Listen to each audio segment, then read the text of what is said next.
Jonesy, someone's forgot to turn the magnet on in the loosen valves here on turn 1. Because they are, I was explaining to our New Zealand counterparts this morning. Bootlegger. Oh, here it comes. Mike Lightfoot in the bootlegger Mustang. Yeah, Lightfoot by name, not by nature. Heavy foot. The first Mustang of the day, not the first Ford V8. A couple of our open wheelers early on took that on it. Folks, to let you know why that car's called the bootlegger, when he bought that car, he bought it sight unseen from photos in the States. It arrived looking clean and tidy on one side, and the other side of the car was riddled with bullet holes. Glenn Westner. Yes, this thing's rapid, this car. Now, they're all running in the same class as Matt Clift's Mazda Rotary.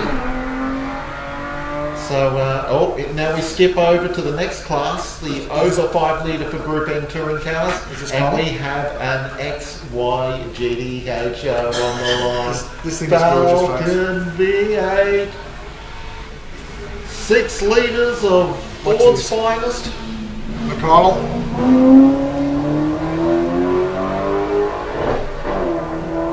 He's not shy, Jonesy. That was up in the hard cut just then. That had valve float in second gear going into turn 2. He's giving it plenty. He's driving it like it's his ex-wife. Oh, here we go. Monaro. Here it comes. Hang on, folks. Ken Oliver.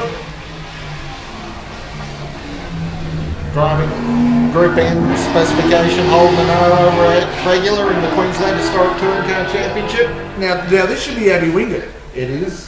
It is. Miss 360 herself, folks. Now, she'll be up here doing commentary with us later on, whether we like it or not. I had a staff meeting with her last night at 9 o'clock at the pub, so she'll be fine. Yeah, the car's not running.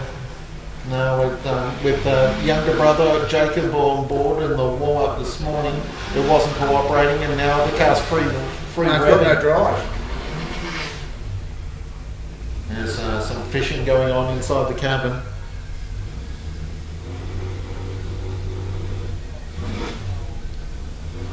Abby at the wheel this time, as mentioned. Is it Abby? Yes, 44. Yes. Abby's number 44. The car's wearing 2 numbers. 44 means Abby's driving. 45 means Jacob is driving. But Abby's aged out of the junior competition.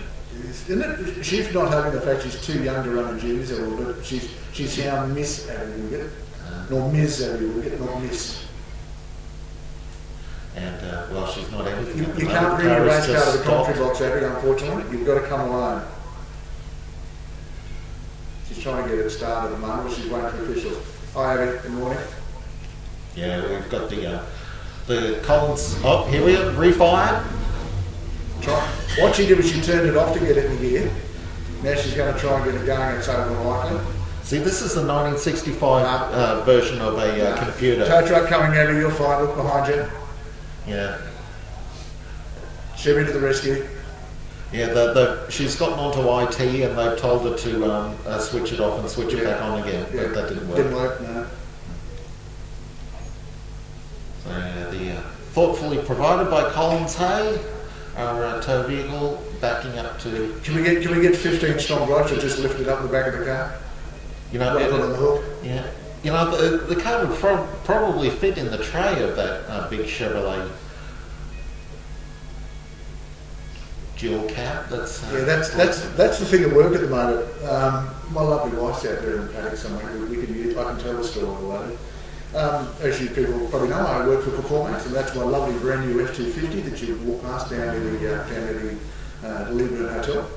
And I was at work the other day and I had my wife's little brand new Kia Picanto GT and I parked it out front beside the F250.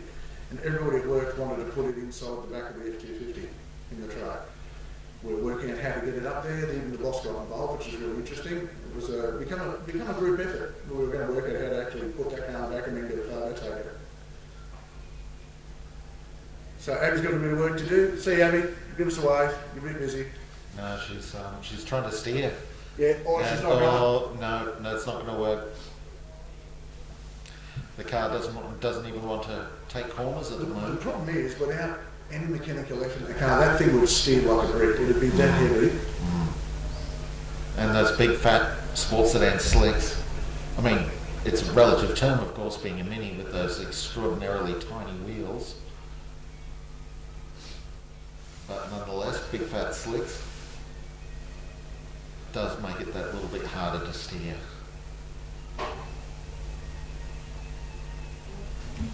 It doesn't not look happy, this car. So just letting the Wingate crew know you've got a bit of work to do. You might want to go near the start finish. In fact, I've got a feeling I'm going to hook it. Going to put it on the. We're going to flat toe. Now we've got an interloper coming up next. Actually, there's a Subaru Liberty on the line, or a Legacy, depending on what part of the world you come from. Now this car's interesting because this car is a normally aspirated car, and we see it a lot at sprint days. Really potent little car. Very car. Look, outright speed. It's okay, just its cornering ability is unbelievably high. So once again, a budget race car has been brought out to run, and it's such a fine example of what you can do. A limited budget. Well, here comes the yeah, I think the car just steel rope containers and towing tow shop. Thank you very much to all of these guys that volunteered all of their efforts to us over the weekend. I think maybe something might have seized on the Mini, and the car just doesn't even want to roll anymore. No, it's not happy. So I don't reckon Abby wants to get out. I think she's comfortable, she's warm. She lives in Victoria now. She's flown up for the event. Half the family are here and she lives down in Victoria. And she was sitting around last night before any of us could stand not to have a jumper on. She was sitting there with just a shirt on. Really, good. There she is. Good morning, Miss 360. How are you? No, she's... Hello, darling. We'll see you here later. That's right. You just worry about your race car. We'll see you in the commentary box later on. Yeah, stop distracting her, Wesley.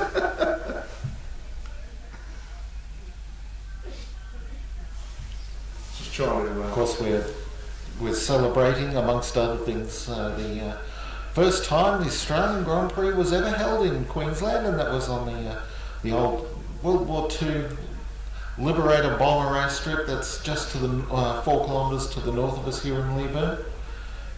RAAF Leyburn, and 1949 it was part of a new era for Grand Prix racing in Australia. The racing had only just started after the war in 1947, and one of the governing body of motorsport at the time, and this was before CAMS,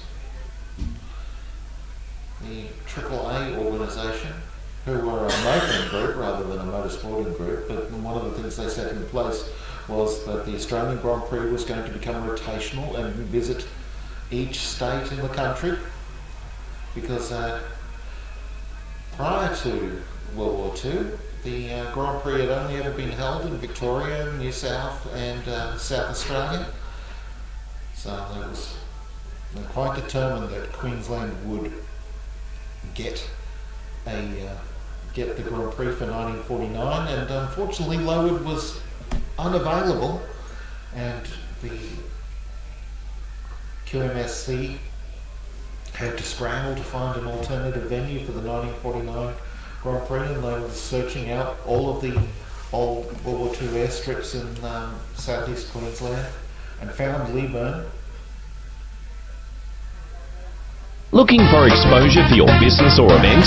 Take your business. Community event, training seminar, sports fixture, function, concert or exhibition to the world with Power TV Australia and Power FM's unique live outside simulcasts. We can turn your next local event into a worldwide sensation with stunning live pictures, interviews, graphics and live action replays for a fraction of the usual cost. From festival or sports fixtures to a corporate or charity event, Power TV Australia and Power FM can take your message live to our local and national viewers and listeners. Invite the world to your party by contacting Barry today on 0431 390 920 or email programming at powertvaustralia.com for a quote. They were just swamped by the enormous number of people that came to the Grand Prix in 1949, and it was just a fascination. It was the beginning of a fascination that Australia developed in the 1940s and 1950s on the back of the Red X Round Australia trials,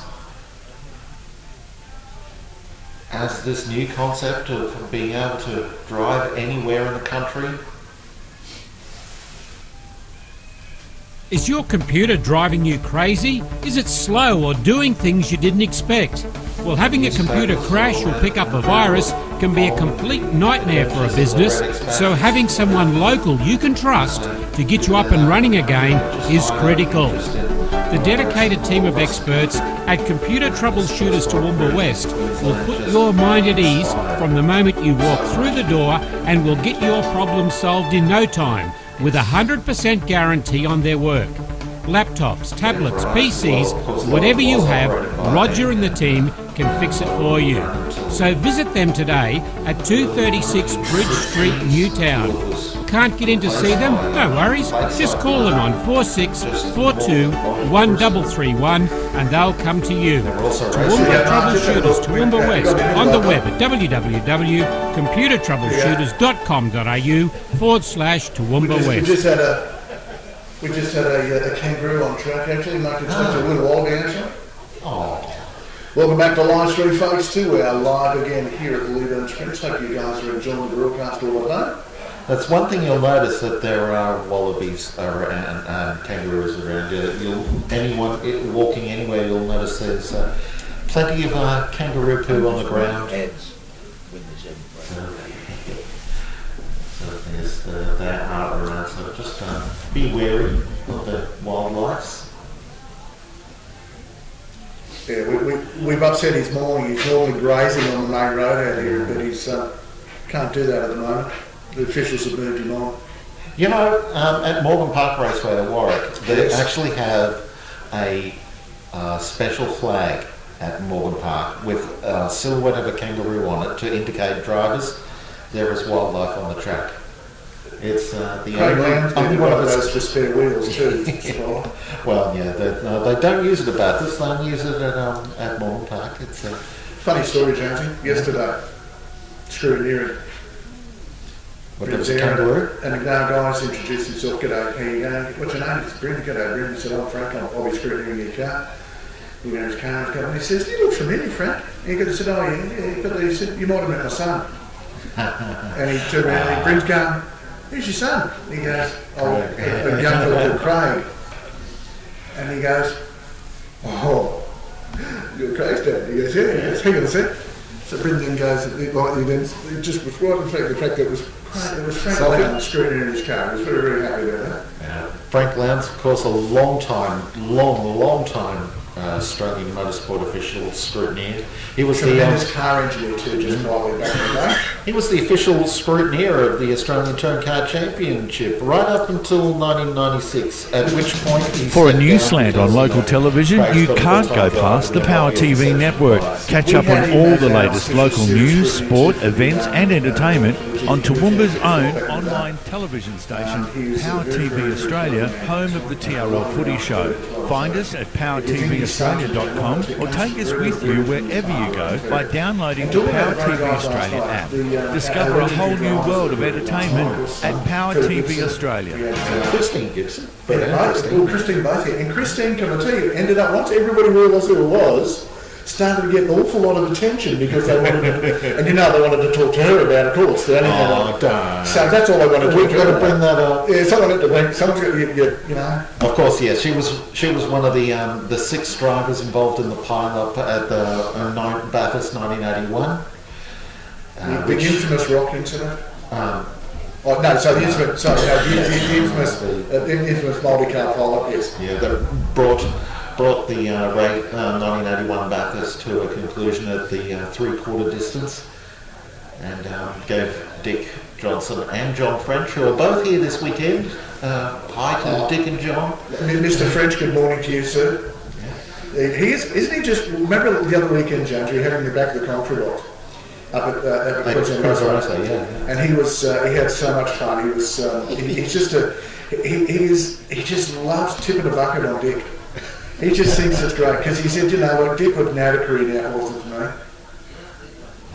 It's a first believe the fact that he is the reason why. Everybody's got the problem. They think we can't see past them or through them. They don't realise we've got 32 cameras around the place. We're fine. There's one story that's floating around about John French at Bathurst. when Johnson and French were racing together, French would generally have the lunchtime stint, and Frenchie would take lunch with him on the Vegemite sandwich in the centre console. Yeah, and one year after Bathurst, he didn't eat his sandwiches that year, and they got left behind, and they didn't do the Surfers Paradise Enduro that year after Bathurst. And no one looked at the car until something like February or something, and the sandwiches are still in the centre console.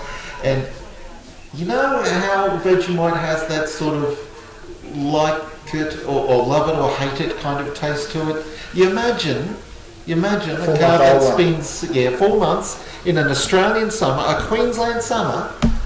You imagine what that taste is after 4 months, and imagine that as a smell as the Subaru Liberty is about to get underway. Flashing. He's gone berserk with the auto electrics in the car. He's got flashing alternating lights on the front too. Kenny Ayres on the line here in this Subaru Liberty. Of course, Subaru Liberty's made really good rally cars in the early 1990s, prior to Subaru thinking, well, why don't we take all the mechanicals out of a Subaru Liberty rally car and stick it into a smaller car, and thus the Impreza WRX was born. But the Liberties were run first, because Possum Bourne and Colin McRae made their names in Liberties before the Imprezas came along. Here he goes. And Kenny Ayres is underway. The red and white Subaru launches at turn 1. The distinctive boxer engine on the Subaru. Still runs as an auto too, which is interesting. We don't see very many automatic race cars anymore. Well, okay, if you can claim that paddle shift F1 cars aren't automatic for the manual shift, but anyway. Now something slightly more Italian. The Fiat 131 Abarth of Nat Bagliamini, one of our front runners from the Queensland Italian Challenge Series. That's run by run out of the Alfa Romeo Owners Club Association.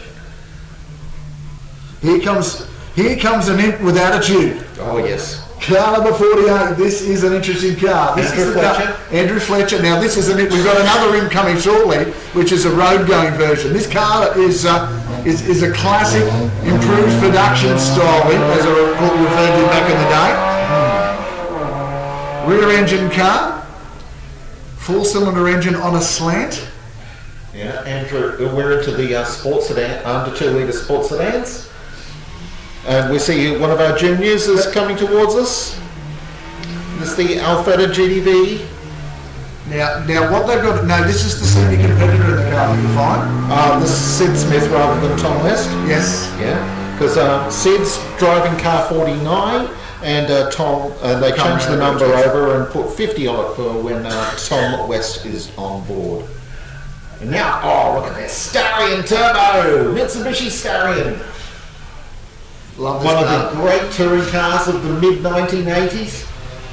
Kevin Bartlett and Brian Sampson, amongst others, and well, Brad Jones actually as well. He campaigned them in Australian touring and production car racing in the mid-80s. Here comes Popper Wingett. Oh, is this Dave Malone? Actually, it might be Dave Malone. Yeah, it's Malone. In the Toronto XC1 sports sedan, look at that huge rear wing, those fat flares, very aggressively driven, regular on hill climbs around the country. They were the stable of sports sedans for such a long time. In varying engine configurations, whether they be a 6-cylinder or whether they be V8 converted cars. Because keep in mind the XU2 was still around. Peter Brock raced one with a 308 Holden engine set in the centre of the car as an autocross car. So tremendous, and that amount of aero on the car as well. So at varying times, they were a stable in the Australian sports sedans. Jack Ray's is about to come out. Now, this will be interesting because this is not what you think it is. Well, it's a 3.9 litre. Now listen to the engine. This might be an alloy cast engine, Jonesy. This may in fact be a Rover V8 in the front of this car.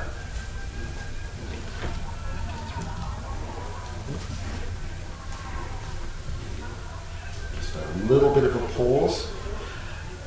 Jack Ray's and this is actually the Angela Lackner's old race Correct, car. yes. It's a which has got a is it a Lexus V8? Well, maybe it will. Yeah, in fact, you are on Lexus V8. It is. Listen to that sound, isn't that glorious? Yeah, the Jack Raisin, the car rented by the owner, Angela's father, Darryl Lackner, so Jack at the wheel. I was only talking to... Here comes Steve Wingett now. Here we go. Another Torana sports sedan, back to a 6-cylinder.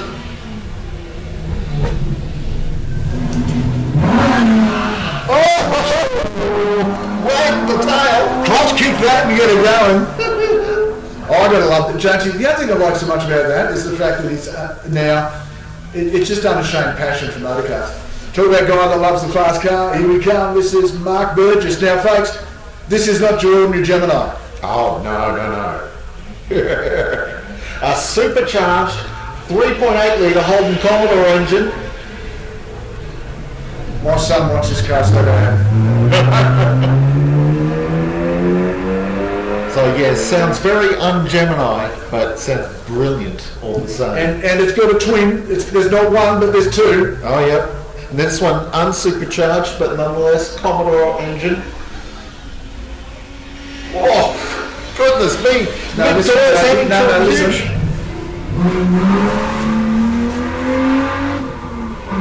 Mick Doyle's having huge problems trying to keep the power under control in that car. Here comes Kevin Crosh. Yes, Capri V8. Does that sound right? Capri V8. There you go. Here it comes. This is a 5 litre. Yep.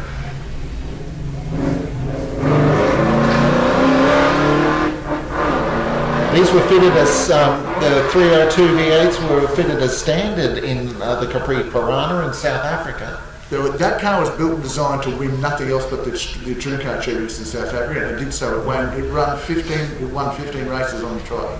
Now, John McGrath coming to the first turn in the Nissan Silvia, but 5.8 litre Chevrolet V8. Nissan Silvias make great drifters and race cars of all kinds, but this is something. Yeah.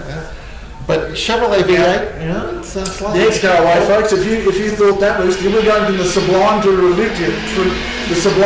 ridiculous now. Peter This Murphy. is called the Marola. It's a Morris Minor, but that's at least the body is a Morris Minor.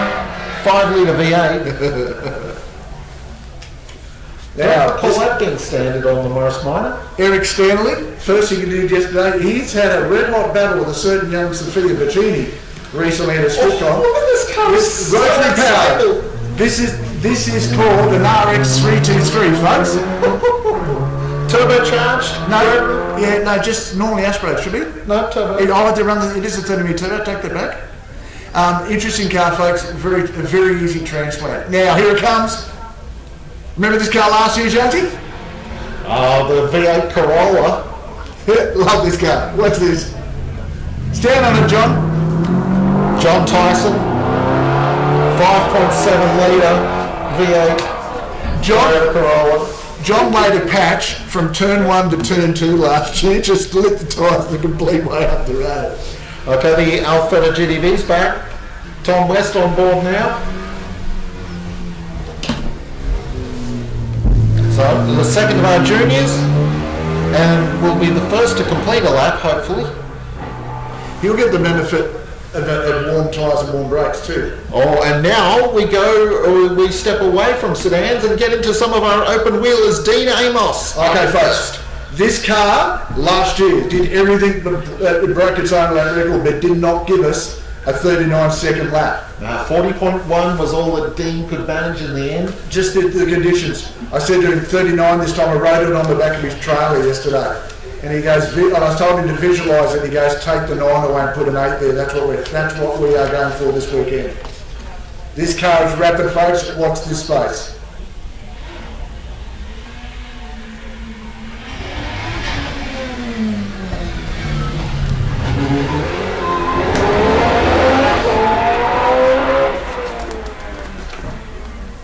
My goodness. It's a mechanical symphony, isn't it really? Love that car. Here we go, another one of our Hill Climb specials. This is Daniel Duffield, 2-litre turbocharged. It's the original RPV, For the Warren Hutchinson. Hutchison built the car, but yeah, it's Duffield driving. Hutchison's moved on and built a brand new car. Imported the chassis from England. Here we go, folks. These are the outright runners, folks. This is Peter Gilbert's BMG.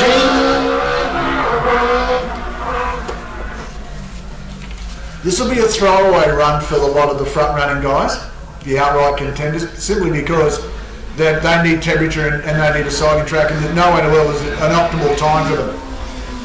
I love this little car. This is James Hanger, and it's a car that started life as a Farrell Clubman. It's a bit more than that now. It's a Triumph front suspension, a Suzuki. This is Craig Hughes coming our way, Jonesy.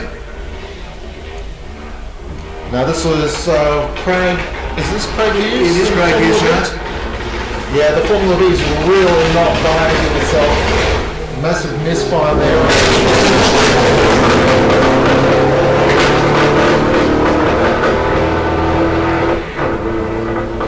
So much so that now next up it should be Warwick Hutchison. We moved on to oh no, we're still in the same class, Formula Leyburn. It'll take a little while to clear the track. We've got to wait for the cars to complete half the race distance before we can let the next car go. Warwick Hutchison is next up. In the brand new car, in fact, the Warwick Hutchinson's. This is the new DMS 28, the RPG or RPV03 to be honest. Turbocharged rotary engine in this car. Just a beautiful piece of. Warren is a tremendous suspension expert and a steering guy. Here it is here. Have a look at this car on shot. That orange colour is just sensational. Jonesy, look at that. Yeah, it's official Lamborghini colour, right? That colour actually. Here it comes.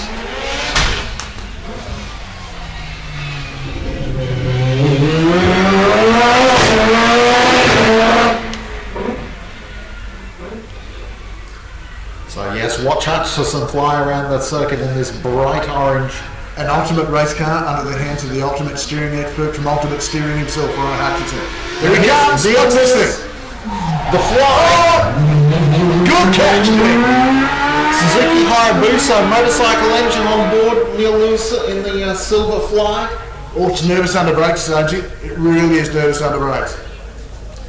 Who's up next? Oh, we should know that. If it's bright red, we know what's going to be. This is David Quelch's Honda-powered DPQ Special.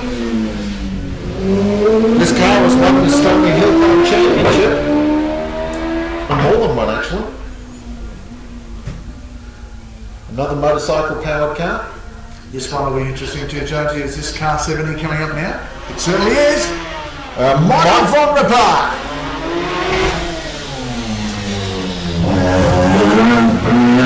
That's a 1992 model Delara Formula 3, at least originally. Now it runs a supercharged Suzuki Hayabusa engine. So more than enough power. Steve Woodridge coming up next. Yeah, a lot of power anyway. Another one of the F3 Delaras. This one's slightly later model and slightly less modified than the Rappard Delara. Well, I'd say it's actually original spec, Jones, to be really honest. Apart from tyre choice, probably. Stephen Woodridge, a 2004 model Delara. Runs a 2-litre Spice engine, which is Opel, or Vauxhall if you prefer. Now, that's the last of the open wheelers going around, so and to follow, keen to watch the... Alan Greenberg. And here comes the mighty I love this guy. I love this car. In fact, I've got a real thing about him when you might notice the excitement raised in my voice. Especially this bloke too.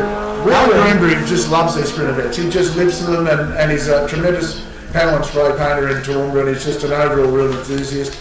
And my wife knows one day that I will own an Alan Greenberg. At some stage of my life, I'm going to own one. And Jonesy, I've got affiliation with this car too, because I've actually raced this same Formula V. Indeed. Sorry, I missed it. Car number 9. It's actually, what's it? It's 19, I think. Yeah, okay, that's So that, folks, is a Formula V Venom, an original car back from the 70s. I raced that car in the early 80s in competition. It was under its previous owner. So named because it's appropriate to the size of the car. You know, you need a faster than light spaceship engine to get from one end of the car to the other. Of course, car out on track at the moment. Don't know what he's gone off to. He's in a hurry too as well. Now, it's not Garland who's off. As Garland's just coming around to the line. Finish line. He's across this finish line there. So Garland made it through. So did D Downey have problems? Did the Galaxy try? No, he's just going across the start finish line. So something's happening. So did the Galaxy burst somewhere on the way through? No, that might be Walters actually in the Corona V8 Capri. Might have had some drama.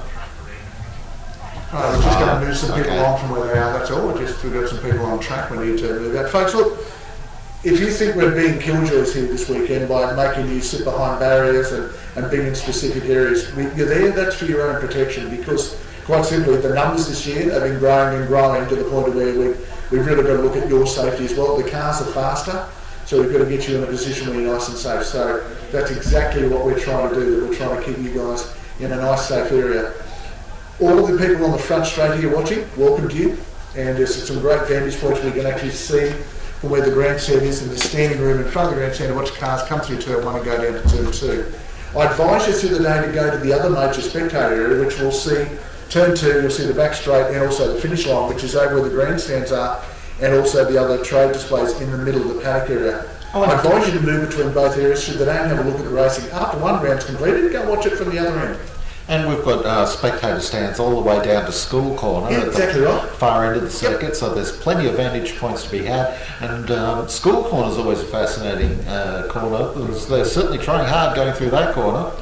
They've got to carry enough speed to get down the short straight before they get into the chicane. It's a very gentle chicane, so you certainly need to carry plenty of speed, as Sean Rooney is underway in the Fiat 128. A smaller Fiat compared to the Fiats we've seen earlier today. 1100 cc's. And here come the boy, Jonesy. And he went faster on his cold run than he went quickest last year. Brent Stewart in the Holden Gemini. Car that's been driven by Mel Thompson to much success in years past in the Queensland Gemini series. And Ben Wilson's done a few races in that car too. Keep in mind, it won Chris Watton 2 Gemini championships as well. Yeah. And it was the first ever car ever built by Rob Dawson and Peter Phillips out of the service center. Leon Treadwell's Corolla. He's rear wing on this one, so he's certainly serious. Here comes the man that's going to really dominate this category as far as pace is concerned. This is actually a new car for Leon Treadwell, by the way. He's raced Alfa Romeos in the past, but he's getting a little bit more serious with this Corolla as Steve Victor Hoss's Corolla gets underway. This thing's rapid. Nice car.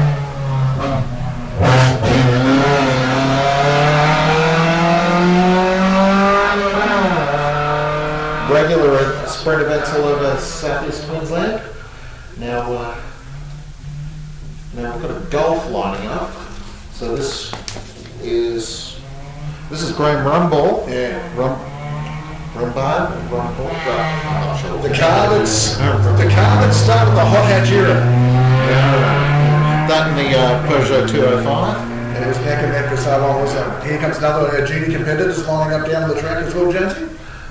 This will be Tom. Tom Brailsford in the Corolla. He's one of the juniors, isn't he? Yes, he is. Yeah, 2-litre Corolla. Although no, this is the Mark II full Escort of. Tom Brailsford's in the Escort. It's Tom, the other Tom West, who's in the Corolla, and he's already been through. So a few Mark II Escorts coming through now. This is Graham Bailey. No, Georgia Collins. Sorry.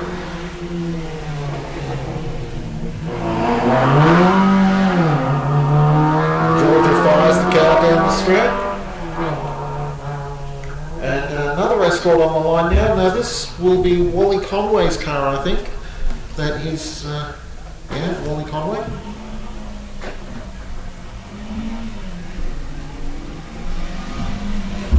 Running the factory Ford rally car stripes on the side of the car.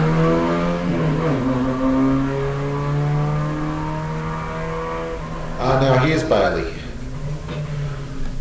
Slightly out of order, yeah. Graham Bailey's car number 124 launching now. Of course, Ford Escorts were giant killers in the forests. As that's as close as you want to get to the loosen bars.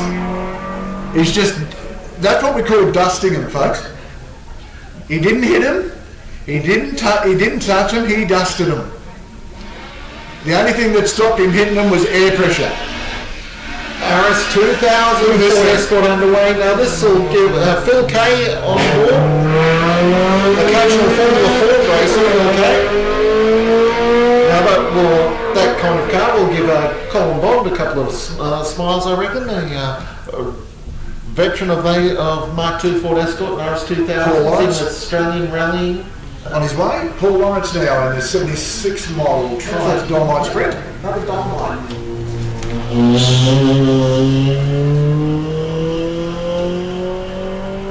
Now, if my memory serves right, well, the colour's not right. This should be Gary Finn coming our way. Gary Finn, sorry. Yes. And a 2-litre Mark I Escort, so it means it's had an engine transplant. Quite the Pinto engine, I think that is. I'd say so, yeah. So it's the same kind of engine as we saw in Keith Carling's Tiga Sports 2000 racer. Now this next car, this Celica looks familiar. That looks like Peter Robinson. This is the real car too. This is a real RA40 GT. Although if you read the stickers on the side, apparently the car runs on rice wine and pineapple juice. Here's an interesting car. This is Darren Cardiff, Jonesy, the HQ. You know those guys down there that are raffling cars off? This is one. Oh, the Get Chop Monaro. This is the Get Chop Monaro. Here we go. Or Holden SS, perhaps more precisely. No, it's a GTS. Just a bit cold for her this morning. Now, for those of you who remember GTS back in the days of improved production or club cars in Queensland, you remember a very potent couple of RX4s that have ever been built there? Here's one that's very, very similar. Gary Irons. Yeah, slightly sedate start. Just easing into the weekend. Actually, the front end of the Master's a little bit creased and it looks like he might have hit something in recent sprints. That car's had done a lot of racing all around. That's an old improved production car actually. As we see the Toyota I was going to say Sunbird, but no, it's a Tirana. UC Tirana. The UC, the last Tirana, the UC model Tirana, which is why I said Sunbird accidentally. Of course, Sunbirds were the 4-cylinder version. I had a UC Sunbird hatch, Jonesy, with a tent. Mark III Capri getting off the line. Sorry, I love these. Another car they call them, that's a Mark II. No. It's a Mark II, so it's not the RS. That's Bevan Reed's car. Another car, type of car they call them Bond. Here comes one. Look at this, Jonesy. Oh, here we go, XJS Jag. This is a new car for Leyburn. Big cat. XJS here before Terry Rolton. Folks, if you ever remember from sprints gone by, there used to be a gentleman just run a black turbocharged XJS, and it was actually, the car was originally built for a certain Kerry Packer. And we used to refer to the cat as a big fat black cat. She was unbelievable, that car. It was a point-to-point screen. There's just a little bit of they're just holding up the next car on the line. It wasn't the Capri that was the cause of the drama, or was it the Jag? Because the Jag had a problem at the one of the corners on the back stretch.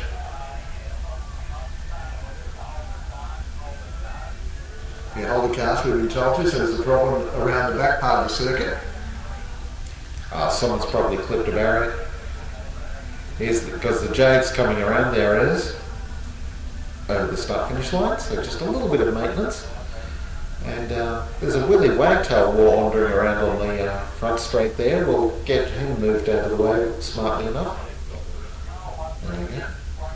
Special thanks to all of our major sponsors here this weekend too, James. We really could not do without it. It's one of those things each year where we make a point of thanking people who have been involved with it. We can't do all this without the guys from Collins as well. So, and of course the guys from Boral Asphalt. The local pub here, the historic Royal Hotel here, is just such a vital part of what we do here. It's so good to have them involved with us. You know, people like Toowoomba Toilets. We say that all the time because you know, they are major sponsors. In fact, I'm going to go to this in our program. We're actually got a really nice thing. Oh, here we go. Here comes the RX3. Paul Spiteri in the Mazda RX3 unleashes it. And he's punching that car. It's got Savannah tail lights and the 10A nose cone. For those of you playing at home. Righto, Jones. Here it comes. It's got serious again. Neil DePaul in the... Actually, no, this is 139. This is the Arrow. This car's actually Ryan Dunn. This is a different version of the Caterhams. Now this one, is this Crespin? I can't tell by the helmet. It should be Mark Crespin. It should be. Once That's again. up next. So yeah, we're starting to see our first Cobras. We got car off everywhere. That's the RX3. Here comes Crespin.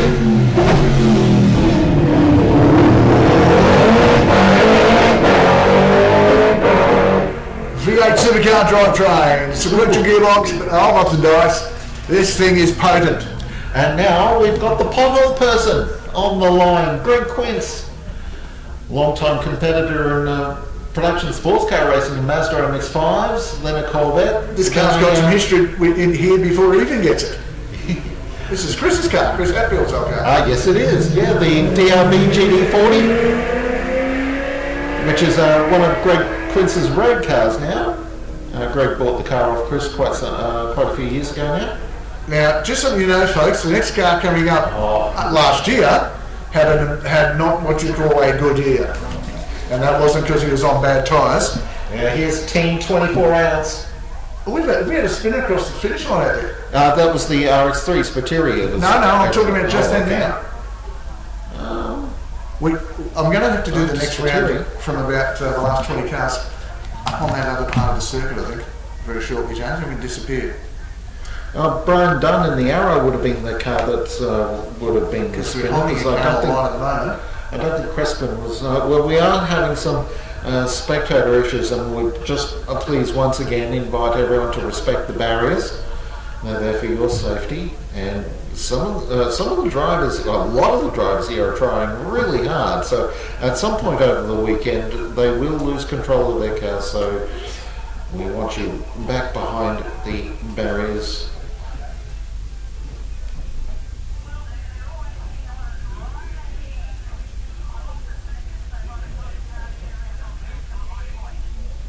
So we've had a couple of cars that have gone bush already this morning. So just a reminder. Here he comes, John Simmons. Yeah, a multiple winner of Tiger Tasmania in class. Not in this car though, this isn't his Tiger car. This car's the love of his life, to be really honest. This is, the Sprints car.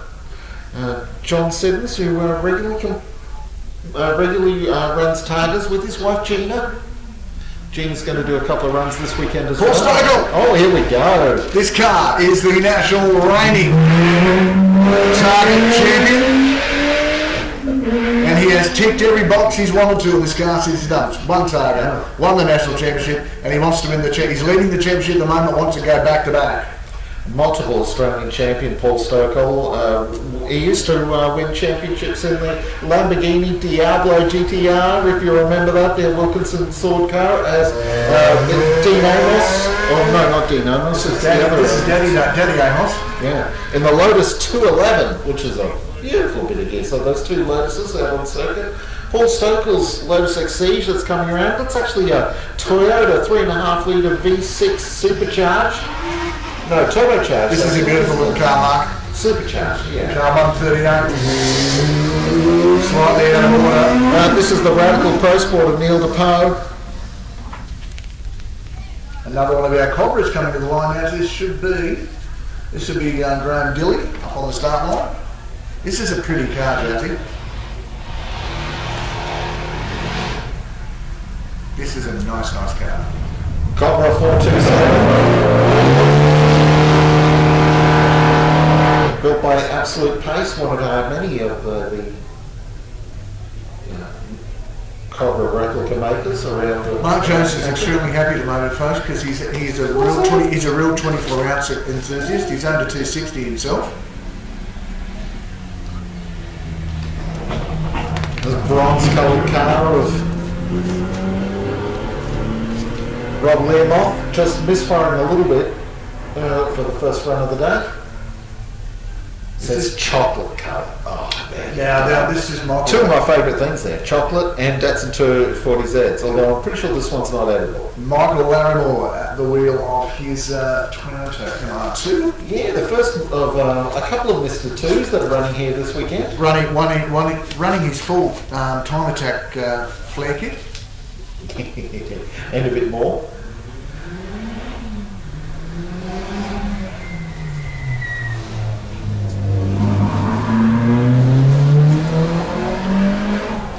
That's got more aero than a jumbo. Okay, look at it.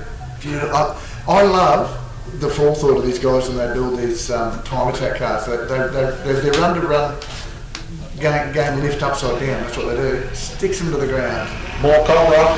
This will be Mick Warnrock and the BDM Road stuff. Car 149 and look actually 6 litre this one. Now here's a car.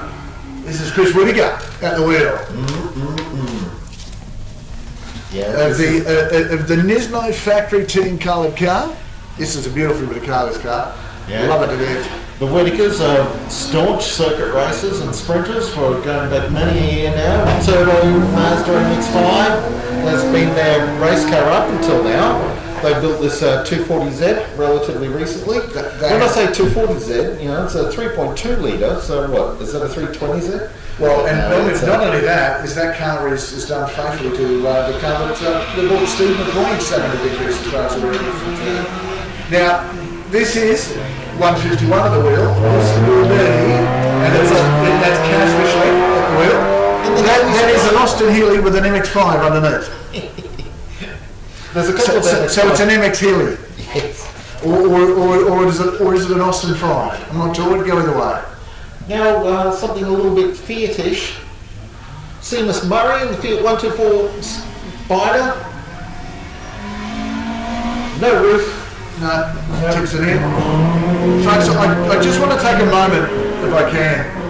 Peter McCulloch's at the wheel of this car probably for the first time, and this Stingray that's on the pad now was driven for most of its life by a gentleman called Brett Curran. We lost Brett very, very recently, and that car provided so much fun to everybody that ever got a chance to ride the passenger side of it. It's really driven here as a tribute to that wonderful gentleman, Brett Curran, and I can tell you now, I would give my right arm to have a chance to drive that motor car and be part of its history.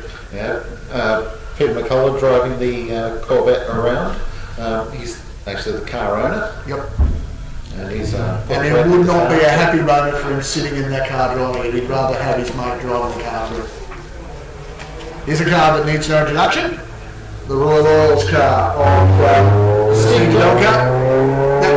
This Lotus Elise is actually one of the X Series cars. And there's a very good chance that at some stage before James Steve Moffat. Doctor built it, I actually probably might have driven that car. James Moffat got his start in those cars as well.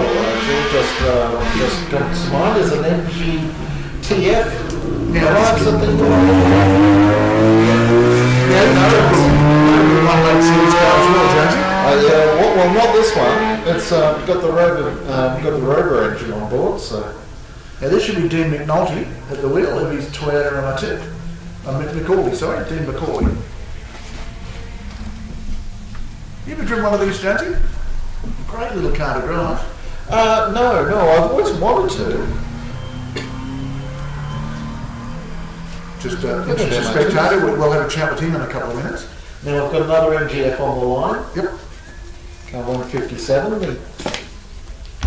This is the car of Flavio Pagerio. That's a very Italian name for an MGF.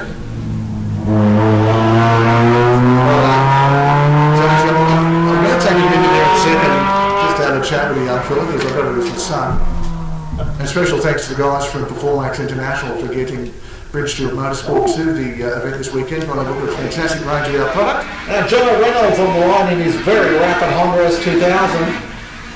We see this car racing in the Italian Challenge occasionally, which, okay, Honda isn't very Italian, but nonetheless. In fact, it was actually an event at Lakeside a couple of weekends ago that both of the people sitting behind me got a chance to run against him. And he just brought him a car. The Mazda RX-8 underway. This car had a clutch rebuild yesterday, really. It's all good to go now when Paul fires it away. It sounds fairly quiet for a rotary, but it's fairly Jackson, a bit of gear. certainly go quiet at the moment. Rod McRae is pulled up in his 911 SC and I love this car. Look at this. Beautiful piece of German engineering. And this one is very nicely prepared.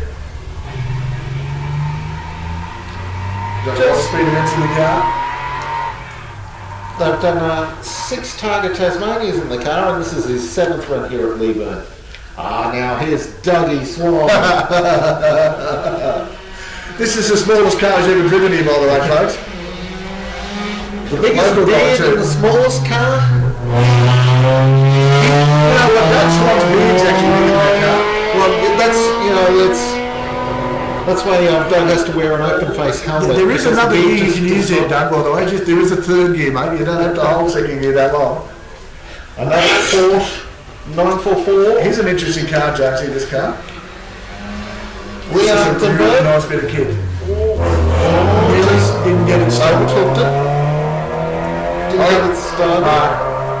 Guess what's arriving? And look at the colour scheme. Another Porsche 911. Look who's driving it. This is Bruce Absol. And 996 GT Turbo, this one. Turbo S, no less.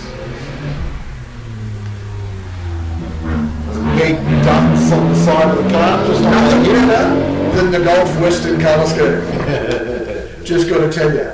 And if Britain thinks there's any other reason his car's orange, there's another reason. If I could put blue on that race car, there'd be blue on it and it'd look like a golf car, I can tell you in a second. Love that colour scheme. Phil Hart's next on the line, another Porsche 996. This one a GT3 specification car.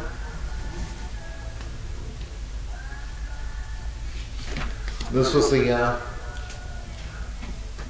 entry-level Porsche GT3 racer before you got into Carrera Cup. I think we're held up here, Jonesy. We might have a problem on track. One of the the debris or something, or just to change the official's position. Maybe a change. So the Golf Porsche comes around unharmed. Just watching. Start on monitors come up. In fact, here they are. Yeah. Back to our timing officials. If you guys can hear us there, we've got the start line camera, the finish line cameras. They're fine, but we've got no timing monitors still at the moment.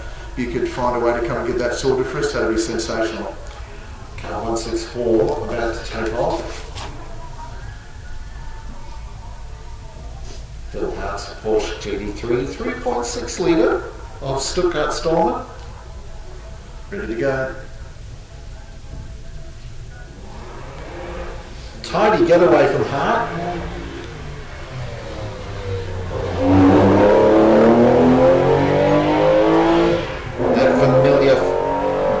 1.6 engine note. So many Porsches over the years. Jonesy, guess what's happening at Leyburn? I forgot to mention it. Let the snap car get away. Well, that's a PRB club winner of Paul. It's the right colour. It's BRG.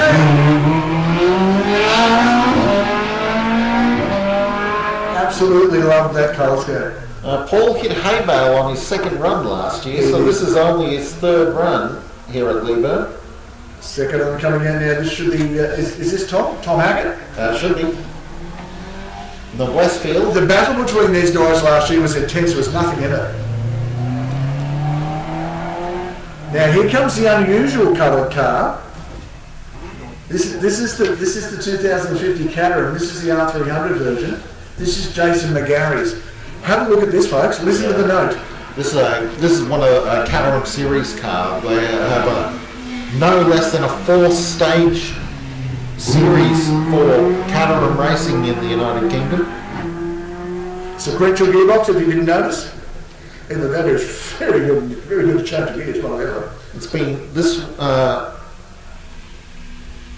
running a Ford Duratec 2-litre, that car. John Warner. Yes. Very pretty motor car, John Warner. That's this is actually an Elfin, well, the design goes back into the 1960s, but this Type 3 Elfin was built in 2002. Jonesy car 169 with its full livery. This is Stu Burrows. Look at this car. Proper original Toyota 86. Yes. If you want to have a bit of fun, folks, and with those, you can go and see the guys at VR Motorsport down at Tingalpa, and they can put you in behind the wheel of a Toyota 86 and let you run one of it. We had a great one-lake series. Here comes young Sophia Virginie. Sophia's jumped into motorsport, doing a fantastic job on that car that Carly actually first started in, and now that she's doing that, she's basically said, I want my own BMW, thank you very much. So her father told her to go and get another job. Suzuki Swift on its way.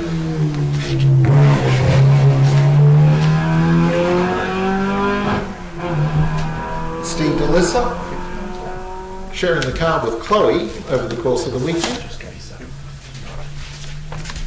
Stevie Eater, this should be. Up next. The ex-proprietor of Norton's, great Hyundai XL racer. Folks, it is a funny ride. That wasn't very well, Steve. We just let it drift around. Now, first of our XLs coming up in this next category. Whoa! He's had a moment. Was Ether in the CRX? Yeah, he's had a moment. It's a bit tardy in the back.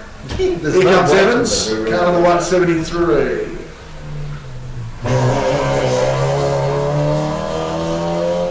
So that's David Evans.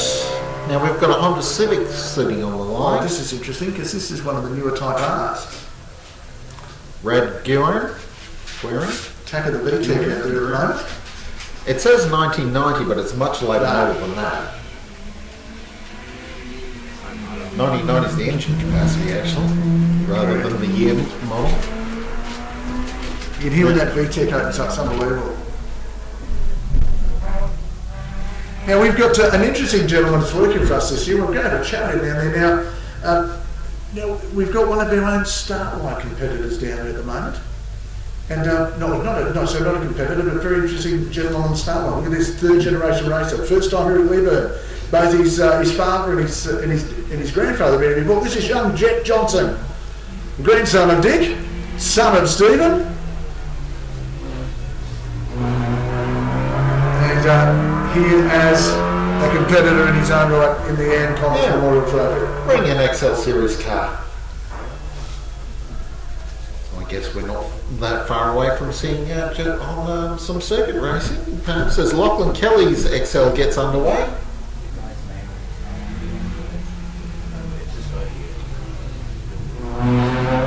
There's Lachlan. So some intense. Yeah, we've we've got Ken McAndrew lining up on the line here. He's all right now, but there's a second guy there before, and he was standing right in front of the camera. Now we've just we've got our camera over there near the start line. Just we've had some people standing in front of our start line camera. Our start line officials are standing in front of it, so good problem. Now we've got a Mini on the line now, but this is one of these BMW Minis. 51 series. Yeah, the first generation Mini Coupe, BMW Mini, because this is supercharged. They went to turbos fairly quickly after that. Bumped it down slightly, going through, struggled to get the gear coming out of turn 1 actually. In fact, if I'm not mistaken, there's a girl on one of those as well actually. And that's her, Tammy McKay, running on the circuit right now. Here we go, Jonesy. Grant Ossington in another of our XL Cup cars.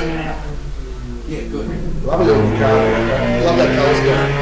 Well, here comes the kid. Here comes Carlo Guccini to the whip. I said to him, the camera is not on. What do you want to do?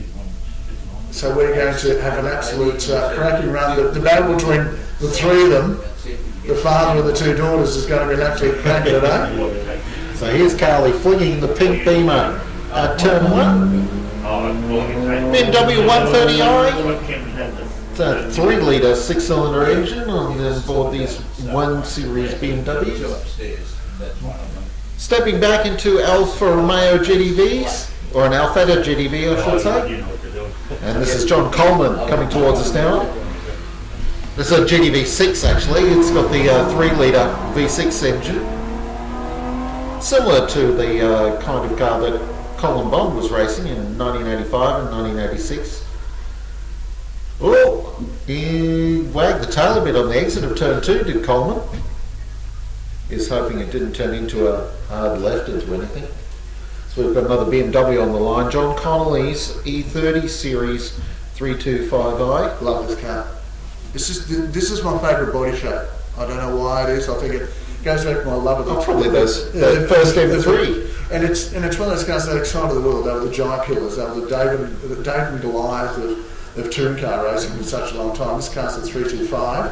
It's not the original 9M3, but it's still a 2.5 litre inline 6-cylinder BMW engine. Awful lot of horsepower, awfully light motor car. That's a recipe for a good race car. Yeah, that's the difference between the M3 and the 325i. The 325i had that inline 6, whereas the M3 had a screamer, a 4-cylinder engine. 2.3 litre originally in the M3. They made an Alpina version of that, from my memory too. Oh, all of them got the Alpine. But this car here, I just love it. It's some stuff like, I know there's a certain other member of my family loves them as well. And probably some stage in our life we'll own another one, whether I like it or not. Now we've got a Volkswagen Type 3 on the line here. It's actually shown some love because it's the one colour apart from its other two made out this weekend. It's not running the rat rod look. No, it's and this one's a 3-litre. So it's got a 3-litre. Yeah, 3-litre. Car with Greg Dale. That's disappeared. Now here he comes. Here comes Porky Edwards. Oh, here we go. This is Keith Edwards in his car. First time he's debuted this car here, and it's been, look, the guy, Mark and the guys from Bramwell Smash Repairs who are involved in our tremendous replica race car series that they built, the touring car replica guys. It's so good to have those guys here. They do such a good job. You can actually see their website. Where did I write that down last night, James? It was on that other piece of paper. Replica, I think it's replicatouringcars.com. I'll find out for you folks and I'll exactly let you know. Go down there, they're down in Pit Lane, down on the main drag there, go and say good day and catch up with them. Here comes another Mini, Carmen 185. Yeah, Derek Holstein's modern BMW Mini Cooper S. Good.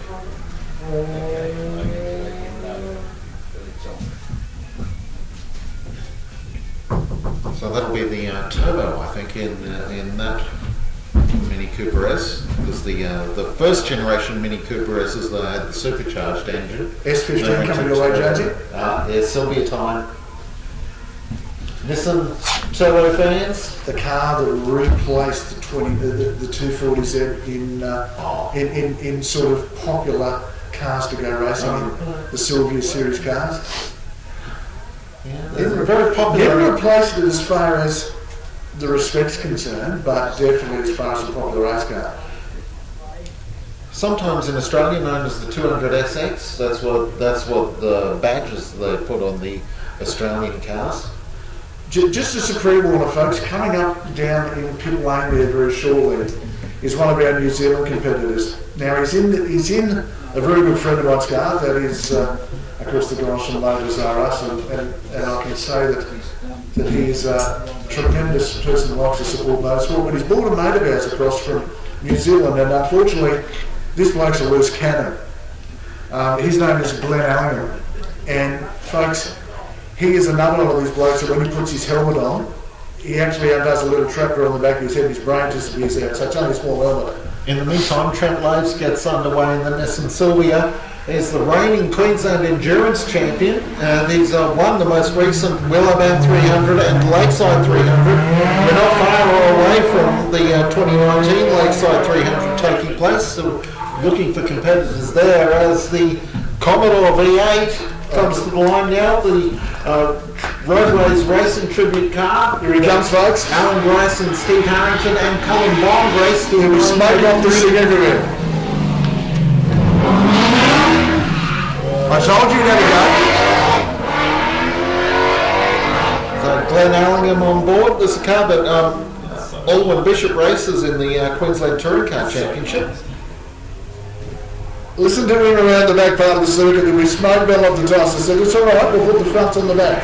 Wayne Bear and one of our Bathurst tribute cars. A VX Commodore dressed up in Larry Perkins, Russell Ingall colours. Here's the tune car replica, the only car that's not built by the guys at Brownell Smash. And this is Stephen Blackson, and he's pitted beside us, Judgy. This car is gorgeous. Listen to this. XE Falcon. Based on the Breeders' Cup from 1983, Dick Johnson and Kevin Bartley raced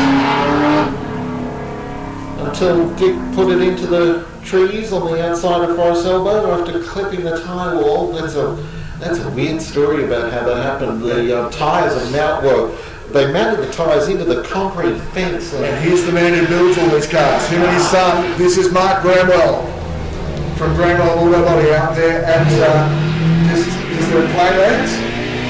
This is his brainchild. This is something he's wanted to do. He's got a whole lot of mates that love him. He built one or two and then they've all got one. Unbelievable. Great work by the guys here to produce these cars. Yeah, he's running in the colour scheme. Here he comes. The boss is here. In the other woman. Paul Bocchini in the BMW 135i. It's the 3-litre turbo version.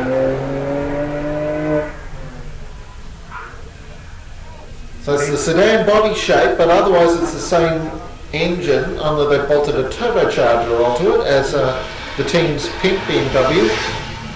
As another one of our Group C touring car replicas, Barry Hoskins Commodore, the older VC model Commodore.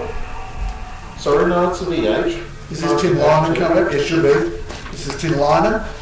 Another one of our Bathurst tribute cars. This is the Scaife Longhurst liveried car that's on its way. The car that won Bathurst in 2001. Next one up will be Glenn Mitchell. This is a more improved production standard rodeo expect car, but this thing is still quick. Yeah, this is a HSV rather than a Commodore. He's lays down a patch as he leaves.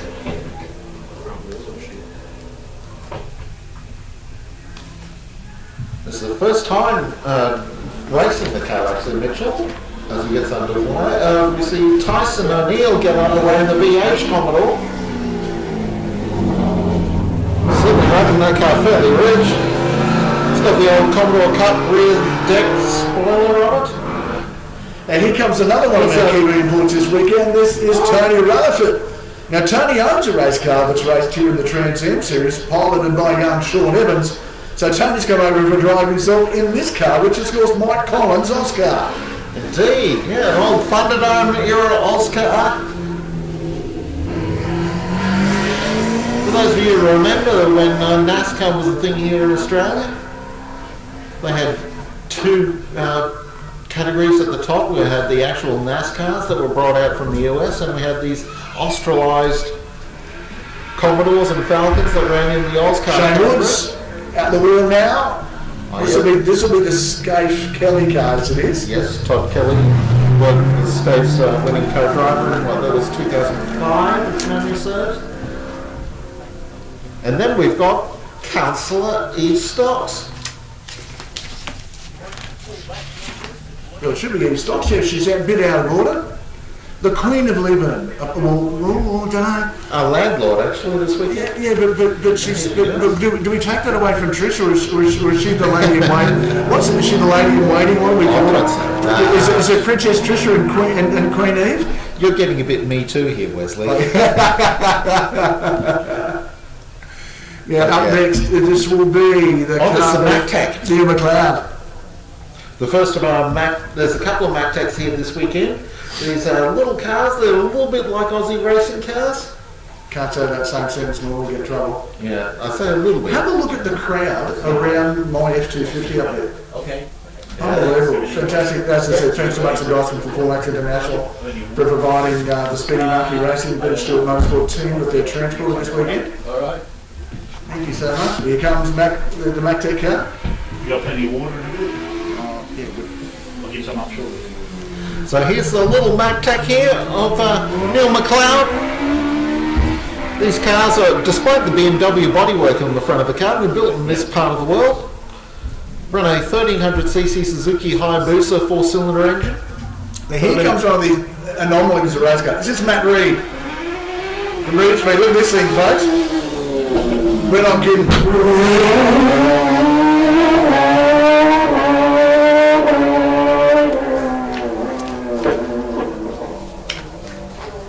Hill Climb Specials. Up next. Now this is Desi. It's Desi Thomas, it is. Now this is an actual Aussie racing car. It's the whole cruise bodywork on it. They run a FJ12, or rather an FJ13 now, Yamaha engine. Right. Yeah, they used to they get the engines used out of the United States and then build them up for racing here. And here's the second MacTac car coming. This is Brendan Lloyd, it should be. The MacTac Busa. We're deep into the special interest category now. We'll have some of our time attack cars up shortly. Oh, just gave it a little bit too much carry there, perhaps. The 199 car there of Brendan Lloyd. Now, the first of our turbo four-wheel drive cars, it's the Mitsubishi Evo 6 of Chris Ching. Our time attack cars. No Porsches weekend, bought the Evo up. That's our great shot car of Chris Ching. That car really gets the job done too, I'll tell you. Mitsubishi Lancer RS Evolution 6. Take this car, really nice car actually. Alrighty, up car next. It's the first of the Contrejon cars, it should be. Are we just losing, having a break here at the moment? I'm not too sure what's going on. We haven't rolled a car into the start line. Yeah, the next two cars are the two Subaru WRXs of the Contrejon family. Max first, then Nick in their Subaru Rexes. Yeah, it looks like we've got a bit of a delay. No, the Lancer's coming around fine. Yeah, there it is. That's okay, but we're not no start line officials. I'll have a quick chat while we can. Young Reg Stewart, I'm going to be happy with that. And not only did you only just blew out of your nominated time, but I know you've given yourself a PB of a sub-minute time. Well done. Yeah, thanks. I wasn't really trying to break the minute mark, but it so happened, so I'm happy with it. So we're on nominated new time now. A good weekend this weekend. Had a great start to last year, and unfortunately a couple of mechanical problems took you out. But this year cars are running strongly. You've had about a couple of events prior to now, and you even let the crew chief drive with you a couple of weekends ago. Yeah, got Sean in the car, so decided to just snap and go in the car again. So yeah, it's good to be here again. Good field of juniors too this year, nice and strong field, and I did a bit of a shock yesterday. The guy that you really respect so much as a motor racer, his dad screwed your car. Yeah.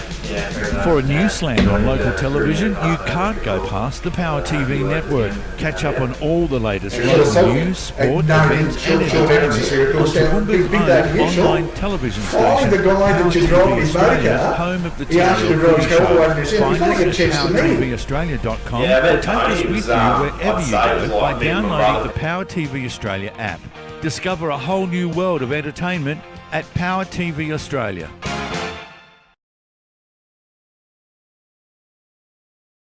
He's having a run in his car. Tony's here. I saw Alan here today, so it's good. It's a great event. I love coming in. It's a good event to sort of just have a chill out from the more serious side of circuit racing, and I'm glad everybody's enjoying it. It's been a cracking weekend, and Tony's had a bit of a run. You got a chance to spend some time with Alan last night, as he kept telling us last night. He's been watching it from afar. I think he told us 8 or 9 times. I think at one stage. Yeah, I think he was a little bit dusty, but that's all right. I mean, we were at the pub, so I mean, I can't hold that against him. But he's a good bloke. I do appreciate him coming up and giving me praise, but I'm doing the best I can in Tony's car, and we're hopefully going to try and take the championship, but Trish is going to be definitely hard to beat. If you've lost your income or had a change of earning capacity through no fault of your own and are struggling with debt that you can no longer handle, you probably feel a bit like this ant. If the struggle is getting you down and you feel overwhelmed, there is an answer. Central Liaison has helped thousands of people break free of the debt struggle by handling their debt for them. Freeze all interest, stop the harassing calls from the bank and start enjoying life again. Call them today on 0409 344 070 for a confidential, obligation-free chat about how Central Liaison can help you take your life back. The number again, 0409 344 070. Call them now.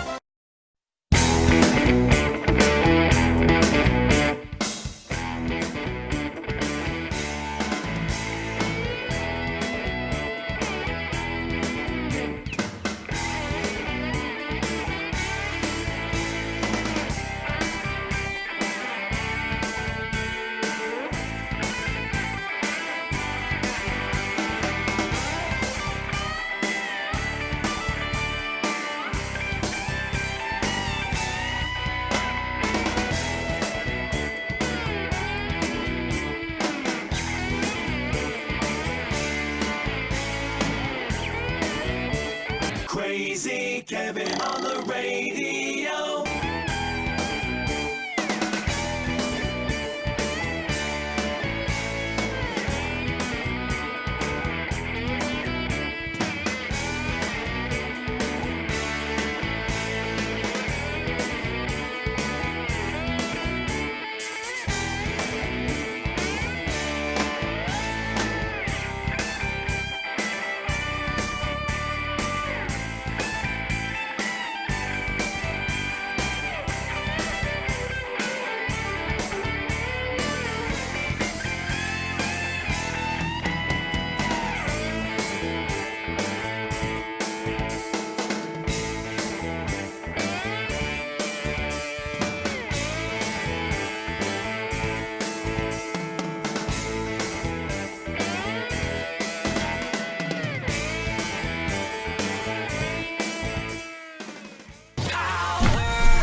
powerfmradio.com.au.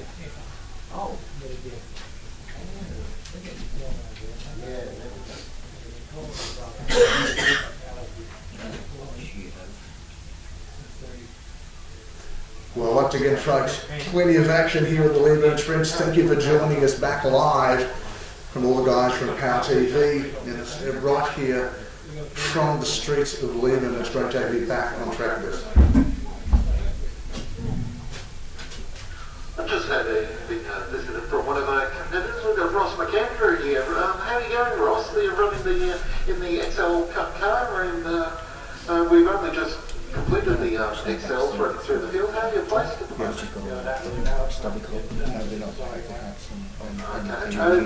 It's a fairly stiff competition amongst the XLs, I'd imagine. You reckon you've got this jet talent covered? Good job, mate.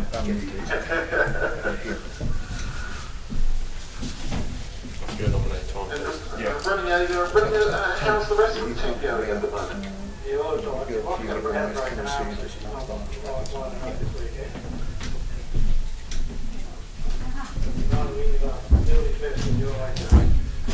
also got Paul Hibbert, Mazda running out of the team as well. Yeah, it's up with us as well. Have to do here we have the Conta Johns are out on the circuit. Young Max Conta John having his first run at Leyburn. Something about 14 or 15, I think.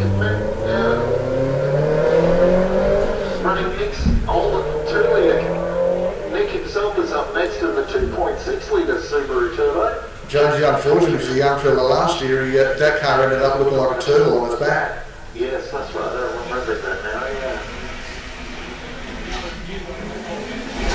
Here we go again. These purpose-built race cars. That noise of the flat four is unbelievable. It's mechanical symphony, isn't it? It's symphony. Love it. He's chasing a white Judging, Stewie Reed! No, this isn't Stewie. It is, John. Anscore.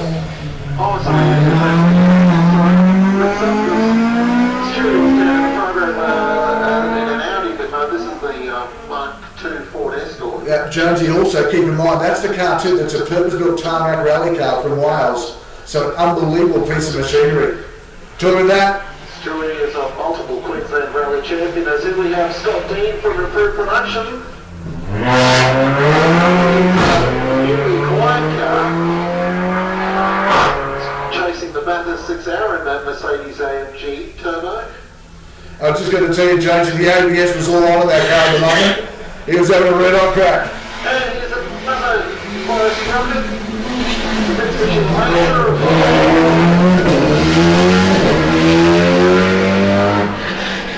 Feel heavy? Certainly chasing after the Conta Johns in their time. Someone's been off over at School Corner, as soon as there's a dust cloud. 209's on track, they're ready to go. This is Wayne Rosenberg too, Jonesy. Another Lancer Turbo.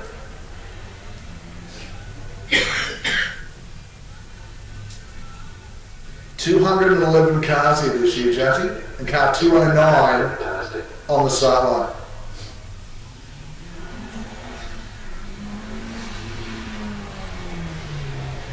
There's the Rosenberg Lancer underway, slightly sedate compared to the Forest Rockets that went out ahead of it.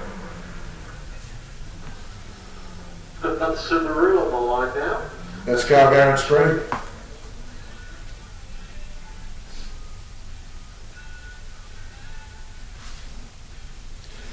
Power TV being brought to you by the guys from the Optus Network this weekend on the Wi-Fi solution by the guys from AVJ Communications. Some great little bits of information coming to you right from some very, very clever people at both Optus and also the guys from AVJ Communications.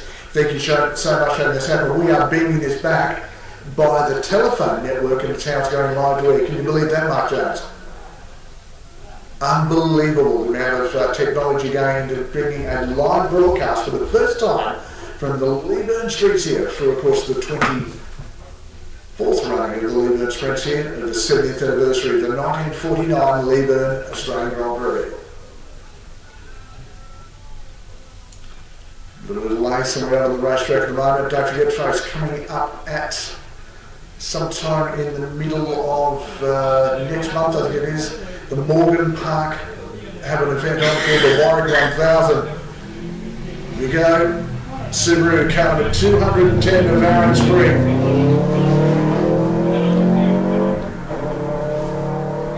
And Nicholas wins up in the Celica GT4.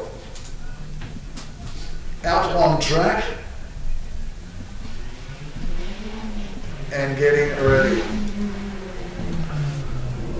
Salica Junior Force got been forgotten about in the Forest Rocket Stakes.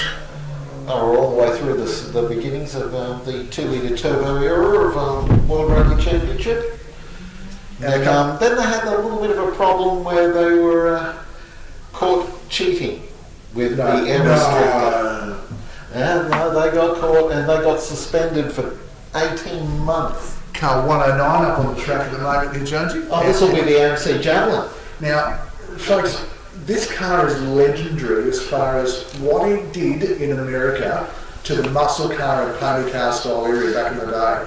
It really made AMC were nowhere.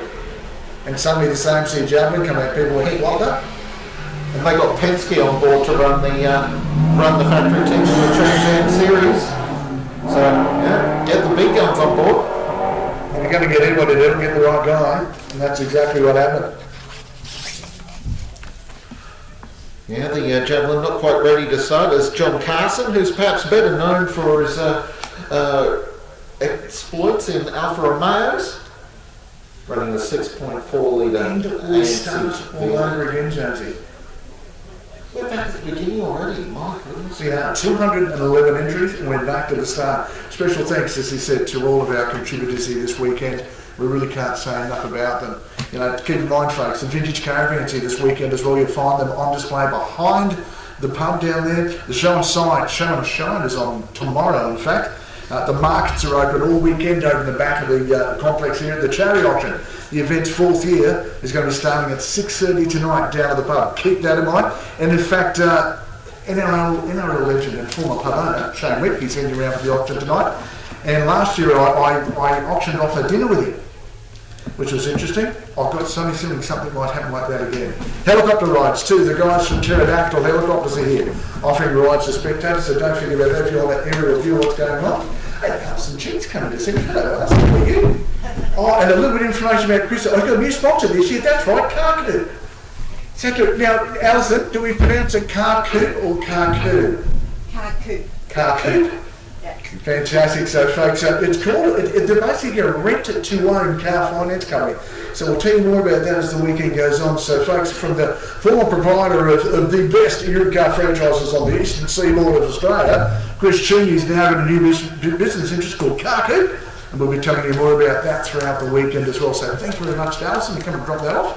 I was going to talk about that, but the sign on the car's too small. And that's the only thing about Chris, because he's a larger-than-life character, that's for sure. Now, of course, this was the location of the original 94-49 Grand Prix, and of course, this is where the event really gained its significance, so keep that in mind.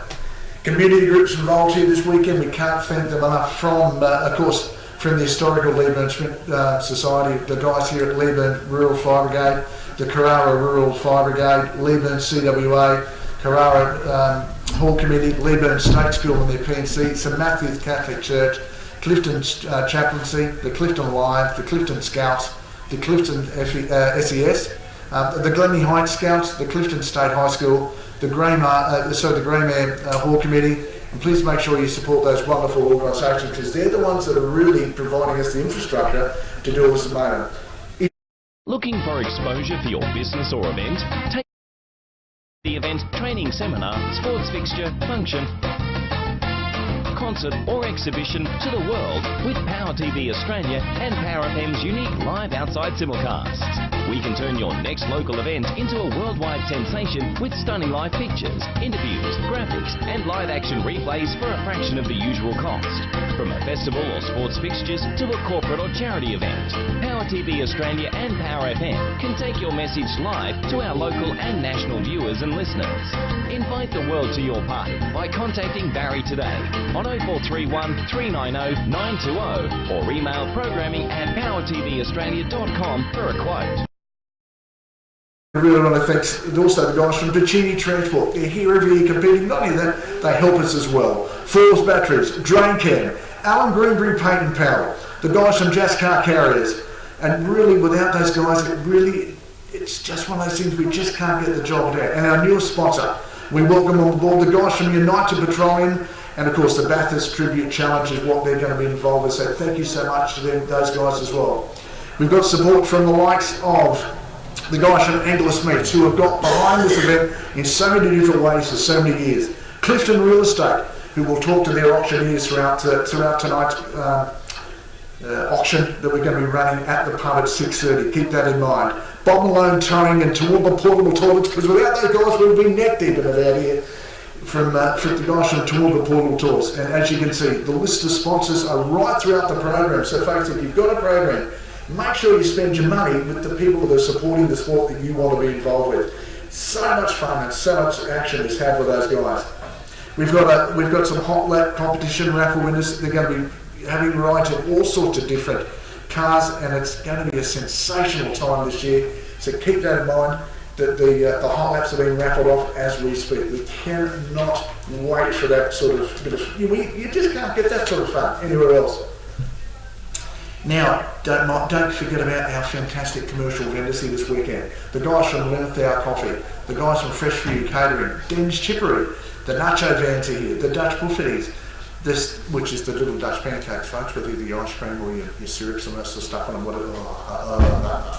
Having a Homer Simpson moment, sorry. The guys from Spanish Fiesta, the Roaming Pig and Cup and Go, they're here as well. This year, our first competitor back out again, Jonesy. This guy needs no introduction because he's the first guy off every time we go running. Oh, but I'll introduce him anyway. It's Justin McCarthy in the Austin Centre. 1925. That car is over 100, hang on, my maths not quite, 104 years old? Now Jonesy too, don't forget. No, 94. Jonesy, 11 a.m. under the Grays Online tent. We have got a 30-minute signing by all of our celebrities here this weekend. So we've got their, so we've got that on. The VIP signing is going to be going on the Grays Online tent, and that is diagonally opposite the pub. So if you don't know where the pub is, you're not here. So keep that in mind. Diagonally opposite that is the Grays Online tent, which I brought up in the back of my in the back of my Performance International F250. And so right across the road is going to be the VIP signing session underneath the Grays Online tent. You're going to get a catch up with who's here this weekend, Jonesy? Let's see. 5-time Australian Touring Car Champion, 3-time Bathurst winner, Dick Johnson. And the bloke that made him famous, John French.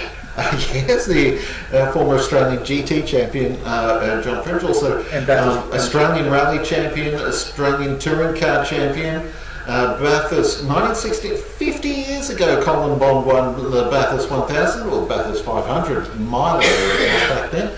But yeah, Colin Bond, he's won something of everything. We've also got Fred Gibson, 1967 Bathurst 1000 winner, and was also the boss of Nissan Motorsport and then Gibson Motorsport, with the man who brought us the Skyline GTR touring cars, Fred Gibson, and his wife Christine Gibson, who was also a great racing driver in her own right, formerly known as Christine Cull, and touring car racer. We've also got Bill Gates, touring car racer, Brian Michelmore, who was a prominent racer at Lakeside throughout the 1960s into the 1970s with his Ford Cortinas. Kevin Bartlett is here, the driver of the famous Channel 9 Camaro, and also a multiple Australian drivers champion. He's raced Formula 5000s over the years in North America as well as here, and won the Macau Grand Prix. And one of the interesting characters is Jimmy Bertram. Jim Bertram here, of course, he won the 1969 Rothmans 12-hour surface running an X2 GT, and he's also been around for an awful long time, Jim Bertram, and was the original proprietor of Now GP cars that provided so much of the motor racing gear for everybody else. Now that was car number 3 on track a moment, that should have been the car of Colin Schiller, the MG that finished 4th at the Australian Grand Prix here in 1949. And that wonderful race car. And now Belinda Schiller's at the wheel of the next car going out. Well, yes, indeed. There's Belinda now. Bruce Richardson's here as well.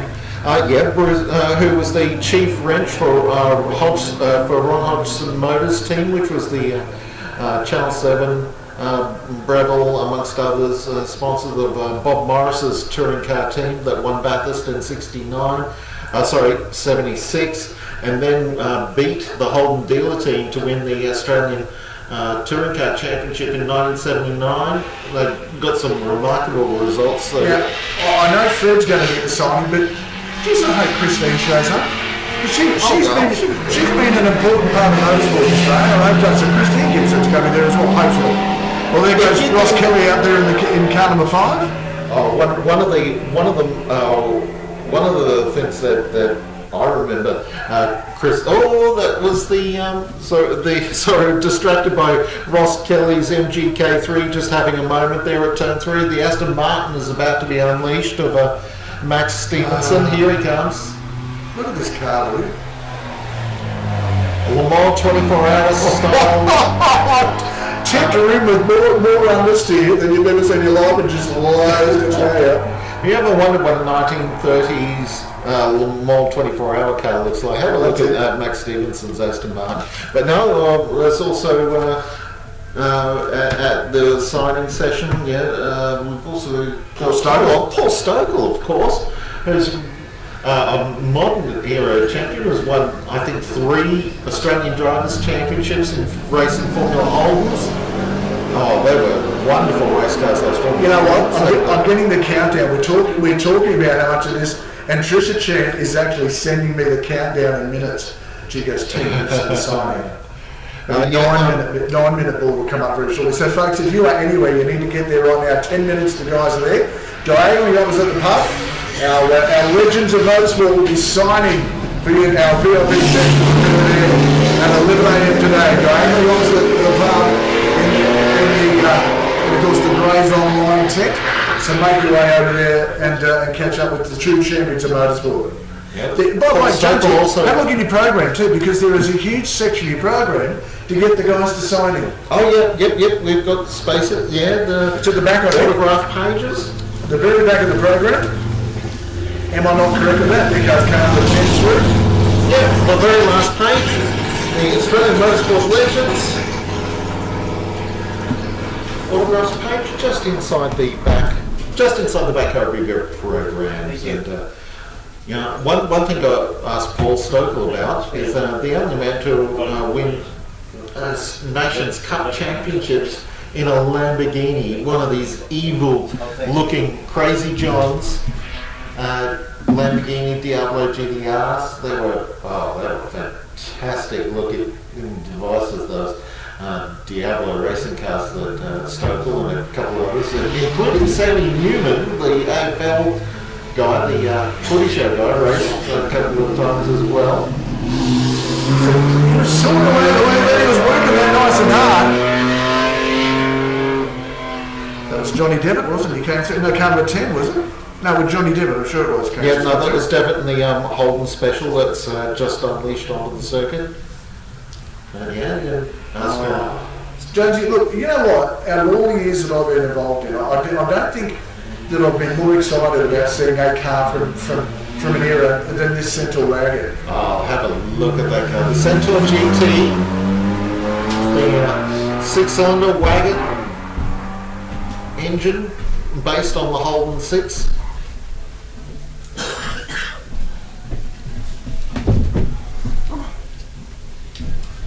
That car has got some unbelievable history. Oh, yeah. So this car right here. Well, you have Matthew David coming behind the Centaur Clubman. This was the, you're saying the road-going version of the Centaur's racing cars, but it's compared to the Centaur GT. What they were built to is that they were built to have a track at what was really a car that was dominating the smaller sports car, which was the Cameron's Lotus 7. And talking about, here's another car that fitted into that same category, built to compete against them back in the day. Notice sportsman, Mike Gosbell at the wheel. Mike's been racing forever, it seems, in historic motor racing. He's had a particular affair with Notice, as does Mike. Office bearer in the Queensland Historic Racing Club as well. As we see off the line now, here's Jason Wingett in the Repco Holden Special.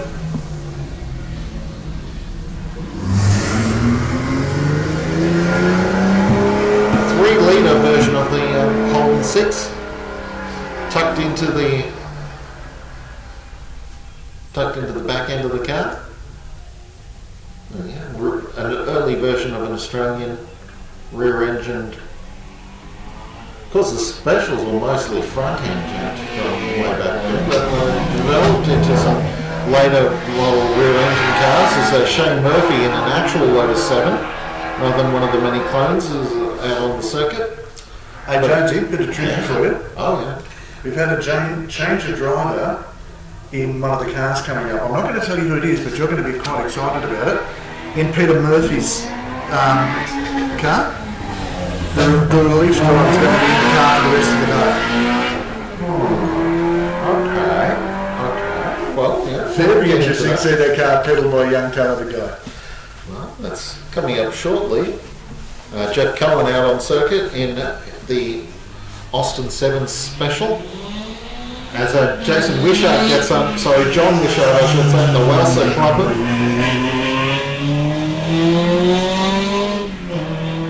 Former Sports 1300 competitor. That car.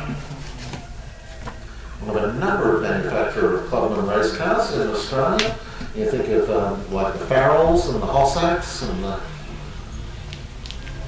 Elfins as well. I was thinking one of the David DeMolo's Formula V comes towards us, the Venom, the ex-Wes Beedman Venom Formula V. Owned by Peter Stewart though. No, I never owned the car, just drove for Peter Stewart. Yeah, look, great little car. We probably had 1 horsepower less than a lot of the front running guys, but God, that was good suspension, that car. And 1 horsepower made a lot of difference. As Keith Carling gets underway, watch out for this Tiga, very rapidly driven car, the only Sports 2000 one of 2 Sports 2000s coming in this weekend. I forgot about the Motorco, that's coming up very shortly, but Keith Carling will be very rapid in this Tiga. Tiga was Okay, right, I'll come down now. It was a UK manufacturer, but it was owned and run by Australian Tim Shankin and New Zealander Howden Ganley. The TI from Tenga, the GA from Ganley, that's how they named the cars. And the Mofico is out on circuit now of Christopher Hassman. So they're the 2 Sports 2000 cars that are entered here this weekend. So they're having their own scrap. As Paul Ritchie in the Sunbeam Alpine gets underway. The American Secret Agent car.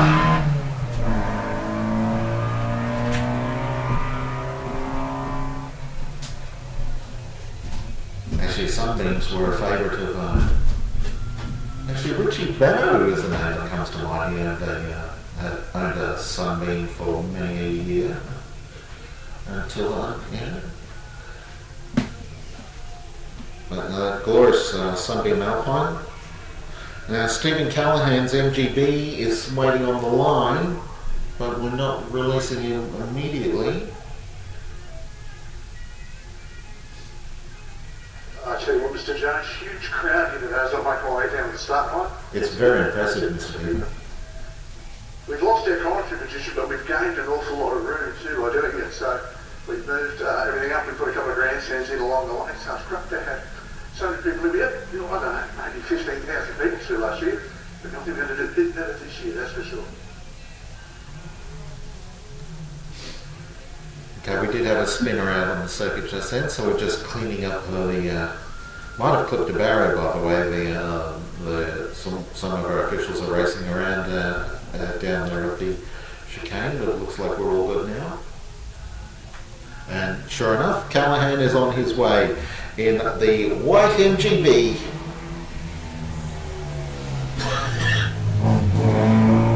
.8 litre BMC 4-cylinder engine on board the MGB. When I first got involved in circuit racing, that was the thing to have in Queensland sports car racing. Then of course there was this little thing called the Mazda MX-5 that came along and changed everything. Here's Mara Douglas sharing the little Riley Elf with Neil Douglas. Riley Elf was one of a range of cars under a number of different brand names. It was basically a Mini, but with a slightly different bodywork on it. Wolseley, there were Mini made in Wolseley colours as well, and also the Austins as well. As one of our Fiats gets underway, Fiat 124S of Quentin Ryder. Didn't come out for the first run, but Quentin's underway now. 1.8 litre Fiat. Very rapid looking coupe, very attractive looking coupe too, those Fiat 124s. Robin Todd's Austin Lancer is next on the line, and he gets underway. And no, the car is coughed and spluttered and died.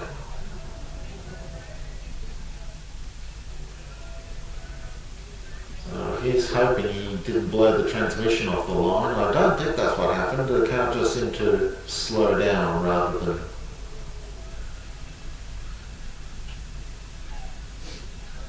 nonetheless, the Austin Lancer is not going anywhere. So it will have to be retrieved. In the earliest days of the Armstrong 500, which later became known as the Bathurst 1000. You know, Austin Lancers in the entry list in the earliest days.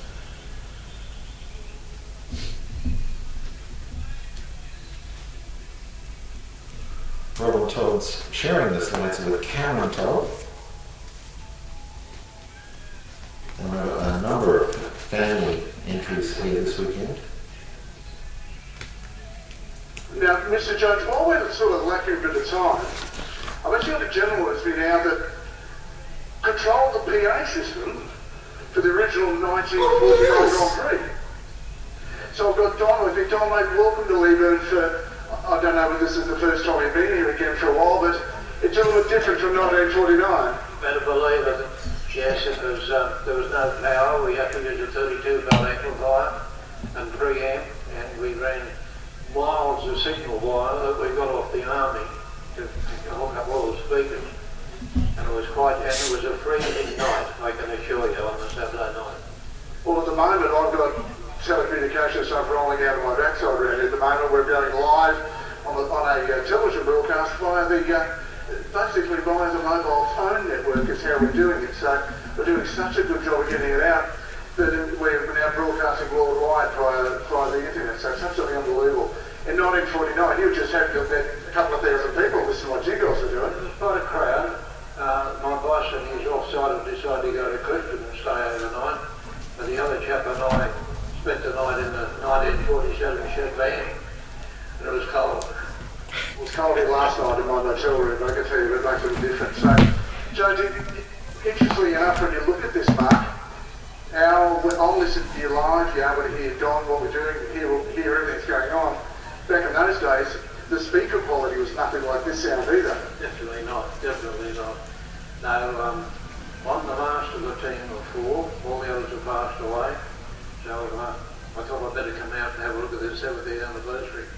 Well, Don, what we're going to do when we go off here, I'm going to take up and show you our PA system, show you a couple of other bits and pieces too, Jonesy, but mate, what a privilege to have a guy that not only was there, but did what our job was, but kept getting people entertained.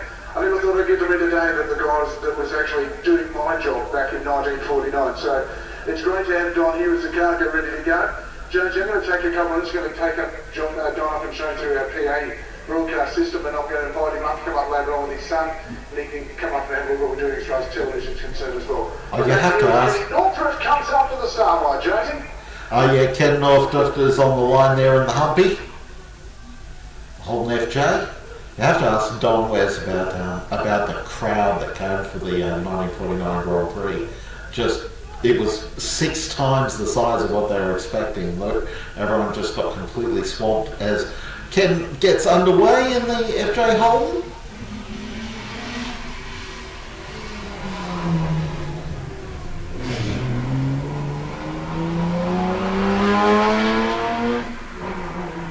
There we go, the sweet engine note from the inline 6-cylinder Holden engine.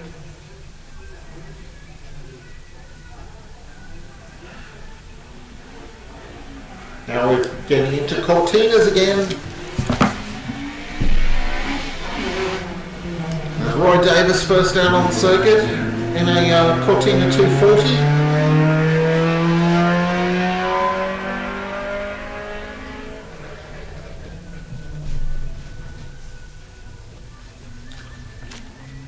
pushing that car quite hard is Roy. Roy used to race a Triumph GT6 actually. It's a lovely car, that GT6. Glenn Potter and the Isuzu Relay is underway. We'll have to bug Colin Bond about that a little bit later. His first starts in the Bathurst 500 were in an Isuzu Bella.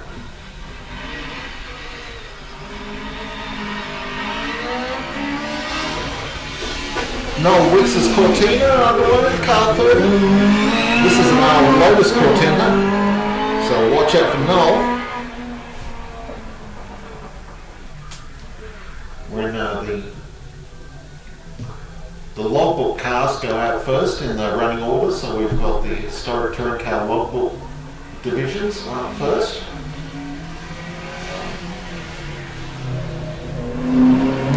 As Chris Rath's Cortina gets underway.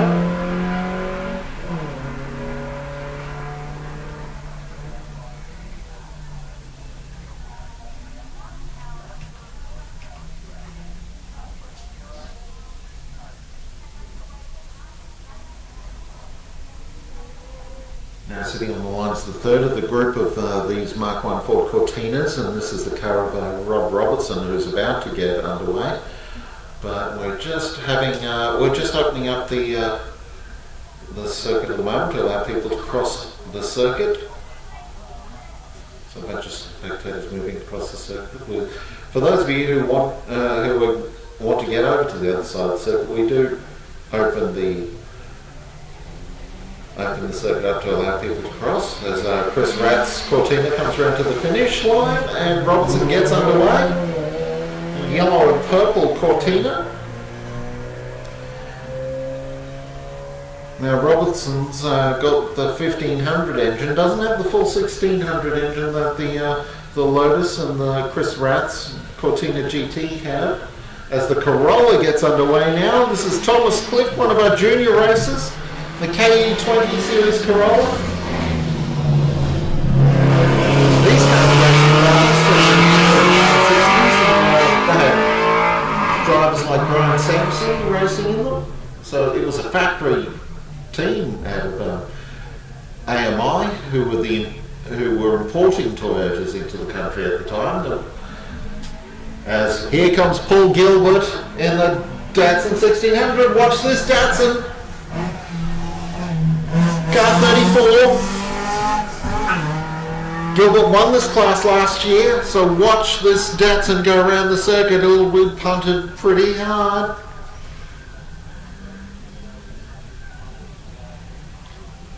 Ken McAndrew's out on circuit now in the Mark II Ford Cortina, chasing Gilbert. Gilbert won this class last year from Joanne Forbes was second last year. She's not entered this year in her purple Datsun. So it's, Gilbert's got different competition this year against McAndrew, and also here's Matty Clift.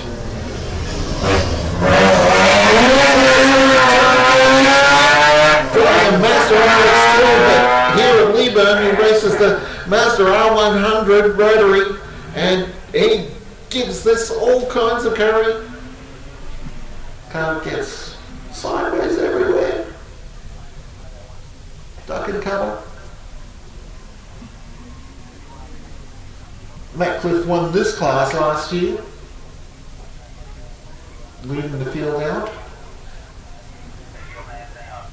Glenn Weston was second in this is the historic touring cars, 2 litres to 5 litres. And it looks like Matty Cliff's just clipped the barrier maybe, or cone at turn 2. Well, that just needed to be stood back up again. Gets around to the finish.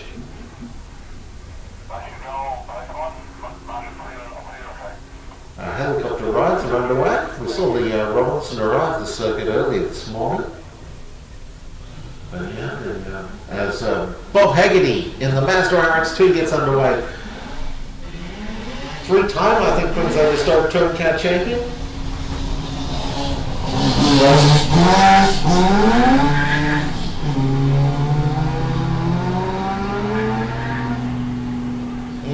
Bob's still having a bit of trouble getting the Master to clean rev this morning.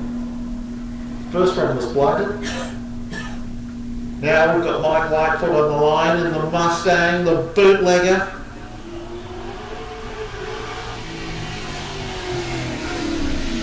One of those Lightfoot's been racing this car for well over a decade now, since he bought it off the internet with the photographs on the showing one side of the car. Apparently the car was involved in a shootout. Mark, can you hear me at all? Yeah, got you, Wes. I'm down with our third commentary team, part of our commentary team. Abby, what happened?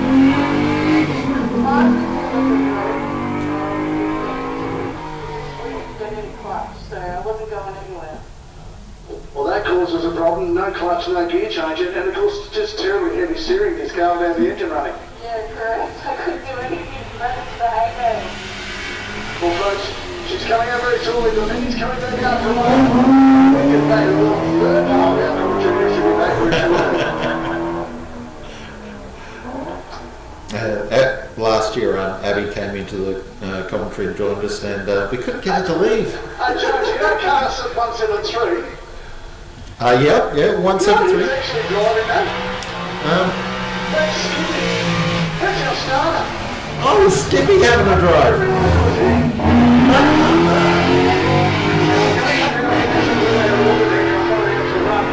The release driver's in the house, and I'm not really there to talk to him. I got a quick chat to him. The loose driver in the Murphy car this weekend has had Stephen Johnson and, Dick Johnson and Glenn Singh driving. His young Mr. Brock Payne, sitting over the so well done, son. Thank you, I'm looking forward to it. Just want to say a big thanks to Peter for letting me drive it. Really appreciate it and can't wait to give it a run. He's going to give it a crack, he's going to run a crack. How much fun is this going to be? A very talented young junior driver. At the wheels of a very talented car, and talking about guys that know to put on a show, Mark Crispin, what's the track like, mate? I'll ask you probably as far as track conditions concerned. It was ice cold this morning, second run should be a lot faster. Yeah, it's turning out a great really the truck starting to go down now. I'll probably have a second run in about another probably 20 minutes. Yeah, a little bit slippery this morning, you know what it's like, cold nights, so I reckon about 1, 2 o'clock we'll start seeing some boys put some quick times down. We'll see if we can get the old girl up on the front run, so it's up on the top there somewhere. So we'll see how it goes. Well, the third run today, I'm going over the back for the big run. I'm going to be commentating from School Corner there, so don't pay attention to me sitting here and getting excited. No, I won't, mate. No, I won't. Mark Reshford, the guy that drives the that highly powered and overpowered Ford Cobra is out there, really ready to run. 427 cubic inches of Ford V8, isn't it? That thing? That's a proper monster. King Cobras. Now, unfortunately, Abby Wingett has splattered her way around the course. The little mini is just misfiring, just doesn't want to rev. Jonesy, interesting spectators here. Jamie McKee just walking around. He goes, mate, I'm gone now. I'll be built. Dad's car will be here next year. I'm going to run the Buick V8 powered 3AM car.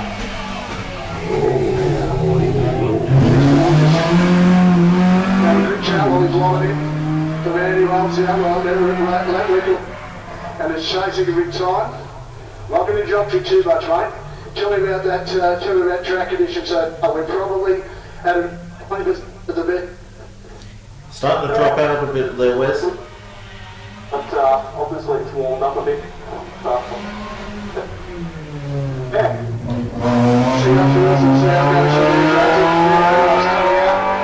He's after a 39-second lap at its worst this weekend. He wants a 38. Fletcher's in Hillman End, just disappearing out of sight. Now we've got the Alfetta GDV on the line.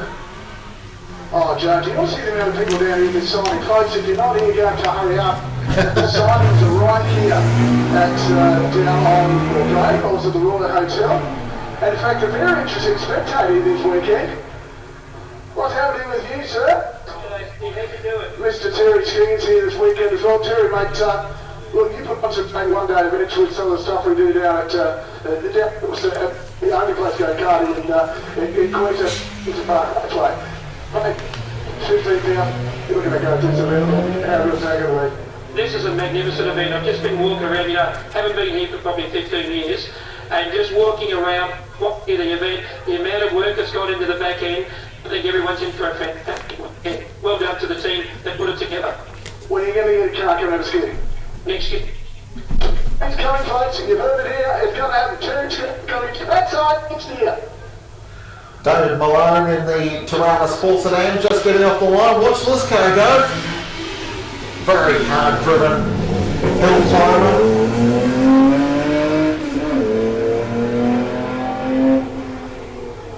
Oh, doesn't that sound beautiful? We see the Mitsubishi Starion coming back in the other direction.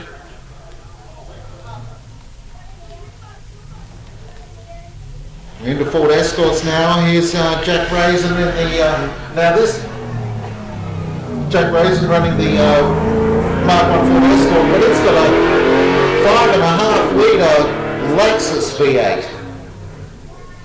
So it's a Ford Escort perhaps in name only. Very rapid devices. We see Malone coming back in the Tirana, so that's going to be a hard-fought class between the two Tiranas here as the number 54 Tirana gets underway. That's Steve Wingett.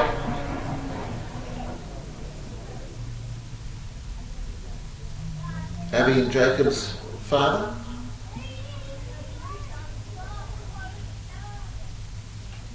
Now here is Mark Burgess in the supercharged 3.8 litre Holden Gemini.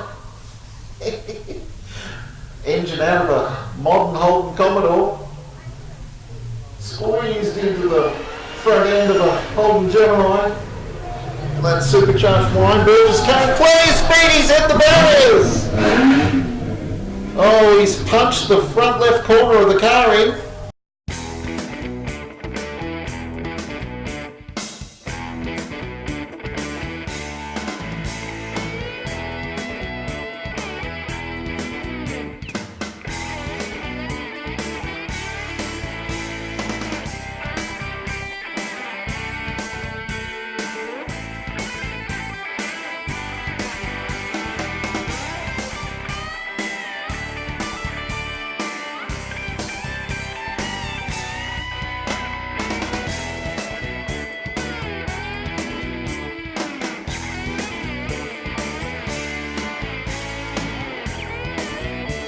Crazy Kevin on the radio.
powerfmradio.com.au. So watch out. Now, Mr. Duffield Senior is finally vacated his chair out of the old ex-Warwick Hutchison car. Now, seriously, Duffy, this thing's going like a train. The boys finally getting a handle on it. Yeah, no, he's going really well. We had a few issues with it last week, getting it ready to come out here, but it's going really well. He's, you think that he's come out of the shoulder drive meeting with about 100 horsepower and no grip to something that's got full aero with about 350 horsepower and about half the weight. So hell of a thing to ask him to have a grip on. Yeah, I'm really impressed with how he's going. He did well out here last year and he raced it up a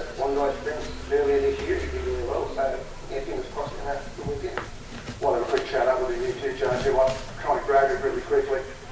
He's a bit of girls, attractive young bloke, Darren Duffield needs a brolly girl. That's what he needs. He's holding his own umbrella. He's a young fella, under the age of 19. He's actually good looking. Don't take anything from his father's looks, because you'd never look at him at all. But he's not a bad looking fella. Mate, finally the car's running right. You're going well done. If you've lost your income or had a change of earning capacity through no fault of your own and are struggling with debt that you can no longer handle, you probably feel a bit like this ant. If the struggle is getting you down and you feel overwhelmed, there is an answer. Central Liaison has helped thousands of people break free of the debt struggle by handling their debt for them. Freeze all interest, stop the harassing calls from the bank and start enjoying life again. Call them today on 0409 344 070 for a confidential, obligation-free chat about how Central Liaison can help you take your life back. The number again, 0409 344 070. Call them now. Well, if no one's available to drive your mini, mate, I'll jump in. I'll come out of retirement. Look at all the people want to do that too, but I'm sure there's a line to get that. Yeah, definitely. Well, thanks, Darren Duffield, one of our guys to watch this one. You tuned in guys that's made his way through, so good to see him have a red on crack. Well, look at this. Judging the weather is just sensational. I do notice that, yeah. Slip, slop and slap, everybody. The sun is beating down on us, and we've blown away all that overnight freezing weather. Judge, he was colder than your mother-in-law's kissing this morning. Oh, I don't want to think about that. Don't plant thoughts like that in my head. Here comes one of our Geminis on steroids coming your way to go. Yeah, we've finally cleared away the remnants of the other Gemini on rides. As Mick Doyle comes up to the line in the Commodore-engined Gemini. Not quite as quick, Doyle's car. It's naturally aspirated as opposed to Burgess's supercharged. Judge, just a couple of things here too, by the way. I'm about to go over and get us some donuts from the donut ladies.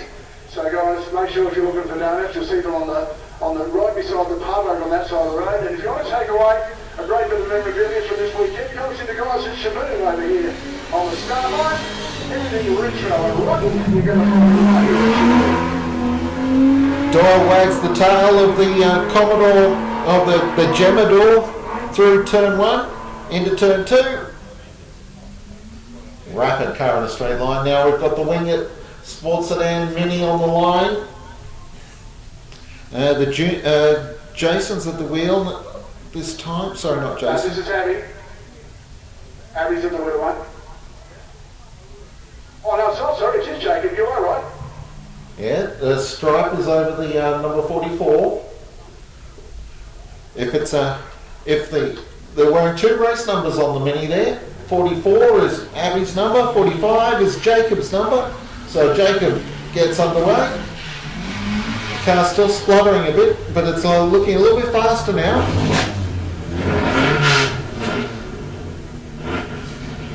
No, they can't find second gear, or third gear rather. No, it's still refusing to run cleanly. Headaches. As the Alfa Romeo is back, this will be Tom West or Sid Smith. It looks like Tom's at the wheel. Hey Jonesy. Yeah. There's a great place to come and get your donut to. It's right beside the pub. It's called the Donut Ladies. You know, they say they'll come to you, but they wouldn't come down to the country, but I'll come here as well. But there's only one lady. And there's a whole lot of blokes hanging around here. I don't know what the story is. But folks, if you want the best donuts and the only donuts again right here, Leyburn, come and see the guys from the Donut Ladies right beside the pub for that sweet treat apart from something different. Come and see the guys of the Donuts Ladies right behind the pub, just the right hand side, close enough to the start finish line. Donut Ladies, the only place to get, well, something with a hole in it this weekend. I reckon some of those guys are looking for promotions to become ladies, I think. Tom West on the line in the Alfetta GTV. They made great touring cars, the Alfettas did, in the mid to late 70s and all the way into the mid 1980s until the car was finally replaced by the Alfa 75 Turbo. Tom West at the wheel, one of our junior competitors.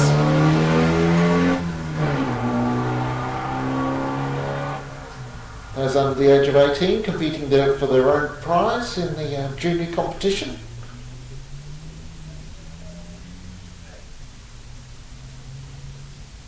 Alfetta right in amongst it. Now we've got Tirana coming up to the line now. Oh, hello. Course car's on its way. So Tom hasn't disgraced himself, has he?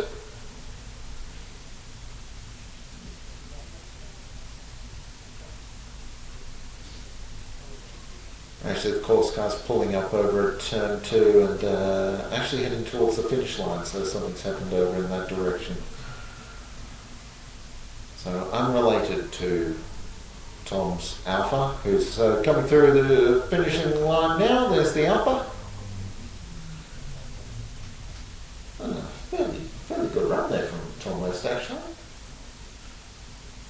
So the next car up on the line is going to be the Tirana.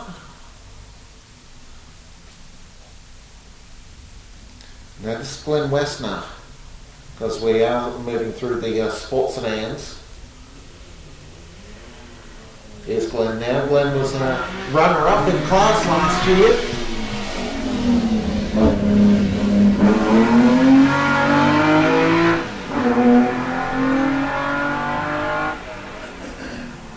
Actually, that's Glenn Westner's runs in the Group N Historic Touring Cars, and he was a runner-up to Matt Cliff's Mazda R100 as one of the Capri V8s gets underway. This is Kevin Crosh, 302 under the bonnet of that Mark 1 Capri. Arrives at turn 2. Goes hard, that car. John McGrath's V8 Nissan Silvia is away.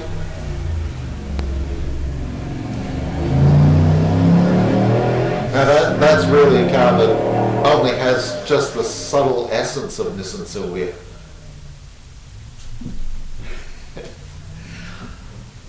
Now Brock Payne's up on the line in the V8 Morris Minor. Brock Payne, one of the new youngsters who's coming into Queensland Circuit Racing.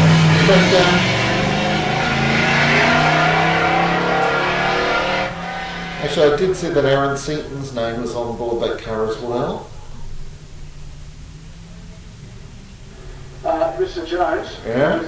Just standing down beside Dean Amos, just down past him. There's a look in his eyes, Mr. Jones. They're on.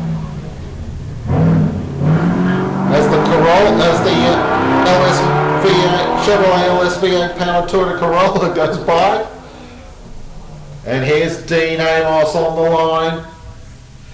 Was our winner last year in the Gould GR55B.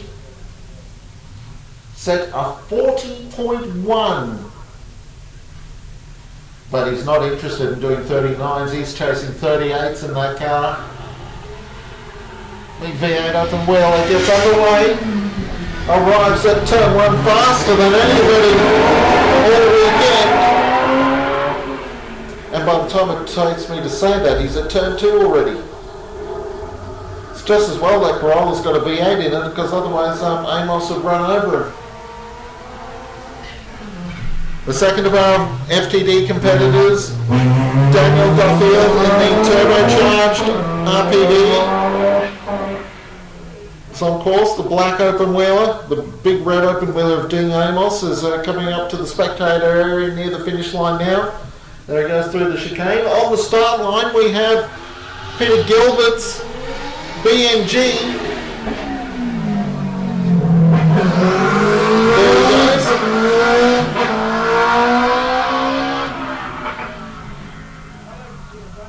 Now we've got James Hayner's Farrell. Car used to be a Clubman Sports 1300 car, but it's been modified a lot.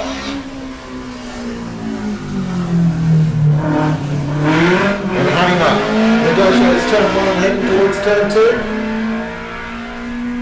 2. This very rapid Formula Libre car that make up the fastest cars of the weekend. Car 67 here on the line is Warwick Hutchison. 4-litre turbocharged RPV 03. The third version of RPV. Goodness me, does that car travel. Neil Lewis's next car on the line, car 68 there. And the Fly 1.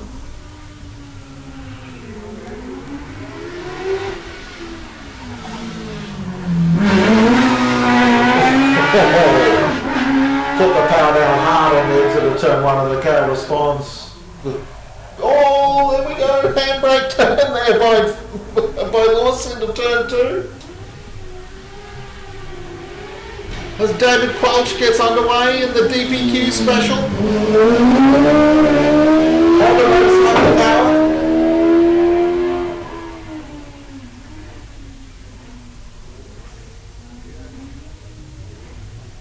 Now Michael Von Rapard, the Dallara, lining up on the line here.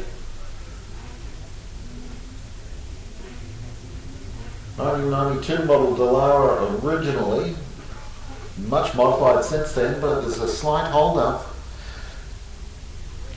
it looks like, for either Quelch or Lewis. Lewis's certainly was very sideways coming out of turn 1 before.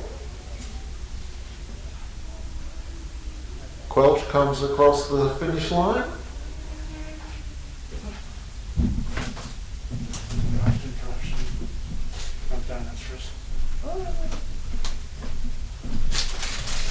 Oh, where's Stevens just step back into the commentary box and the smell of donuts just fills the cabin here. Graft and corruption for the commentary team and also our television guys. Graft and corruption is aplenty. I'm trying to lose weight here, guys. Well, I'll tell you what then, Jonesy. I'll eat the outside of the donut, you can eat the inside. Oh, that sounds fair.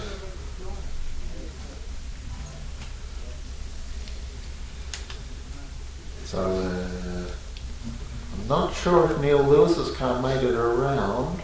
I saw Quelch's car was coming around to the finish line, but might be a question mark on Neil Lewis.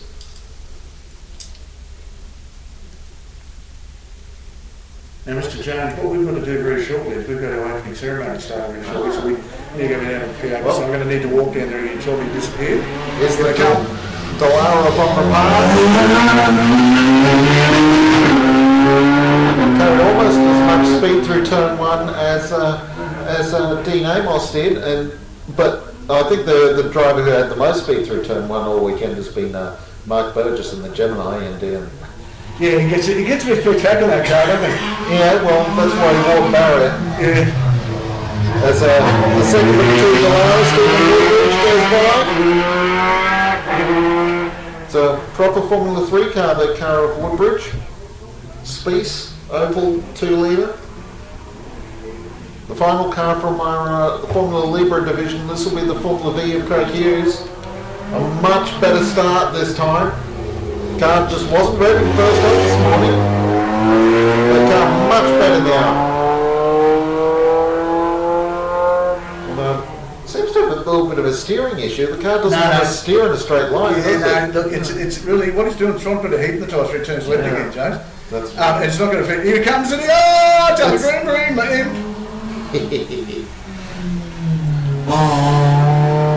They're not all the rear engine cars this weekend are Porsches. No. Some of them are Hillman Imps. We've already had Jason Fletcher's car out early in the running. Yeah, the Impon Roads. Sorry, Andrew Fletcher, I should say. Talking about cars on steroids, here comes the Anglia. A mighty Ford Anglia. Ford Anglia and then some. With the Mazda MX-5 running gear. And that cheating? I suppose it's no less cheating than sticking an LS1 Chevrolet engine into a Toyota Corolla. There's a lovely bit of gear. I do love them. Now we're back with some minis. Rodney Hanson's Morris Cooper S.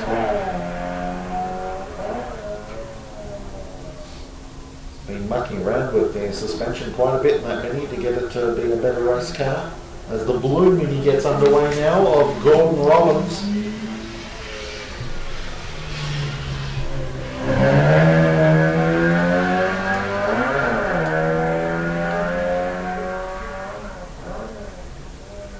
Gordon Robbins retired from work, and then someone mentioned, I used to race a Mini. And to him, and at that point they planted an idea, and that idea became that blue Mini. As Simon Boss Walker steps out wearing the big old Falcon XP, so not quite the oldest style of Australian Falcon. They went back to XLs and XM before we get to the XPs, but certainly this is pre-V8 for Falcons. And then we have the Escort now of Mark 1 Ford Escort there of Great Bull. Been a regular here at Leyburn. So yeah, we're into touring cars now. Up to 1972 touring cars. Paul Keppel goes by in the 1300cc Mini Cooper S.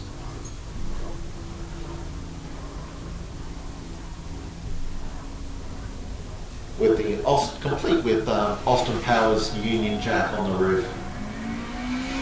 As here's Craig Lawrence in this very rapid Mark 1 Escort. Watch Craig. Owned this car for 22 years now, so I guess they've got a handle on how the car works. Brett Silkstone's next in the Mini. The big Escort Mini fight in this class, with some Cortinas thrown in. There's Brett, car number 8. Taking turn 1 with a certain amount of respect. Yeah, the damage on the front of Mark Burgess's car looks like it's not quite cosmetic. It's a little bit more than cosmetic. It'll be a fair bit of work to turn that around. Here she comes. Yeah, the Mark II Cortina of Donna Trustle. Same colour scheme as mine. I really miss that car, James. I really do. Now I'm going to disconnect down for our opening ceremony very shortly, mate. So I'm going to leave you about Catholic figure alone on your own, and then I'm going to go across to our in the third run this afternoon. We're going to go across to our secondary commentary position as well, and try and catch some of the action. Matt Wyburn gets the Datsun 1200 underway. Datsun 1200s have got a strong history here at Leyburn. Jamie Finesse raced one to spectacular success, as did Matt Campbell actually. Big shout out to Matt, of course, one of the Darwin Downs' favourite sons, who's doing wonderful things over in, all across the world actually. He was in America last weekend and won the race at, I think it was Laguna Seca. No, it wasn't Laguna Seca, it was at, I think Loma Park.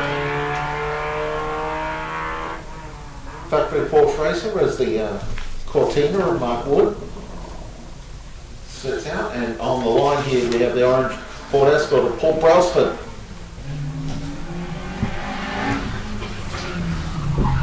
Almost overcooked it. Went too deep under brakes at turn 1 to Brailsford, and then steered too hard across the apex. I suppose he's trying to get some heat into those front tyres as well. Another Escort.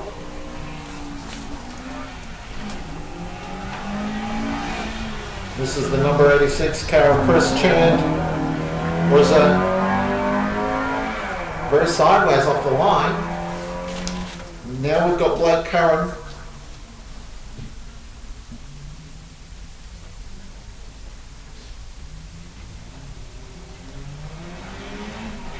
representing the current event here this weekend, Blake.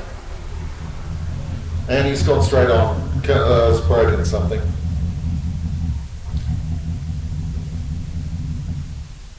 Couldn't I drive? They might have done this drivetrain actually off the line there. I hope not.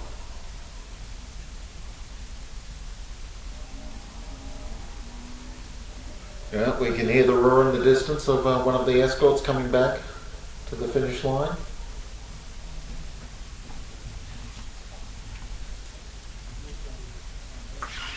Actually, that was Chris Chan coming to the finish that we could hear. See the Volkswagen Type 3 squat on the line there, Ian Dalglish. It's got a bit retro with the paintwork this weekend. It's an interesting mix of primer and neglect.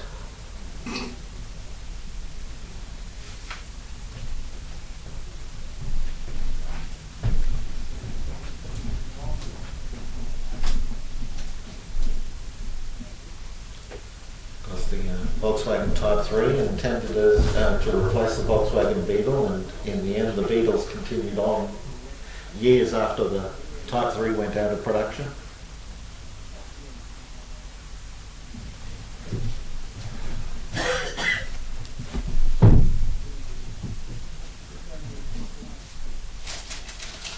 I can't stand this one with all these donuts. Oh, no, yeah. Get into those donuts, folks, they're fantastic. Yeah, the donut ladies do a great job up there, but unfortunately the gentleman working there wants to wear floral hats. I'm just telling you something about him. How can you trust a bloke that makes donuts and wears floral hats? But I'd have to, because he gave me free donuts, so he's a lovely guy. I told you, Jonesy, I'll leave all the holes empty there for the time. Well, Paul Morris loves a floral hat. Or he does, doesn't he? Floral helmet. He loves the touch of the hibiscus in his artwork. Which will be coming up very shortly, Jonesy, 12 o'clock, we'll be having that. We'll have all our dignitaries and our celebrities down here as well on Starlight. Chris Nixon will be bringing you that very, very shortly. And what a great day it's going to be. The crowd is tremendous, mate. There's thousands of people everywhere. Even over the back there, absolutely cracking crowd. So congratulations to everybody. This is day one of day two. We've got so much coming your way. Oh, and the girls come around. Oh, hello. We've got some great raffles from here. Hang on, Jonesy. I'm going to catch up with the girls. The raffle at the moment, this is our hot lads, guys. So when the girls are coming around, the girls from the Wheatville School, they're going to come around. You can win some hot lads. A variety of race cars right around here in Leyburn. So make sure you grab your ticket. Drawn at 12:30, and how much is that ticket?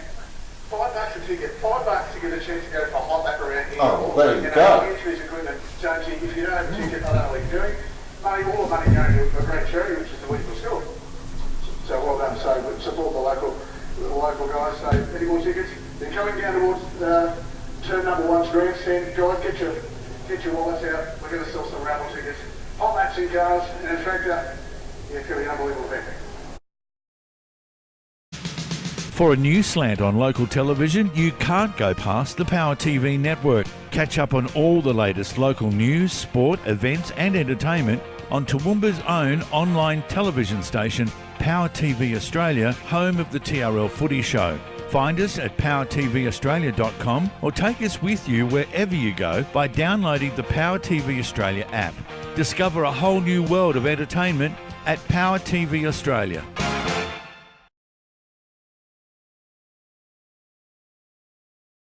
Is your computer driving you crazy? Is it slow or doing things you didn't expect? Well, having a computer crash or pick up a virus can be a complete nightmare for a business, so having someone local you can trust to get you up and running again is critical. The dedicated team of experts at Computer Troubleshooters Toowoomba West will put your mind at ease from the moment you walk through the door and will get your problem solved in no time, with a 100% guarantee on their work.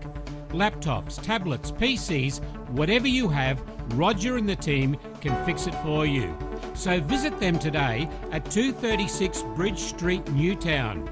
Can't get in to see them? No worries. Just call them on 4642 1331 and they'll come to you. Toowoomba Troubleshooters, Toowoomba West, on the web at www.computertroubleshooters.com.au/Toowoomba West. Freshly grinding the bean as we speak. So, and they've got all sorts of stuff here, all sorts of other food types as well.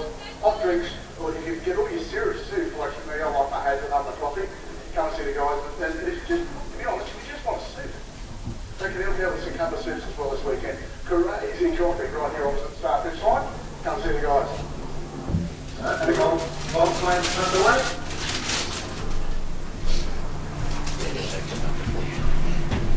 Jonesy, the Grey Man community, all communities, steak burgers and hamburgers and roast beef rolls and sausage on the burgers, all here. All here, so make sure you come and see the guys from the Grey Man community, all for if you want a hamburger or something, here on the start finish line. Right beside Shadoon, for all things rockin' and retro, come and see the guys from Shadoon as well. Great take home, a great souvenir from the weekend. Dig down is underway in the Datsun 1600.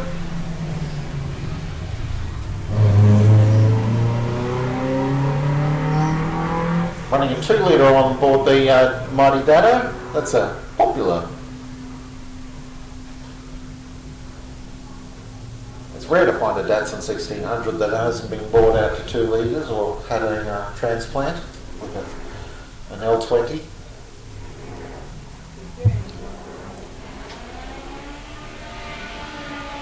Now here comes Bruce Garland.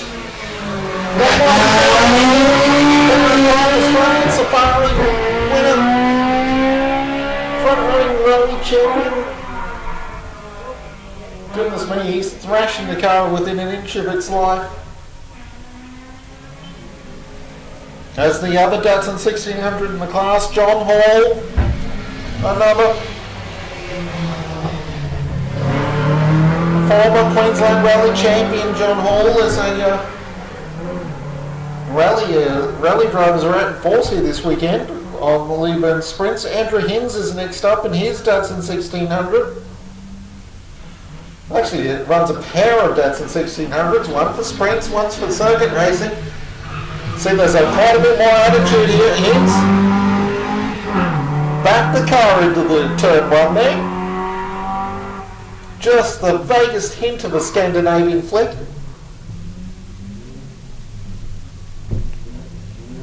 Following Hinds out onto the circuit, it's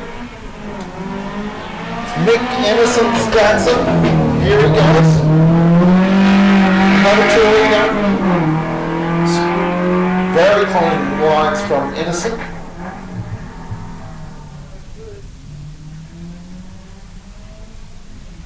Less aggressive than some of the Datsuns, but fast just the same. Don Milner in the Triumph Dolomite, the interloper in this class. Class full of Fords and Datsuns, and Milner's chasing after them in the Triumph Dolomite.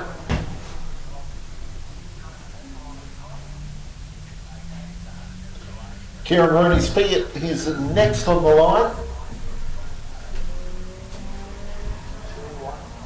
2, 1, 2. Gotcha, Wes. 2.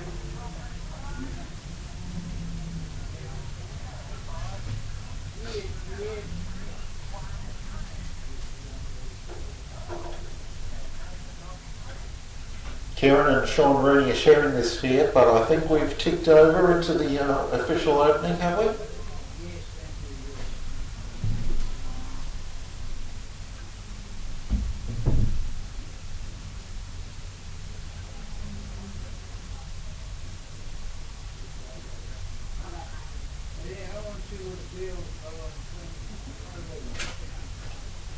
Maybe one of the escorts has actually gotten a bit wide out there on the circuit and hit something.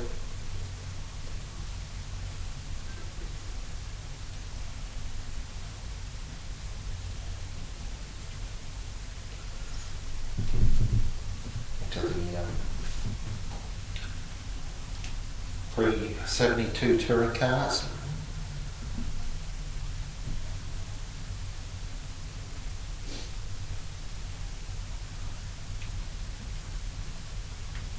One of the most hard-fought classes of the weekend, the 1600 to 2 litre touring car class. Here's Rooney now in the Fiat.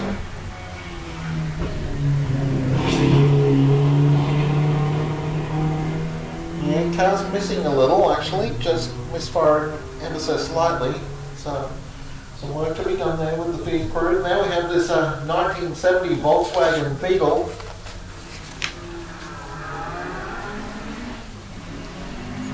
Very hard driven car of David Sittery.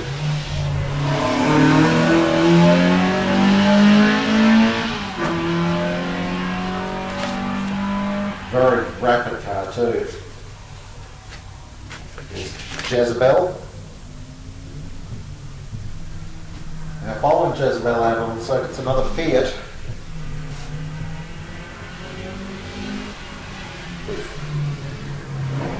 Fiat 125. Kerry Snyders and Seamus Murray driving that car. Doesn't quite have the horsepower of some of the big Datsuns and Escorts in the class. As another one of the Datsun 1600s gets underway. This is Dallas Wolf.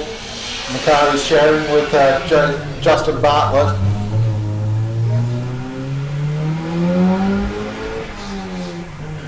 Very aggressive sounding Datsun.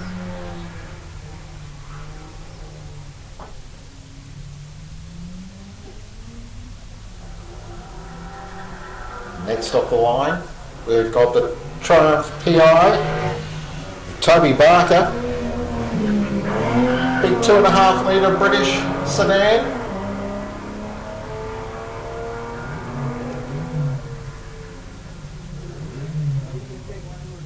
And now Alfa Romeo.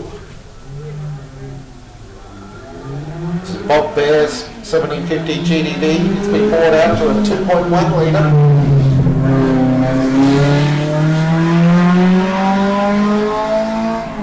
Alpha GTVs were almost performed one of the biggest upsets in the history of Bathurst motor racing. I think Bear's actually going to be the last car before we get into our official opening ceremony. When you come up with these 90-degree corners, the idea is to pitch them in pretty hard and lift the inside wheel so that the diffs will release and go around the corner. You get it right, it's quick. You get it wrong, you go through the fence. Don't get it wrong. I'll try not to. It's too much money. Folks, we're getting this car on track very shortly. This is your chance to take a colour photo. And Stephen, I've just worked out you don't fit in it, mate, sorry. If Stephen reckons he would shoehorn himself into that car. This car is, of course, the ex-car of Jimmy McRae and Ian Griffin. And mate, I had the opportunity some years ago with my mad Irish boss that I used to work for. We bought one. And I got a chance of driving a car very similar, not that one with that much lineage, but I got to tell you now, mate, I've driven some good things in my time, but that thing is insane. Yeah, I mean, these things are, it's so good to see them out and actually running. You know, a lot of the time you only see them on a display somewhere, but actually have it out here running, and when you hear it, you'll definitely appreciate what it is, because it's an amazing bit of history, and even all of us guys, Dad, myself, even my uncle Jed here has obviously seen them on YouTube and can't believe it's actually here. So it's really cool to see it and can't wait to hear it go. Well, this is how old I am. I just explained then. I got to watch your dad start his racing career years ago as a young fella, way younger than Jed.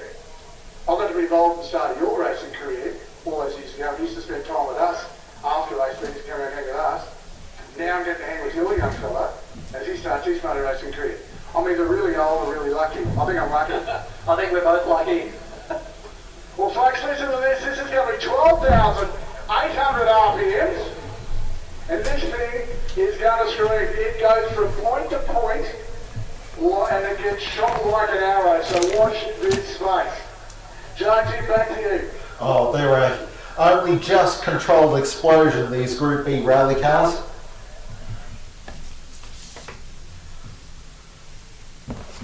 They had Williams Grand Prix Engineering had some. Oh, here we go. The Metro 6R4 gets underway. Look at this thing.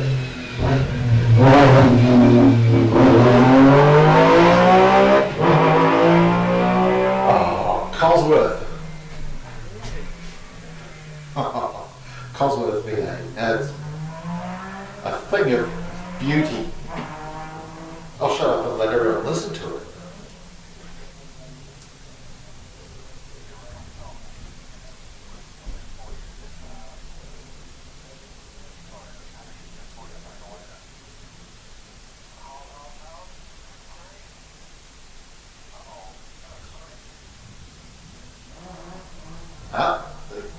Jonesy, I think he's had a spin out back of the course actually, or either that or he's showing it on. He might be doing dummies over the back. I'm thinking that's what it might be. Yeah, that mad boss of mine, Jerry Keogh, bought one of these things. And Jonesy, that was the most wild thing I've ever driven in my life, I can tell you. I was just telling Steve Johnson about it. Oh, here we go, back through the chicane. Heading back in front of the spectator point at the finish line. Almost ignored the chicane. And you know the best part about it, Jonesy, that's the real deal. Yeah. That's the real deal.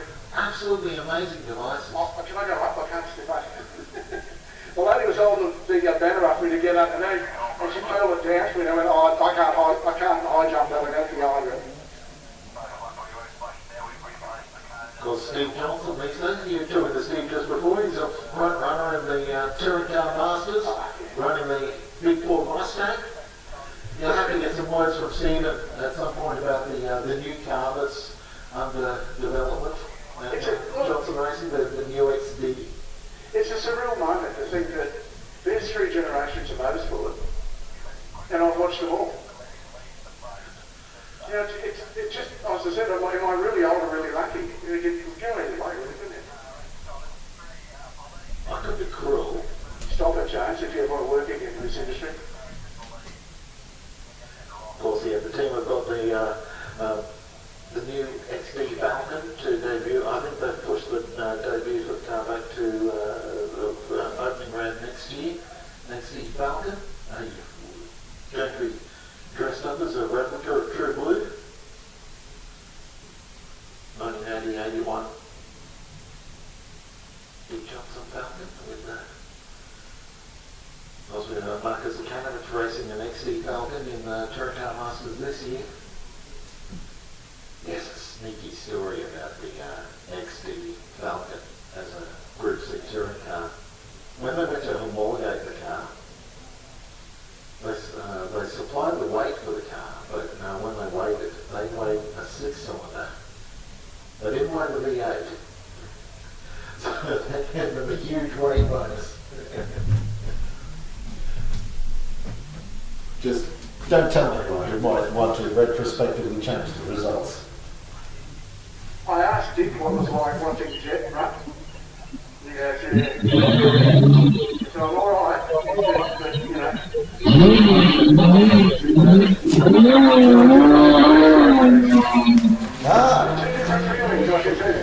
John Bolton and the Toronto XC1 underway.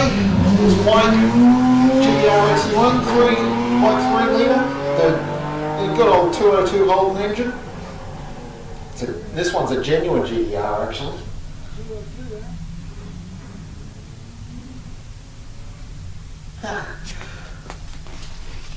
They went to some effort to secure Bolton and crew, to some effort to secure a proper GDR. They had to go to New Zealand to get it.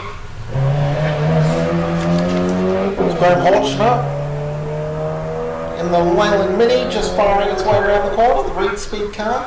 The collectability of these cars, Judge, is the real issue, isn't it? Because you've got, well, look at Guy Gibbons. That car that Andrew Offshouse, our Channel 9 News reader, drives it is a genuine GDR.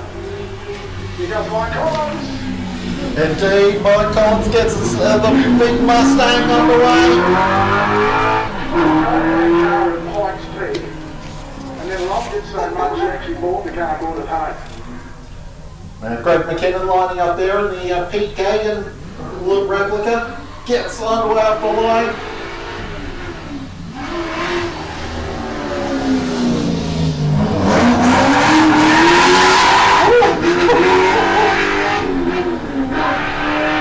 All crossed up on the exit of turn 1. Got the car straightened up eventually. But we're into turn 2. Another Mustang on the line. We've got a small flotilla of V8 Fords coming through now. This is Dave Stewart in this light brown or orange. Sorry, yeah, it's very much orange, I should say.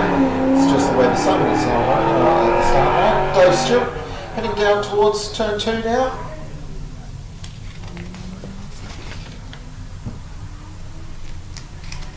Now, Graham Alexander was due to come out next, but it looks like we've had some problems with the Camaro. Then Dave Busby's Mustang is next, car 108, there he is.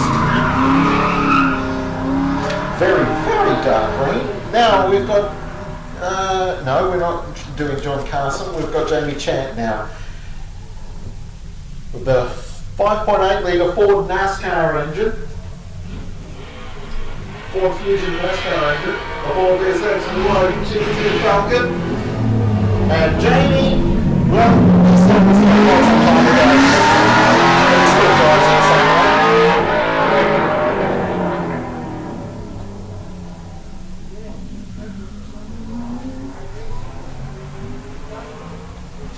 And Jamie will be one of our ride cars later in the weekend. Is David Dunn, XW Falcon, comes around.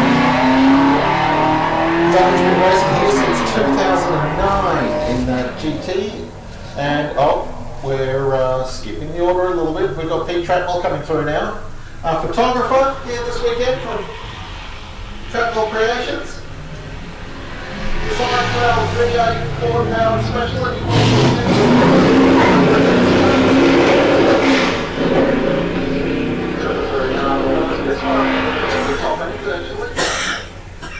And now on the line. I think 4 times Trans Am champion John English, former Queensland Sports Sedan champion, multiple Bathurst 1000 competitor in XD Falcons and then VL Commodores 1 year in a Ford Sierra Turbo. And there's English in the Pontiac Firebird unleashed on this 1.1 kilometre Leyburn Sprints. And that's his current Trans Am race car, that Firebird. So it's definitely the business, that car. Following English is another Falcon. This is Bob Hamilton's XY GDHO.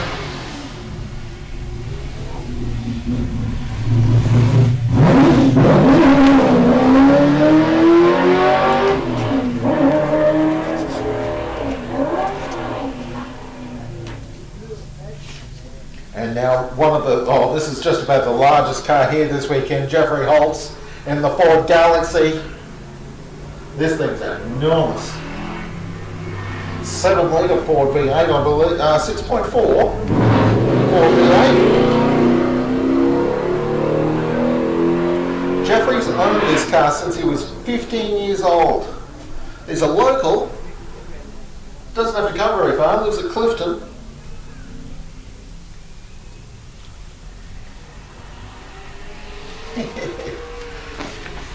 Paul Hewitt next up as we continue through the V8 division of touring cars. Paul Hewitt, very familiar here this weekend in the grey and orange GT Falcon. Next up is the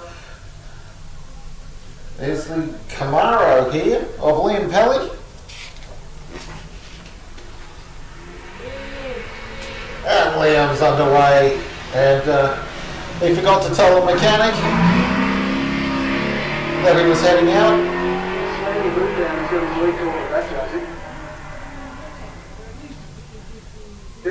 Definitely that you won't be any good trying to kickstart a motorbike now with only one leg.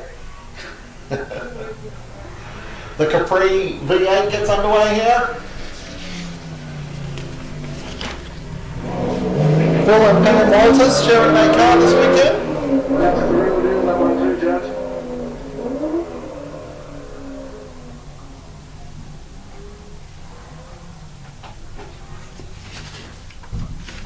David Garland next in the Mitsubishi Lancer, the Garland family, prominent long distance rally competitors.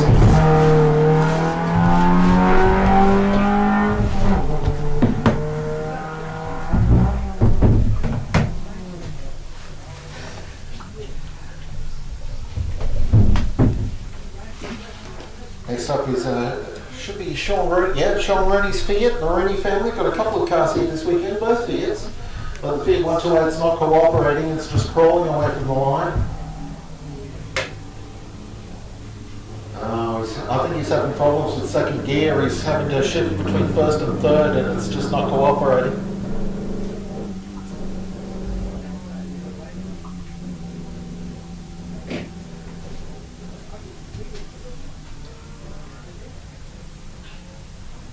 So Garland and the Mitsubishi Lancer coming around to the finish line, but I'm not sure that Rooney's going to be able to. In fact, yeah, Rooney's pulling over now. The Fiat stopped just before turn 2. So we will have a little bit of a hold up while the Fiat's retrieved. Yeah, the car just didn't want to get underway. Staggered its way up towards turn 1. That was an interesting amount of time I just spent down on the start line, Jamie. I saw a number of luminaries. Luminaries, that was the word I was looking for. Luminaries, thank you, sir. No, unbelievable. And so the best throwaway line, Colin Bond, by far. Best throwaway line. Is that the whole school? Oh, it's the old. I think it is. The comedian of 1970s Australian Touring Car Racing. John French. No, there's no shame without punch, is there? Really, dead set. He was the ringmaster down there. He was like, seriously, the guy is so funny. Well, he's an old car dealer, isn't he? Gift to the gap. What are you saying? Because I'm one now. I'm working on an Aston Martin with myself at the moment. Of course, John French ran his own Alfa Romeo dealership for a couple of decades, as well as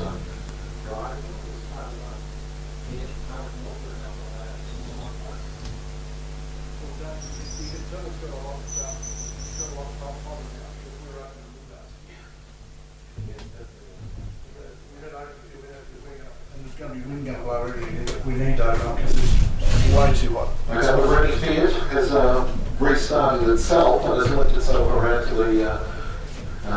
the finish line, so we'll be back underway momentarily. We've got the Volkswagen Golf coming up to the line now. Yeah, special thanks to guys, as I said before, the Greys Online too for their support this weekend.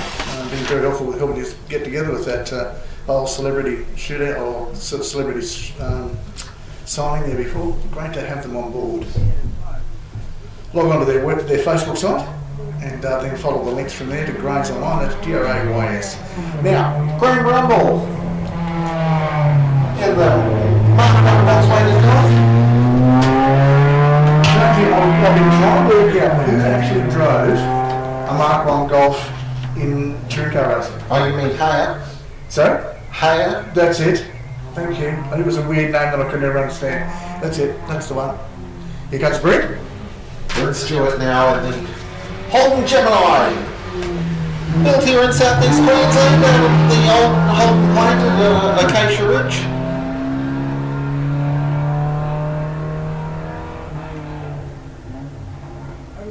Yeah, very smooth. Had to take 2 bites at the steering at turn 2. Jet Johnson paid him a compliment before.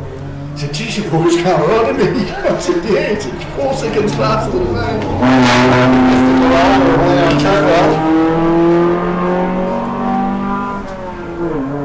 He's a remarkable young fellow, young Jet. Remarkable young fellow. If I could tell everybody to go and meet some young drivers, all of our junior competitors this year are extremely lovely kids. Stephen Victor Hogg underway in his Corolla.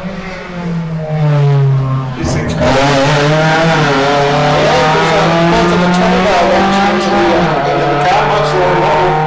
Engine than the outside sheet metal suggests.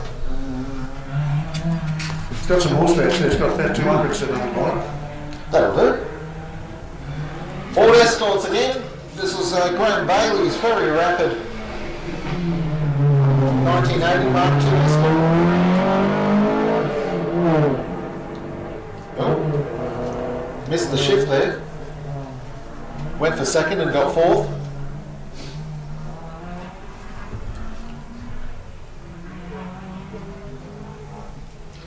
And here's the AMC Javelin.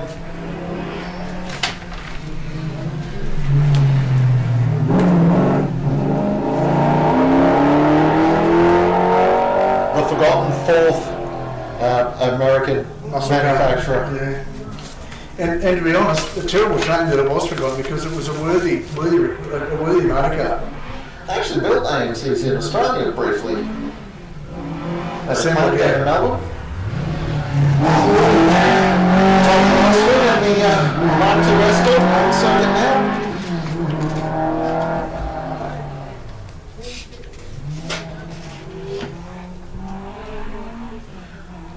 another one of our juniors, young Tom. Last year's winner, I think. No, it wasn't. Was it last year's winner? He was, wasn't he? It's a different car this year. We had a Mark 1 last year, it's a Mark 2 this year, it's Chris Collins. And heads out in second, here's Mark 2. And another Mark 2 Escort, and this is Wally Conway on the line. Yeah, he's got the proper Ford Motorsport stripes on.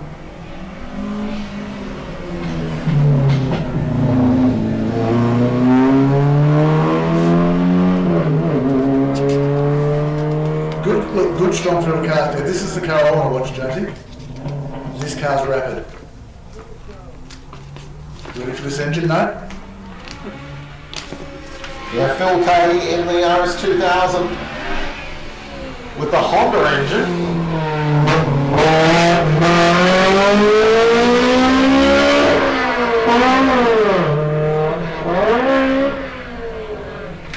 He's giving that some gentle. Yeah, that's the RS2000 with the S2000 engine. So is it an RS2000? Is it an RS2000? No, True. It's an S2000. The chart top line through now with Paul Lawrence. He's been here since 2009, although he's owned this car since 1988 actually. Boys, you tired. Gary Pitt next up, very well driven Pinto 2-litre engine Escort. Ford Sierra gearbox, and Gary wags the tail out of the commentary box. Didn't send any stones our way, thankfully. The engine of choice now for these cars that are doing conversions is the Z-Tech. Yes, yeah. Here's Peter Robinson's Toyota Celica. Yeah, the GT. Running largely standard trim, but he's been racing the car for years and years and years, and knows that it's got its own groove here at Leyburn. Those cars created worldwide history by carrying some of the first race cams ever in racing. Oh, Toyota Celicas, with big looms into the wheel. The Get Chop Monaro is on the line. Darren Cardiff. You're going to talk about those. They are really worthy recipients of your praise because they raffle cars off and do stuff for youth charities and stuff. They're really great people. Go and see them down opposite the pub. The Get Chop guys. We had to work through a couple of things for him last time. To be honest, to get him out on his car, we had to work through bits and pieces last time to get the car stringed and ready. A bit of a delay at the moment, Mr. Jones. I'm wondering if Gary Pitts had a spin out there in the Escort, or rather the Robbo and the Celica. The Celica's coming around to the line now. Yeah, Celica's come through okay. So Celica's through.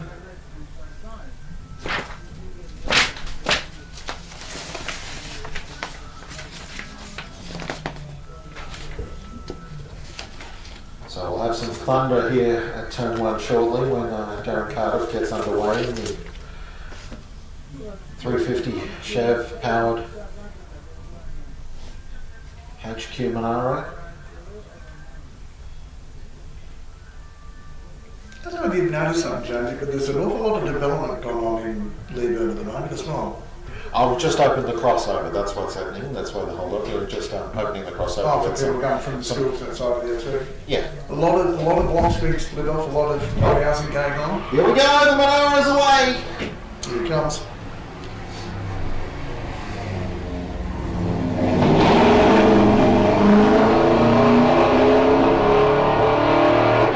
How big are the rims on that thing? It's got highway gear, it's got a highway different adjustment, so there's no 411s in it, so it's no race car. No, but all of a sudden he's wearing rubber bands on those tires, on those rims.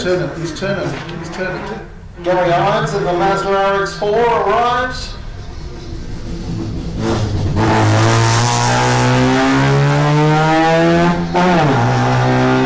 This Mazda RX-4 has been a logbook race car since 1985. Amazing, isn't it? Yeah, it's raced mostly interstate. It's a New South Wales car. It was built for street sedans that we now know have improved production. Started off as club cars. Ledgerwood in the Tirana, Paul Ledgerwood. Very sweet sounding 6-cylinder Tirana. former Speedway racer. Speedway karts, actually, Paul Edgeworth, as the Capri Reed 3.4 litre Cologne V6 engine on the Mark II Capri. It's upgraded with a Supras gearbox. It's a 12-litre conversion. So Super gearboxes in almost anything. Here's Perry Walton in the Jag, the Big Cat XJ6. Sorry, XJS. Of course, it's a V12, not a 6. So, I actually got that same shade of red that Gary Wilmington's Group A touring car used to be. Another Mazda rotary, this one an RX3. Paul Spateri, starting off time. A lot faster than his first one, this Paul Spateri in the Mazda. One of the famous RX3 coupes ever raced in Queensland throughout Australia is actually based out of Ipswich Netos. Neil DePose Radical gets off the line. Look at this car. Very nice bit of gear indeed.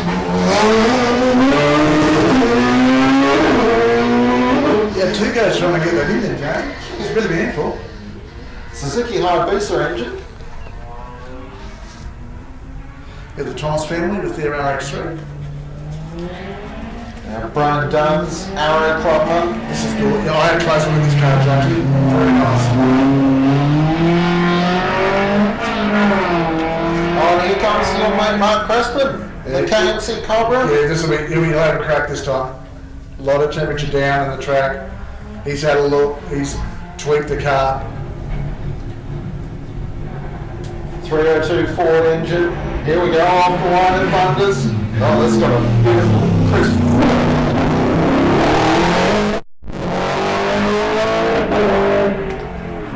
That's got a fair amount of straight line power for a it gets all its power down too. There's no wheel spin. Yeah. And here's the DRB GT40 of Greg Quince. That engine out of that car is very similar to a car that has served the camshaft.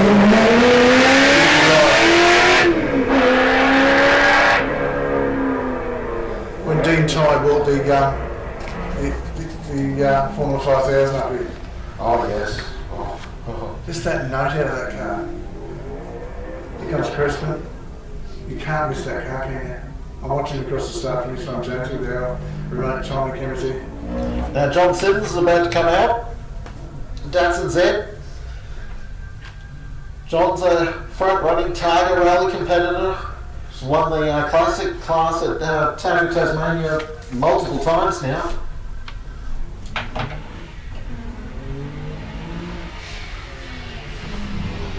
But this isn't his target car, this is the Sprints car, the red registered car. John's just as quick in this one. It's out to a 3 litre, this car now.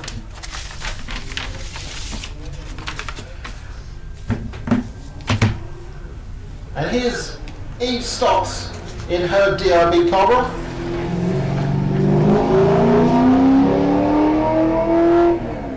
Not only does she take that and just tour around the car, but she actually does a lot of race kilometres in the car as well. It's a great car that we've driven in every sort of style she wants to drive it in. And elected representative too on the Southern Downs Regional Council is Eve. That's Paul Stogel. Yep. 6 times in this supercharged V6 Toyota powered Lotus Exige. It's the current generation. This is the car that Grant Denyer and Tony D'Alberto took to an Australian production car championship 2 years ago. That's the car, right? And here's the Lotus 211.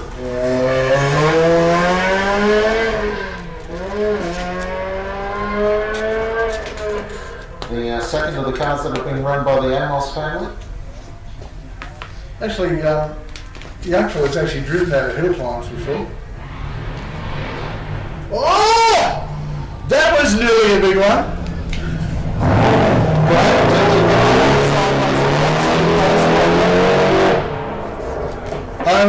Only the 1,500 people on the front straight and me are going to know how close he come then. And another Z getting off the line. This is the chocolate Z.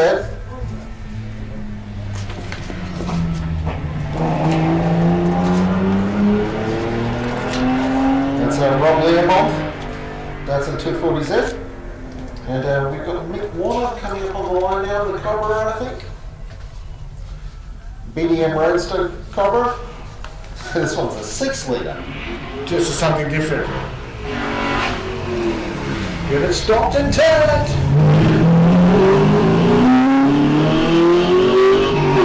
I thought he was going to lock it up there in the turn 1. So did I. Oh no. The high bales are going to get whacked again. But It's Mr. Whittaker. Yeah. Mr. Whittaker Jr. Yeah, the Steak, as he's known in circuit racing circles, because he's never put anything on his all-white helmet. Yeah, it's the Wade's tail. Actually, this is Whittaker Senior, of course. Yes. He's driving the 240Z, and it looks beautiful. Sounds brilliant. 3.2 litre. And this car's all set to do a time attack challenge. This car.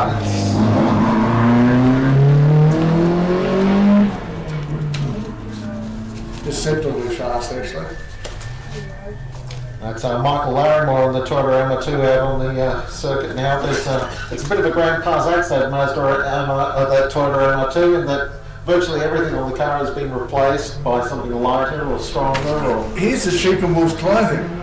This is Cass Michelak. Austin Healy spray. Martin Healy. Drag Jagger and MX-5.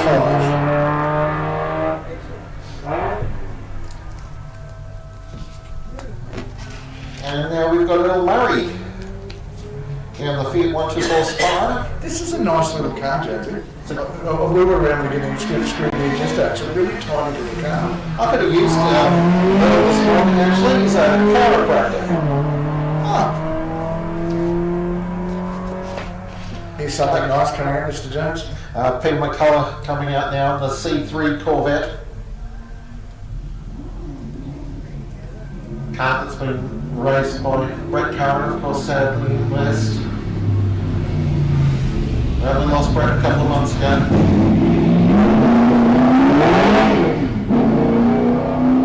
It's all a little raw, Jonesy. Yeah. Big part of this event, big part of motorsport in Queensland, and it's just all a little raw for most people. It's, he fought one of the best battles I've ever seen for so many years. And still raced his Mustang for a lot of it. He only stopped racing the Mustang towards the end of last season. As there's the latest of this of Steve Duncan, regular.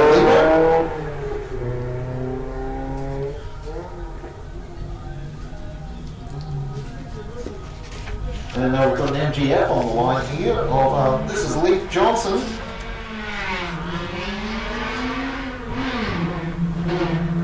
These early MGFs were powered by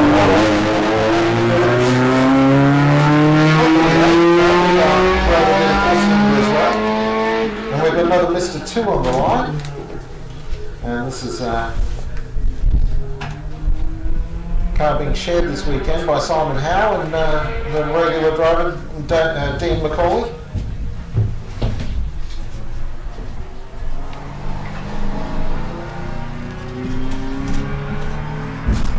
Very standard Toyota MR2.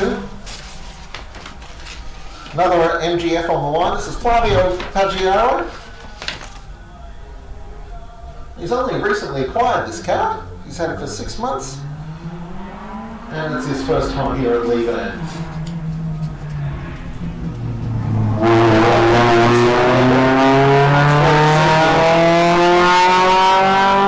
British mark represented once again. About 4 MGs here at Leyburn this year, I think. Oh, actually, it's quite a bit more than that because there's some of the open wheelers up at the top of the field. Here's John Reynolds in the Hybrid S2000. Sprints and circuit racing, John. Recently won his first circuit race, racing in the Italian Challenge. and raced right up at the front of that field too. Here's Paul Hibbard, who's been racing. Oh, he's been racing cars for over 20 years now. Paul started in sports sedans.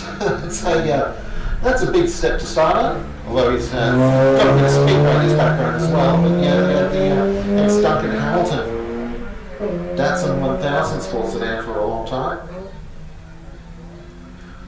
It's been racing in the very competitive Truck Attack XL Cup.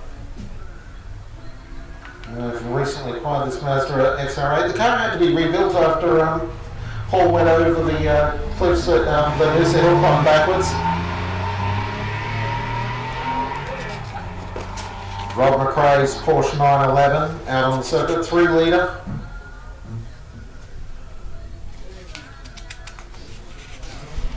And here's Dougie Swan in the first generation MR2 Toyota.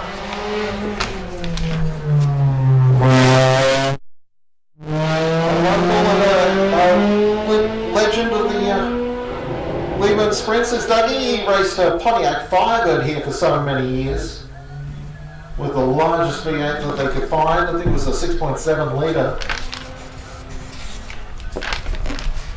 He's downsized into a Toyota MR2. Here's Porsche 944.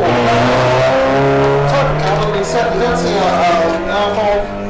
Riley Willery driving the car. One of a pair of cars that have been fielded here this weekend by Lee Achterberg. Lee won his class last year, but that was when he had the Porsche 928. Unfortunately, it looks like the Porsche 928 was unable to be ready, but Lee's racing a Mitsubishi Stallion instead and doing a fine job of it as Bruce Absalom in the Team Wheat Sundays Porsche Turbo S, a Gulf-coloured car. White, blue and orange, famous Porsche. Well, famous racing colour scheme for a number of manufacturers.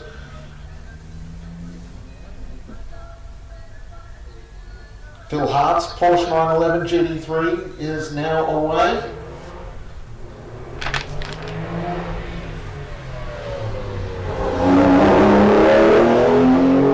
A number-plated road car, you can say the Porsche 911 GT3 is. It's basically the road-going version of the Carrera Cup car. So we see the Turbo S in the background there, and we've got a clubman on the line now. This is the PRB of Paul Finch. PRB's built in Sydney over the years.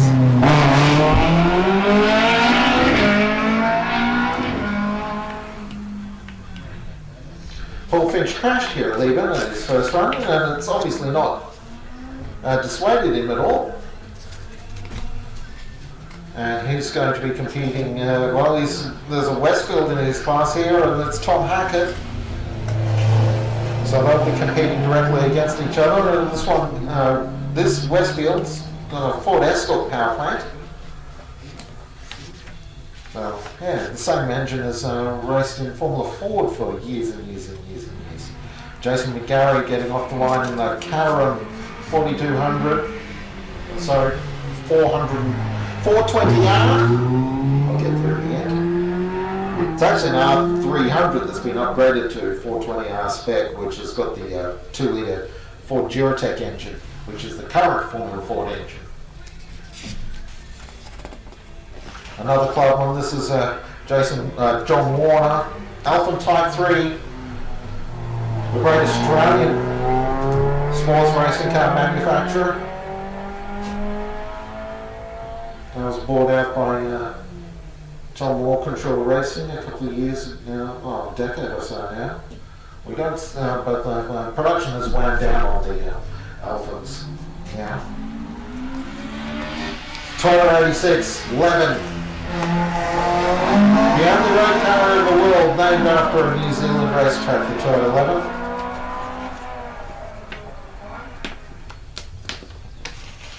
Genuine. That car was actually, that Toyota 86 there of Stuart Burrows is a Formula 1 Mate Series car from Japan. Well, they raced in New Zealand, I should say. They had a Toyota 86 Series in the Sophie Chile, the Proton Satria, one of our junior races. Hopefully I'll have some timing for you shortly. Next up, we've got the Suzuki Swift of Steve and Chloe DeLisa.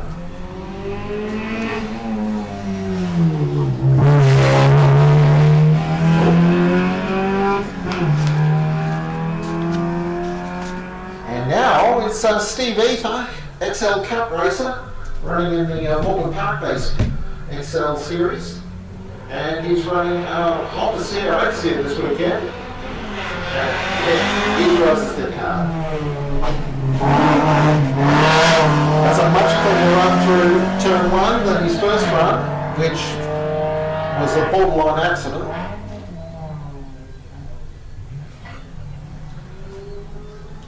Well, there's a bunch of XL Series cars coming through now. David Evans is next. Now, when I say David Evans, this is Skip. The man with the world's longest ponytail. And our starting here, one of our starters here at this man, he's putting the helmet on now. He's going to run the XL Series car around the circuit.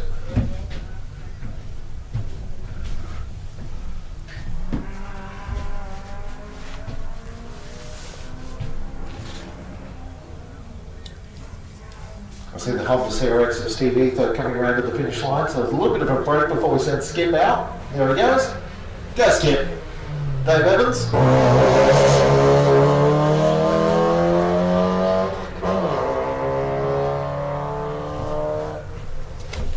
You reckon he has to sit on the ponytail? Or does he bunch it up and stick it up inside of the back of the helmet? I think he wraps it around. I think it becomes a hands device. Yeah. Here's our Honda CRX. Yeah, red wearer. Honda D-Type R. Here comes the man of the moment, the young fella himself. Greg Warren used to run the Mitsubishi Starion that's been raced the weekend by Arthurberg. Now, Mr. Joe Johnson here. Here we go. Master Joe.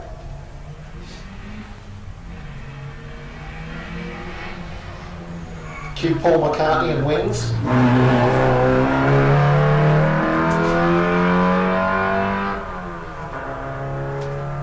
He said, I tell you what, it's a bit difficult to be fast around here. Yeah, and these it's a killer understanding on TV for a young fella. Got to keep the revs up in these XLs. As Lachlan Kelly brings his black and red car around, chasing after motor racing's version of Sauce, you could say, son of Steve.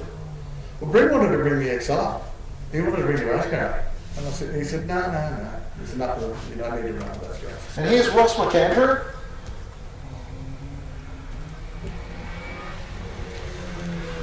The Auto 1 the XL Kipper. Unfortunately, Ross is running the car solo this weekend. Gloria's just recovering from a broken arm, so she won't be driving the car at all. Yeah, Ross and Gloria came up and said hi to us here in the box just before. Tammy McKay now in a Mini Cooper S. I love these cars. This is the modern Mini Cooper S. The supercharged version of this one.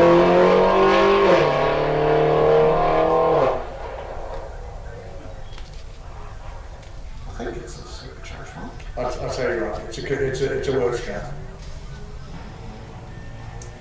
Look at this thing, Jamie. Maximum attack in the XL. Yeah, Grant Hossington coming from the line now in the black and orange car. Very nicely presented car, this XL car. These XL Series cars have kind of replaced the Gemini Series car as the cheap race car of choice. Here we go, Carlo Bacini. Yep. The BMW 130i, this is the naturally aspirated BMW being run by the Bacini family team. Plenty of these have been running in the Bathurst 6-hour and prior to that the 12-hour. Very popular production car racer.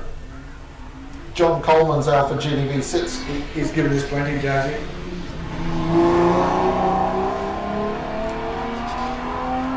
Yeah, this one's a 3-litre version of the V6 Alfa Romeo. bit more grunt than the 2-litre car that's running around the top of the list with Tom West, as John Connolly gets off the line in the BMW 325i. Actually, we might have the relief driver on board, Michael and McMichael.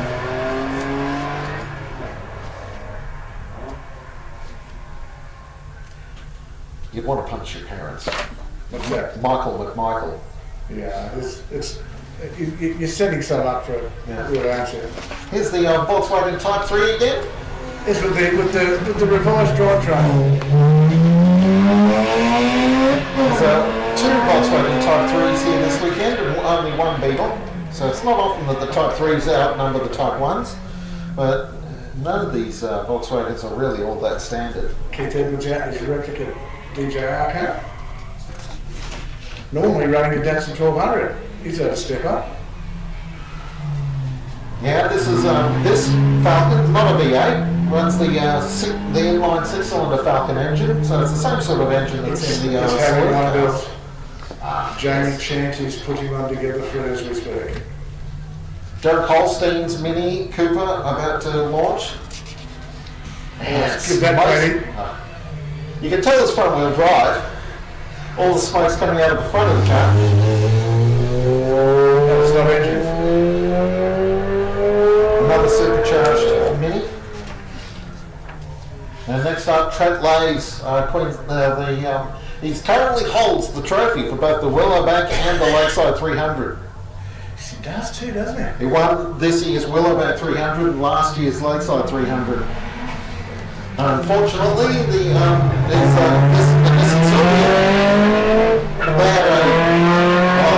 a beautiful V8 powered Nissan 180 SX, but unfortunately crunched it at Lakeside hard enough to write the car off.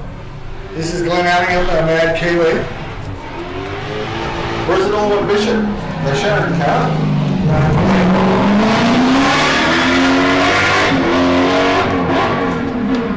Do you know that's the ex-Gary Andy car? Okay, that makes sense. Because we do Allwyn Bishop races in the Queensland Touring Car Championship. And here's the Commodore of Wayne Bear, running the Castrol Larry Perkins colours. Now this is Blackstone's car coming out. Have a look at this, James. This is a bit. We're pretty beside it. It is a gorgeous car, folks. Tribute to the green stuff car that Dick Johnson ran in 1983 and 1984.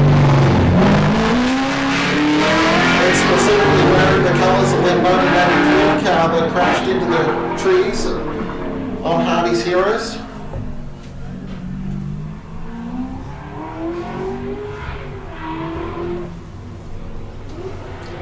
Meanwhile, here's the Peter Brock tribute car with Mark Bramwell running the colours of the last V8 supercar that Brock ever drove. Drove their Cabriolet with him that year, that was running with the Rod Nash Racing team, which has since been absorbed into the Pro Drive. And here's Paul Macchini now on the BMW Turbo. This car's got no fear. Another ex-production car. It's been repurposed as a very rapid sprinter. That one is. That one was. There's another car that was actually a road car first. Ah, okay. It's got a couple of those. There you go. Here's another one of our Group C lookalike Commodores. Harry Austin's. That's got a really nice engine though, Junkie. That is a really, really sweet little motor. It's very standard, that Commodore. Yeah, great to see. Now this will be Tim Wyman. Is this the Scope? This is the Scope. The Scope Longhurst car. Yeah. Not the Scope Kelly car.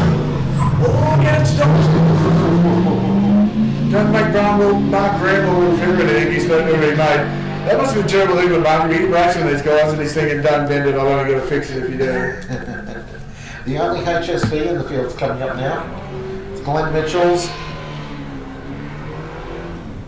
He's the this isn't. No, yeah, you're right. Sorry, that's Mitchell. That's Tyson O'Neill's VH Commodore. young apprentice working at Moreland Park Performance. The quick that's fettling all these massive roads. Comes the other Kiwi. Here we go. Tony Rutherford in the Oscar Commodore. He's having a go this time, he reckons.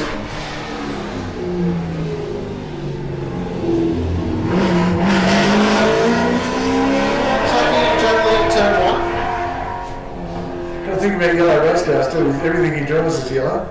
Yes. I think that might be just coincidence though. Here's your HSV Jonesy. The Trick Auto Space car. Glenn Mitchell coming out to the first turn now.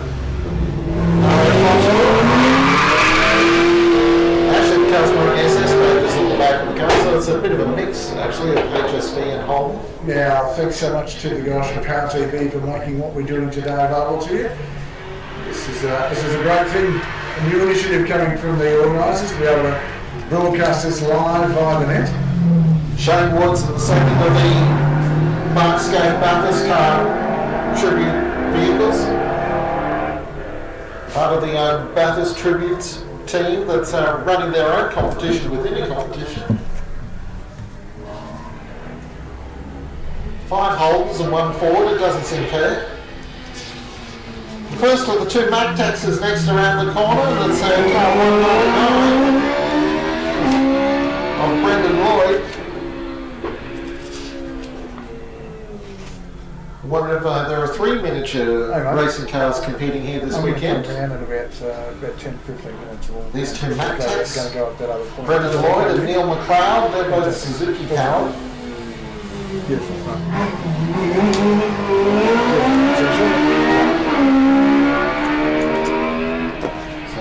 They're having their own battle within a race. There's 2 Mac Techs and then there's an Aussie racing car coming up shortly. So they're certainly going to be after each other. Here's the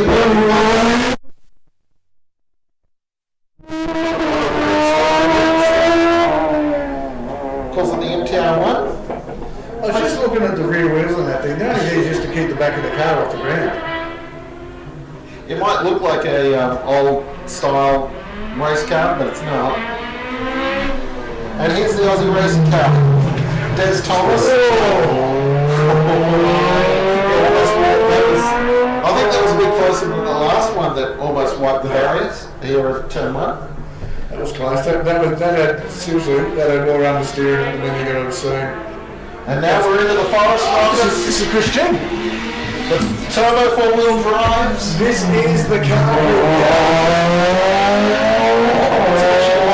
Versus Subaru and Preza versus Toyota Celica. It's Chris's new business car kit where you can rent your own, you finance 1 weekly payment, covers everything. Give the guys a look up, just Google car kit. Now Max Contajon is next on the circuit. His first attempt at Leyburn didn't go to plan. And it looks like it's not going to plan now either. Oh, there we go. You don't have to launch straight away when the flag waves. These are the winners of the hot laps. If they could go to the merchandising tent and they just have to have their phone to the action. So the 2 leader, Subaru Preza heads down towards. So that's what we're going to Michelle. Oh, he spun. Did he hit something? I think it's just a lose. No, he's big time up there. Everybody's running towards it. Car's drifted sideways through the corner. The car just wasn't lined up. Now we might have a long shot from our TV shot here. Have a look right down on turn number 2. So we'll ask our director just to give us the long shot from the top of the roof here. No, the other one. That's a long shot straight down to the bottom turn. So it's going to be a while to get that car out of where it is. So can we put the camera right down the bottom end there? Now come to the left, guys, so we can see. No, that's it. That's the one. Yeah, that's not where that's supposed to be. That's hard up against the tyres over there. He's turned in too early, I think. Yeah, no, he's just got it wrong and gone across. So stay to the left in the shot. She can't hear you. And that's where we are. That's locked off. That's fine. So that's not where you want to be in a racetrack. No, I saw him. I could see at the end of the run there towards turn 2. He didn't have the corner turn 2 lined up properly. corrected himself twice and then... Well, he's out of the car, Jonesy, but it's hard up against the tyre. So he's on the outside of the corner there, Jones, and slipped off. Okay. So he's gone fairly hard at that tyre wall there. He's possibly lost the back end of the car and it's drifted out wide. I'd say so, yeah. So unfortunately that's going to put... okay, that explains the two attempts to turn the corner. Yeah. When he's finally got the car turned in, it's too late. It was understeering in, and now he's had to get out of the passenger side of the car, and he's slipping across into the driver's side. Okay. So it's hard against the tyre bundle there. Yeah, you can see the tyres have been knocked over. So that looks like that's gone in and come around. So, well, Nick, his father, was the next car up on the line. Now the two of them are driving that. So there's. In fact, if it's got the 204 the line through it, that's young William. If it's open, it's Max at the wheel. Well, Matt's driving the 2-litre, isn't it? No, they're sharing the car. For a news slant on local television, you can't go past the Power TV network. Catch up on all the latest local news, sport, events and entertainment on Toowoomba's own online television station, Power TV Australia, home of the TRL Footy Show. Find us at powertvaustralia.com or take us with you wherever you go by downloading the Power TV Australia app. Discover a whole new world of entertainment at Power TV Australia. Looking for exposure for your business or event? Take your business, community event, training seminar, sports fixture, function, concert or exhibition to the world with Power TV Australia and Power FM's unique live outside simulcasts. We can turn your next local event into a worldwide sensation with stunning live pictures, interviews, graphics and live action replays for a fraction of the usual cost. From a festival or sports fixtures to a corporate or charity event, Power TV Australia and Power FM can take your message live to our local and national viewers and listeners. Invite the world to your party by contacting Barry today on 0431 390 920 or email programming@powertvaustralia.com for a quote. In the race cars that you guys are watching. So, mate, that $5 ticket you bought, that's paid off pretty well. Yeah. So Marty, Michelle, John Tate, Phil and Ted, check your phones, round with the merchandise tent for the ride of your life. I think Phil and Ted are about to have an excellent adventure. I think Phil and Ted are about to have an excellent adventure. What do we need to do, James? You've been waiting to use that line all day. Well, not all day. Yeah, just 2 or 3 minutes. Excellent. That's what it will be. Excellent. Back live now, of course, here at Leyburn.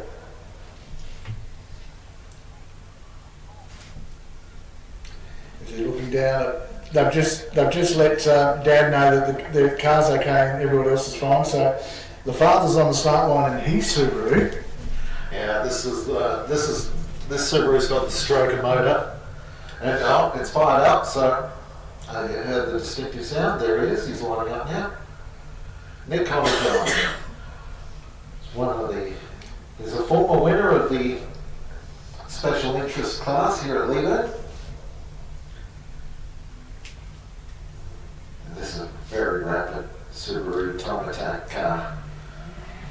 So takes the car to the World Time Attack at Eastern Creek.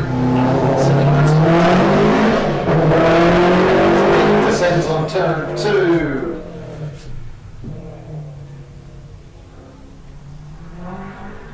And here's Scott Dean. We normally see Scott racing a little Toyota. A rapid Yaris. Yeah, but he's up spec now. Acquired this turbocharged Mercedes.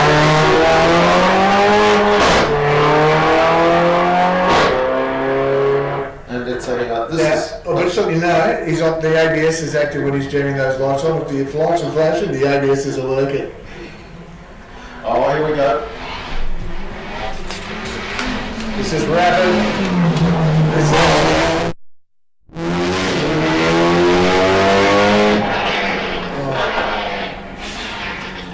I love that note out of this car. Here comes Stewie Reid Jonesy and the Purple Tarmac Special Mark II Escort. Yeah, multiple Queensland Rally champion, Stewie Reid. Front runner of the Australian Rally champion.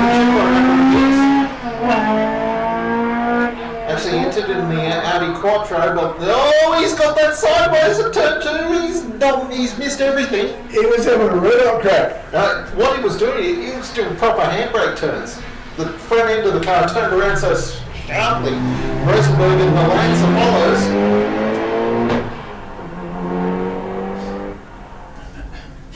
Were they the car owner in this GDP Championship 7 years ago? Oh, still are in some respects. Those Evo 10s are still going around, although they're starting to be eclipsed by other cars now, mainly BMW turbos in the M3s and M4s. Silver WRX on its way down to turn 2. You know, Jonesy, we keep saying that helicopter take off. Folks, if you want the best view of this racetrack, you're going to go and see our helicopter fun rides. You'll actually get the rides are over in the main paddock area behind the main pit area.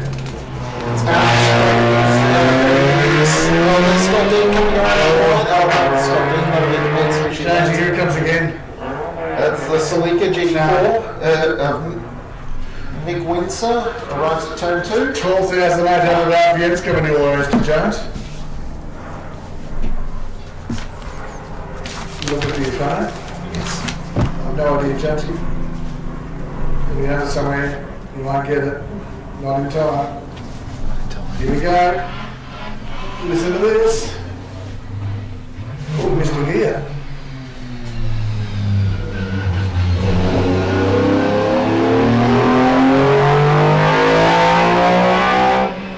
Wow. There's nothing like that engine though. That's a Cosworth DFE, isn't it? Is it? No, they were. I'm trying to think what they were. It was a Rover, and the engine was an XF1 engine. I'm trying to think what they were. 3 litre. Sorry, Jonesy, lost the plot. And we're back to Justin McCarthy in the Austin 7.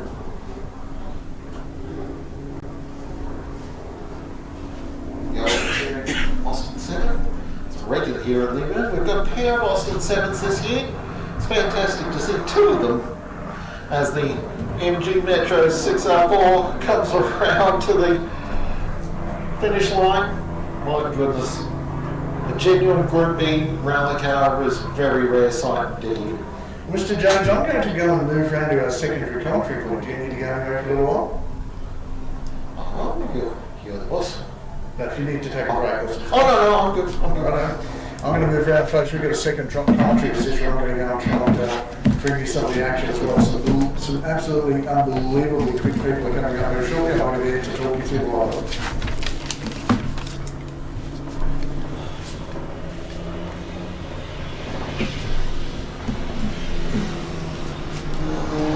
In the meantime, we've got Justin McCarthy. Always took a little bit too much steering in turn 1 just then. Was headed for the infield briefly, but he got it straightened up. 94-year-old racing car, these 2 Austin 7s at the top of the field. Russell Wright is on the start line. Now, you might recall there's a Russell Wright that does a lot of racing in Queensland, but no, this is not the same one. The other Russell Wright's in Victoria this morning with this TA2 Ford Mustang.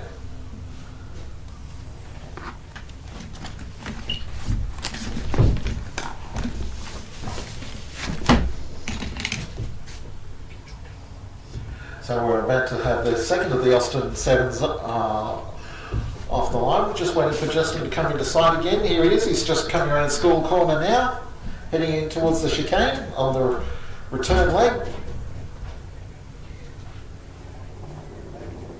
Very reliable race car, this 94-year-old Austin 7. And here's the other Austin 7. Russell Wright underway.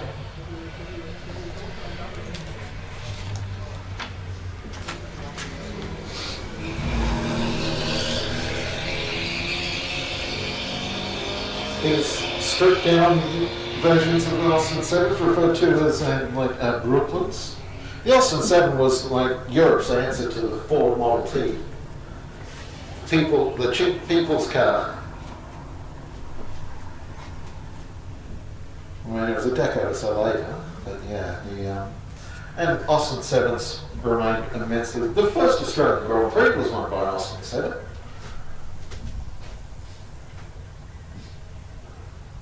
That was actually a factory car. Now this next car coming up is Colin Schiller's MGTB. Now this car raced in the Australian Grand Prix in 1949 here at Leyburn. Car's returned to Leyburn again. This car raced in several Australian Grand Prix.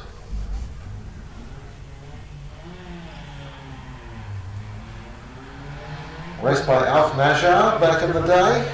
Car finished 4th at the Grand Prix here at Leyburn and was only 13 seconds behind 3rd place at the end. It was actually a close run to the finish for 3rd place.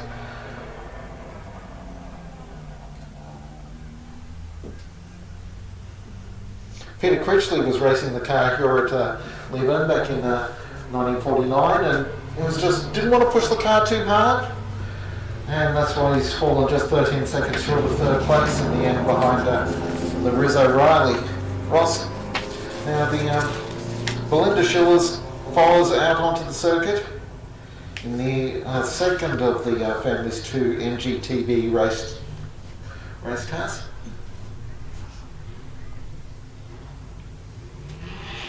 Pair of old Grand Prix race cars. It's wonderful to see 2 of them here at Leyburn Sprints.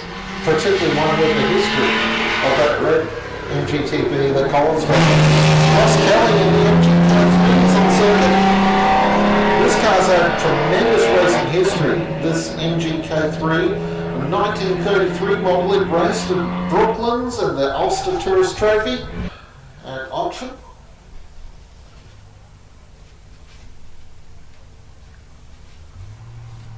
.5 litre Aston Martin gets underway.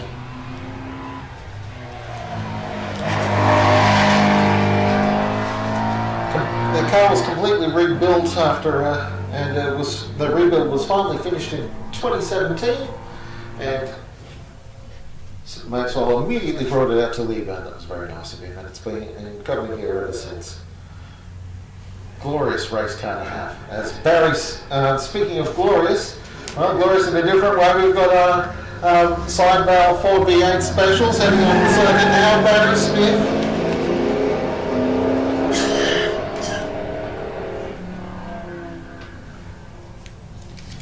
And so just the one of them coming out at the moment because Pete Trapwell's out taking photographs at the moment. So we've got Paul Budden. Holden Reed Special out on the circuit. Oh, hello, someone's had a bit of an off. That would have to be Barry Smith, I would assume. That's kicked up all the dust at School Corner. Removal. And the Leyburn Rural Fire Brigade are out in the spectator area helping with safety. As we get the cars restarted, here's Branch in the Norton Special.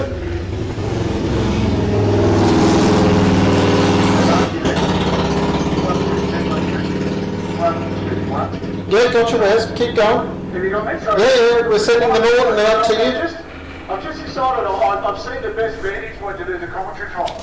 It's from the Humming Supplies, Double Vicar Bus. I've just worked out that if I just sort of slip away inside of the bus compound with the microphone, now they're all wanting me to go upstairs willingly. And they're actually putting beverages in my hand, Mark, as I walk upstairs. That's not a bad thing.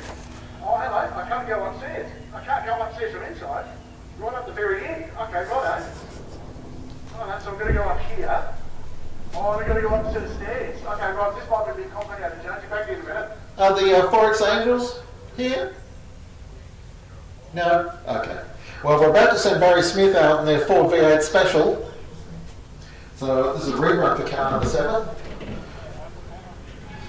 And he's not spraying the rubber at all off the sight line. Barry gives the V8 Special a big go. Out through turn 1, screaming down towards turn 2 now.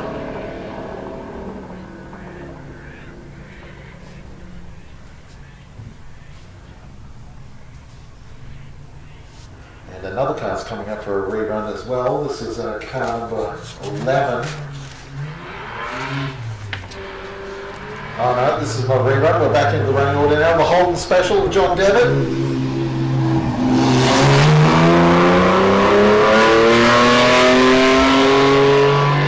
This is an ex-Glenn Scott race car. Glenn was a open wheeler racer in the 1950s and 60s. Unfortunately, was killed in an accident at Lakeside. His two sons, Tony Scott and Gary Scott, went on to achieve great things in touring car racing. Here's the Centaur GT. Neville Burton. One of a pair of Bevan Batham owned Centaurs that are running here this weekend. They're two running back to back. This Waggett GT Centaur won the John French took to win the Australian GT Championship in 1962. This car is the Centaur Papa, the road-going version of the Centaur race car, if you like.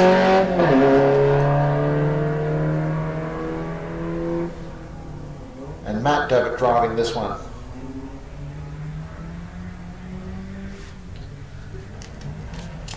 Hey, Mr. Jones. Yes? I found an even better place to be. Oh, where is that?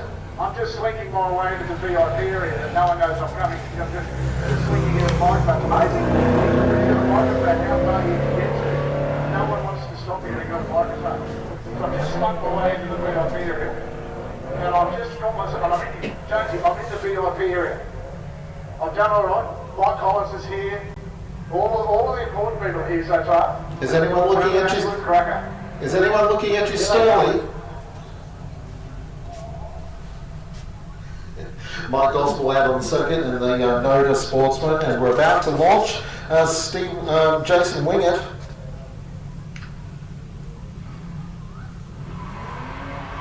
There's a lady giving away sausages here, Jonesy. I'll have a look at that. I'm meeting all sorts of people.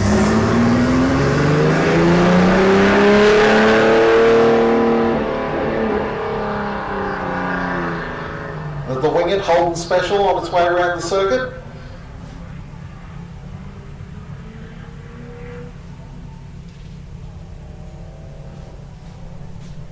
Waggett camshaft and a yellow Terra head. I haven't heard yet the words yellow Terra in a long time.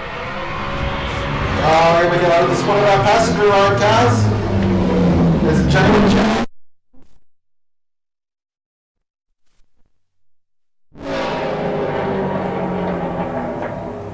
And he's laid, Jamie Chan has laid the biggest set of 11s coming out of turn 1, black stripes everywhere.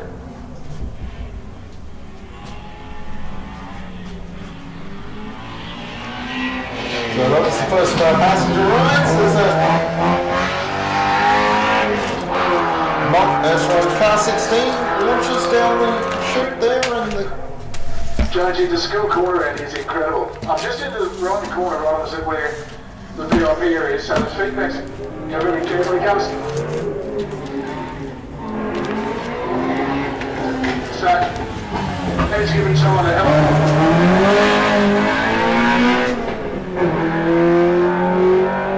well, we've got the clubman out on the seat. Jeff Cohen's Austin 7 Special is on its way around, and next off the line is John Wishart's Welser. Tell you what, Jonesy, the track started to grip up too late. We're really starting to grip up too late. We're actually starting to attack. We've got another passenger ride coming towards you, Wes. Yeah, Jonesy, you can tell the passengers right in the left-hand side of most of the motor cars because they're the ones with the really big eyes. And we're sending one out in the pink Bacchini BMW.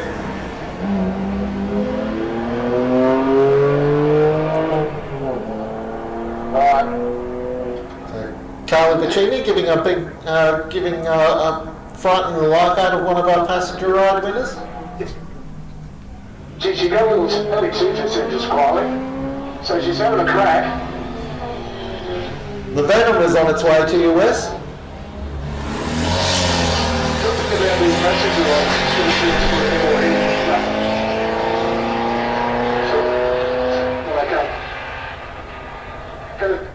126 Jones, he'll be back shortly.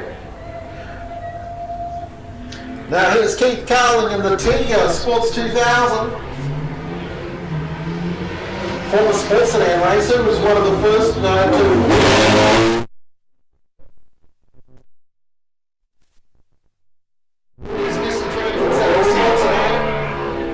Now runs a historic Sports 2000, Tiga. And here's the other of the Sports 2000s, the Mofico.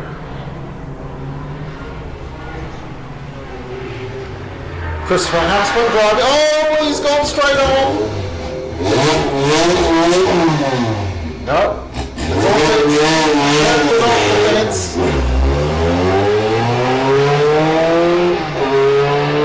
Locked up all four tyres to skid to a halt just short of the hay bales, did Chris Hassman. Was it a wake-up call? We've had a big moment here, Jonesy. Oh, that'll be Keith Carling, I think. Yeah, Carling's had a big moment just going through the bus stop around the corner from the school. Well, the Hassman and the Mofico had a big moment at turn 1.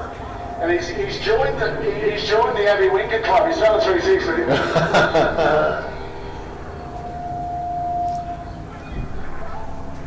So the two Moficos will all have very slow times this run.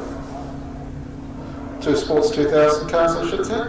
Paul Ritchie's next up in the Sunbeam Alpine, squarely off the line. Gets him under control.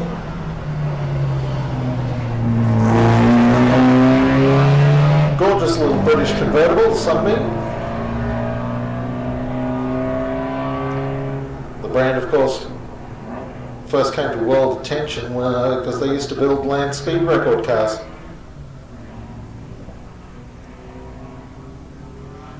Steve Callahan's MGB is the next car on the line. Car number 23. I've actually timed my arrival here at the right time because about 15 to 20 cars, that middleweight Matt Cliff is coming out. And you know what he's like through the start-finish line, he likes to bicycle that little...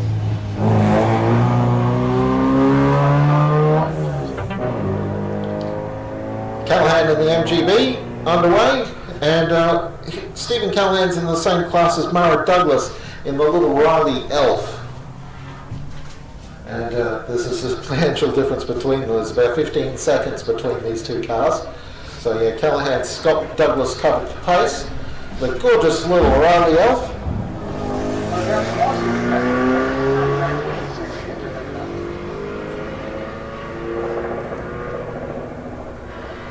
Now we've got another ride car coming up, I think, or is that Quentin Ryder? No, this is Ryder coming up in the Fiat 124 Abarth. I was just thinking about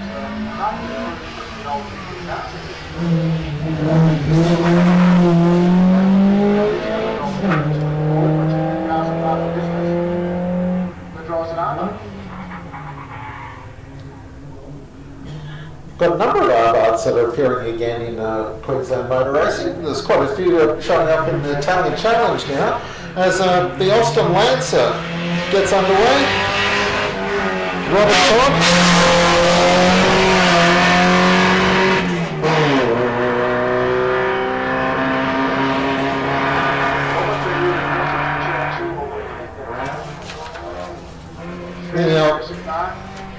Out on the dirt. Ken Notiff is underway in the big humpy. FJ Holden. Oh. Yep. Just about Fort Mara Douglas. In a second across the line. Kenny Norcross, mate, that's his last I said he goes through turn 2. Yeah, he was. He actually turned in too early at turn 1 and had to wash off too much speed. We've got those Cortinas starting now. Roy Davis first out, and he's gone straight on. No, kept it off the hay bales. He's going to have to plug reverse gear. Just complete understeer. Did not want to turn, but gets it underway.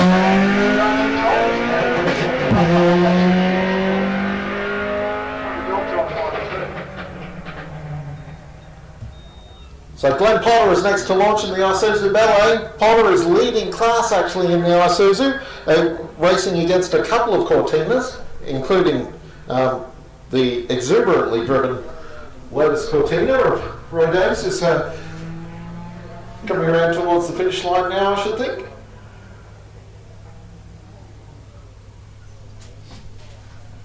Had a company seating exactly on fine in the shade. We had a whole new group of friends. Although some really don't want to be my friend when they found out I had a microphone. Melbourne Park Commodores coming out for a look. I think they might have perhaps been concerned that the Davis got to the barriers at turn 1, but no, he pulled up short. Only just.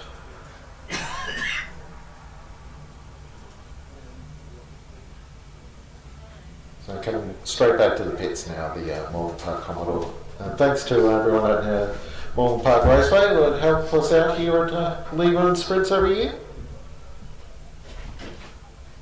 Yeah, this is a fiercely fought over division, the historic touring car class for Group M logbooks, and it's Potter versus Davis versus Noel Wicks. The Isuzu Ballet of Potter is leading the fight, but there's only tenths between them.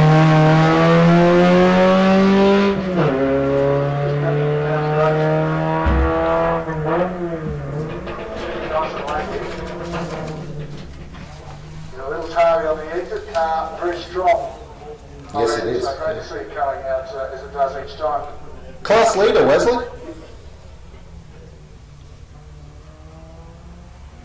Just a really good package, that's all it is. It's just one of those cars that, you know, like they're actually, as I said, the forerunner of the Gemini. With a Gemini starter. Noel Wicks is underway now in the Mark 1 Cortina.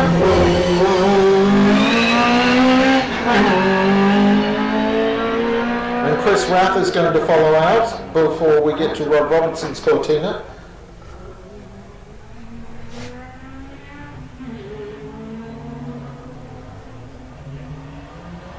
There goes Robinson. Sorry, no, that's Chris Rath. Robinson's the yellow car that's coming out to the line now. So yeah, there's Rath heading towards turn 2. They're actually really close, this group of historic events. There are 5 cars, but they're split between those with and without logbooks. Rath is the fastest of the 5 of them in a non-logbook car. And here's Robinson in the yellow Cortina. Noel Wicks and a couple of guys are trying to get it across the start finish line, just in judging. Trying very hard at the back end of the circuit. Right, well that will be, and then will be Rod Robertson going through now. The yellow Cortina is Robertson, yeah. Which means that the 9'7" Thomas Turner just going to line up.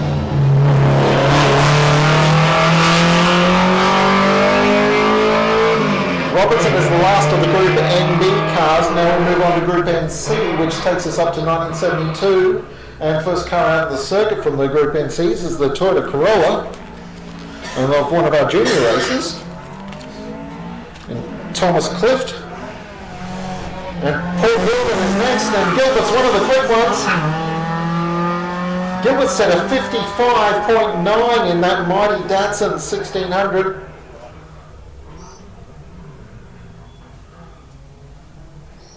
So Gilbertson's in the midst of a fight with Ken McAndrew and Tom Clift.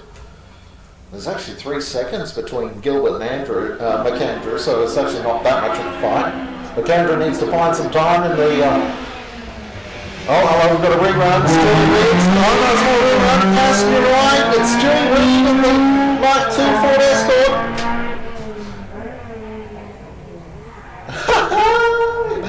Oh, he's doing handbrake turns. Oh, the crowd love you, Jonesy. Yeah. Huge tank slap out of Stewie Reed. Oh, he's doing handbrakies, isn't he? Rally style. He was just wiping the dust from his eyes, Jonesy. Left and right, left and right. This will be interesting to see him come past through the bus stop here. If he's out in a bigger moment, he'll push on. Ken McAndrew launches in the Cortina Mark II. Here he comes, Jones.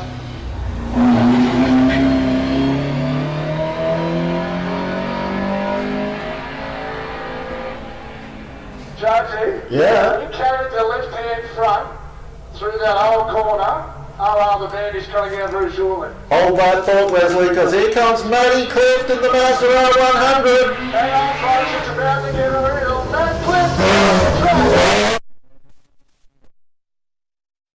Currently running a 68.1.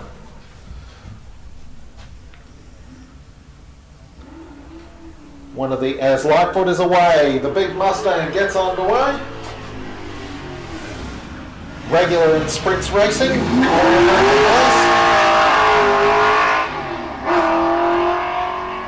The diff's working as advertised, leaving just the one stroke coming out of turn 1. You can't see the bullet holes anymore in that car, can you? No, they have papered it up, and I'm pretty sure that the rats have been cleaned out of the car as well. As here comes Glenn Westner's Tirana. Sorry, no, that's Bevan Springgate's Tirana, I should say. My bad. Glenn Westner's actually at the back of the group. He's actually running, so in fact, no, he's next. Here we go, the two Tiranas running back to back. Purple Tirana is Bevan Springate, the yellow Tirana is Glenn Westner. Westner's currently second behind Matty Clift in the Master R100, who's coming up shortly for his rerun. So there's Westner. The yellow Tirana tipping into turn 2, disappearing out of sight. That car's really set up nicely. James gets the power down nicely. He's one of the quickest runners I've ever seen through that 2.2 between 2 and 3. Now Norm Forster's up next in the Silver Monaro. This is, I think, his first run of the weekend. So a little bit late arriving at the circuit, I think, than the Monaro, but he's all good to go now. Big 6-litre Monaro. The old James, have a Western, have a crack.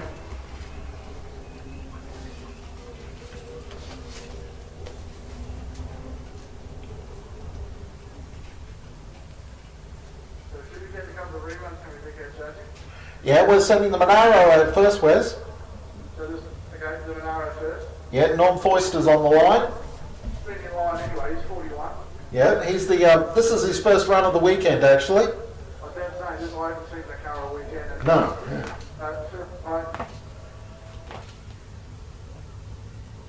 So still HQ coming our way? Yep, and he's lining up the bags, drifting off the line under wheel spin.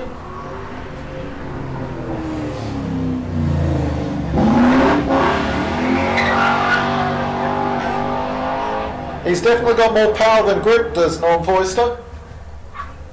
Matt Clift is next. The Master R100's ready to go.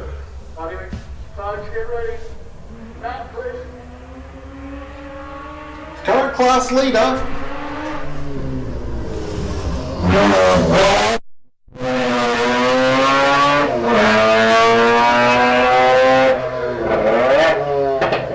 It's a lot neater through turn 1. That time was Matt Clift off the line as the R100 goes down the middle of the town now, heading to the back straight. And Bob Haggerty's starting his rerun now too, and that was a much cleaner start from Bob. It looks as though Bob's the longest burnout stripes on the start straight. Roughly 2/3 of the way down before the car stopped wheel spinning.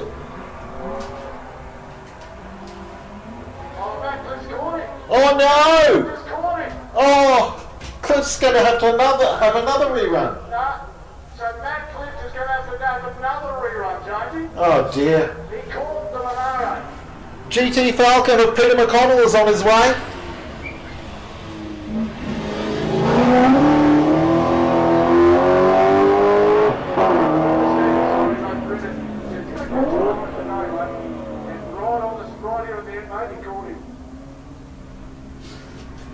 Now the over 5 litre historic touring car group NC battle is, there's only 2 in the class, but they're very close. There's half a second between them. Peter McConnell in the Falcon versus the Hold Monaro of Ken Oliver. McConnell's on the track and Oliver's about to launch. There he goes, the Monaro underway. This is a tight fight between these two.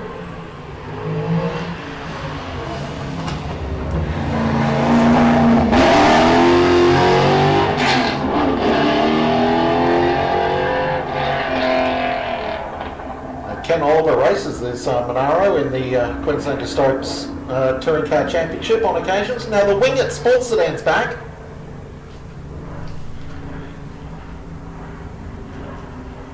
And this is it's still misfiring horrifically. Abby's driving this time, but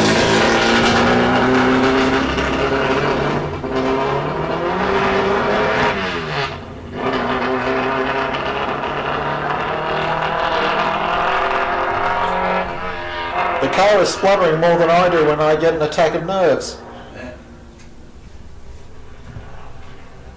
Unfortunately, the Subaru Liberty is up now.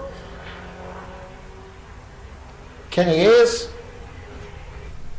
1995 2-litre naturally aspirated Subaru Liberty. Although there's going to be a bit of a pause. No, we've got a rerun coming through. It's Bellamini in the Fiat 131 Arbath coming up for a rerun. And look, Cliff's going to have that one. He caught him right on the finish line. The one he before it turned in. So he jumped the back of it. It actually looked like Queen Street in the middle of Peacock. Remind you of Tour de France coverage when the leader gets caught by the peloton. Well, Jack, just look around here. I was looking at the place next door needed ice cream. Look, ice cream. I've no ice cream here.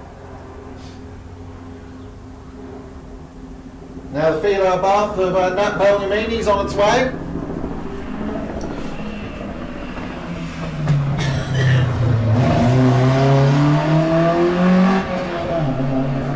One of a pair of orange Fiats that runs together as a team in the Queensland Italian Challenge with Vittorio Vassallo. And here's the Subaru underway now. Subaru Liberty, naturally aspirated 2-litre of Kenny Ayres.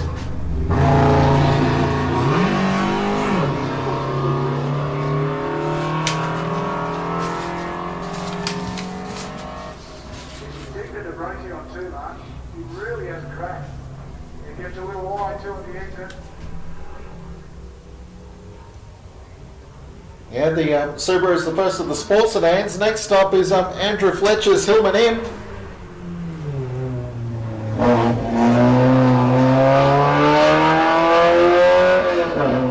Hillman M started as a rear engine, but this one of Andrew Fletcher's been moved into a mid-engine. There's absolutely nothing underneath the rear boot of that Hillman M. As the Alfetta GDV is underway, it's Sid Smith driving this time.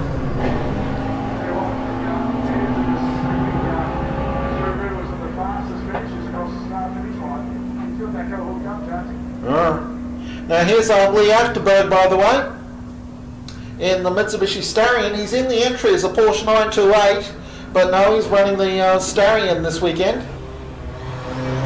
He's the defending class champion. That was he had a big moment. He really pushed the high bar, so we got back down the main street here and proceeded to excite the crowd entry on the final turn. David Malone's launching in the Tirana Sports Sedan. Very rapid car. We're into the Sports Sedan class now, Class S I should say. Moved into the David Malone's the first of the over 2-litre sports sedans. The under 2-litre sports sedans being led by Fletcher and the Hillman Imp ahead of Kenny Ayres and the Subaru. The over 2 litres, well, we've got David Malone. Well, the Starion just gave us a big moment too across the start finish line. Yeah, Achterberg there.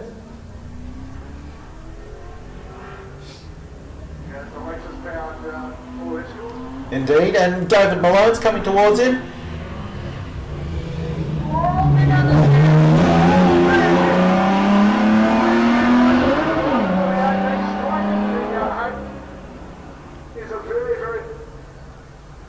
Yeah, we're losing you a little bit there, Wes.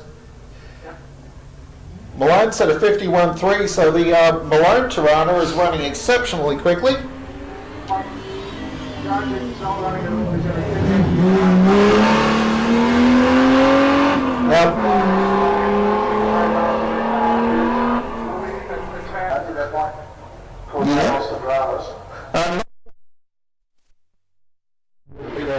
Because we've got some reruns coming. And here's Kevin Walsh now on the V8 Capri. Now next up is Trent Laves, who's up in the top 10 in this V8 Nissan Silvia. So currently 9th fastest in this brilliant Nissan / Chevrolet. Here he goes. Trent Laves gets off the line, the current Queensland Endurance Champion.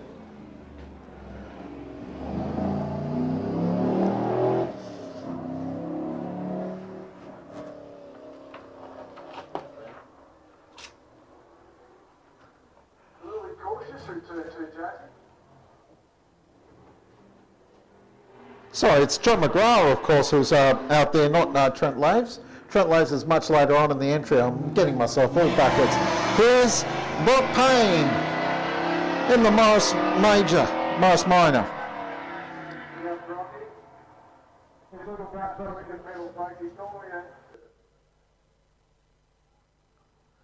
And we're away.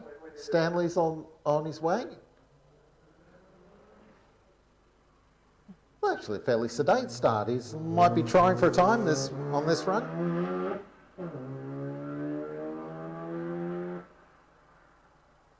Now the mini sports sedan is up on the line. This is presumably going to be Jacob Wingett.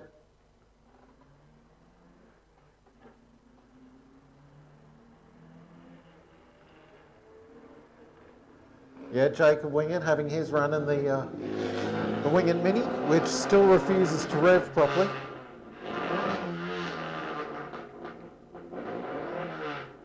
Oh, he's got no drive.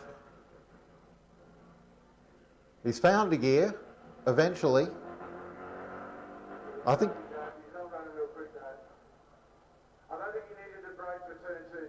No. It sounds as though, almost though he's missing second and third gears.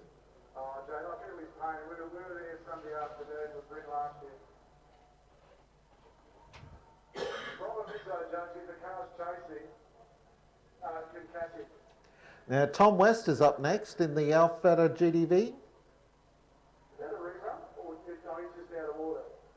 Yeah, because Sid Smith had a run earlier in this run, so this will be Tom having the second run in this car, slightly down the order.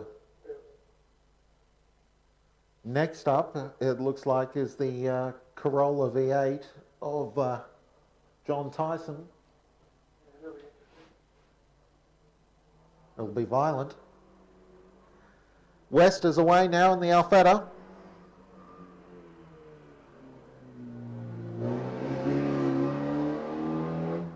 Now coming up on the line now, here's John Tyson. It's a early model Toyota Corolla, 20 series Corolla, but John Tyson had the idea of sticking a LS1 Chevrolet V8 into it.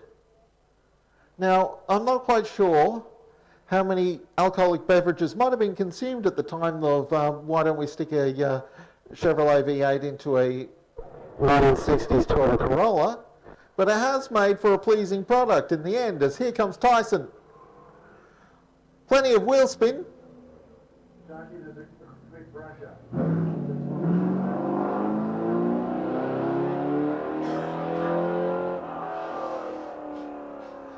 Yeah. Now, we've got the quick open wheelers coming up now. First up, the fastest of them, Dean Amos in the Gould.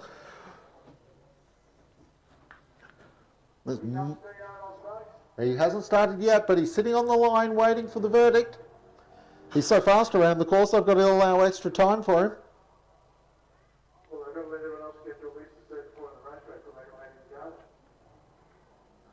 And he's away. The Gould GR55 flings itself through turn one. Little bit of oversteer on the exit of the corner. My goodness, that thing's rapid. You sneeze and you miss it. Have you got lines Yeah, I'll let you know the times when they come through.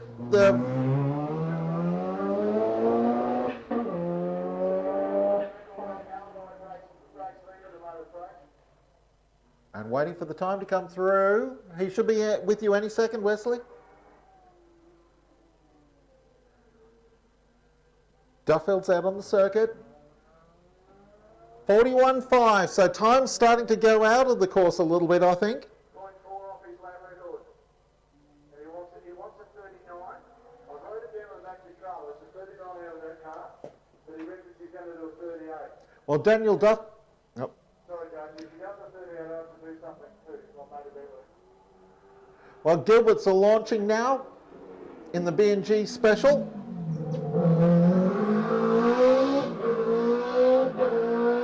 Daniel Duffield has set a 49.3 in the RPV. You'll be happy with that. So we're looking for... Peter Gilbert was having a crack in charging. Quick cars are all being released straight away now. The 65, James Hamer in his Farrell is on his way.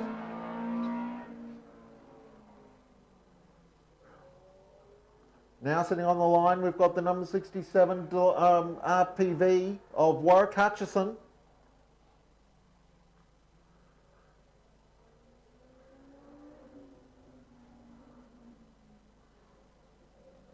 And I think we might have had a problem with Gilbert. Oh no, here's Gilbert's time now of 52.5. So he's probably thinking that might be a little slow for where he's aiming. Well, Hamer's still coming around in the Farrell, and next up is Hutchison. Okay, so yeah, I can hear a car has spun over the back somewhere. So that'll be Hamer in the Farrell who has spun, and that's why Hutchison's been held.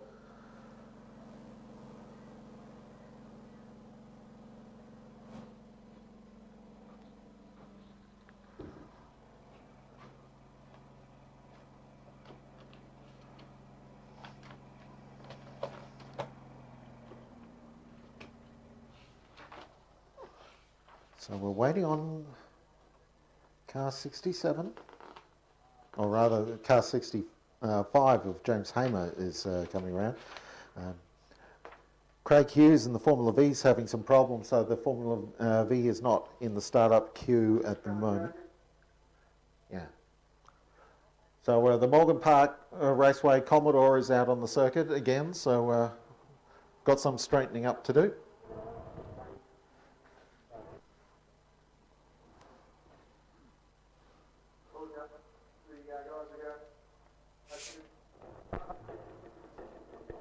Yeah, we've got the rescue guys going on again, Jonesy, so it's around the back of the school, virtually. We were going so well, Mark. Yeah, I think this third run that people have started to get, or this fourth run I should say, people have started to get a bit ambitious. Fourth run? Third run? No, fourth run. Must be fourth run. I'm lost. We've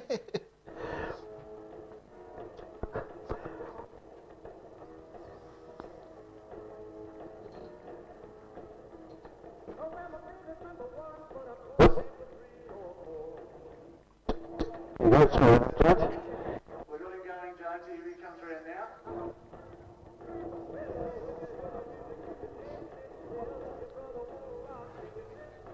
Disillusioned. Dishevelled. That's not dirty. Yeah.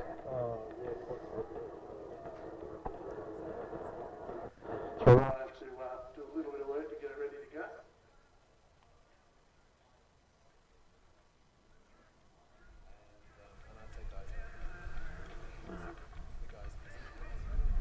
Not my own down here.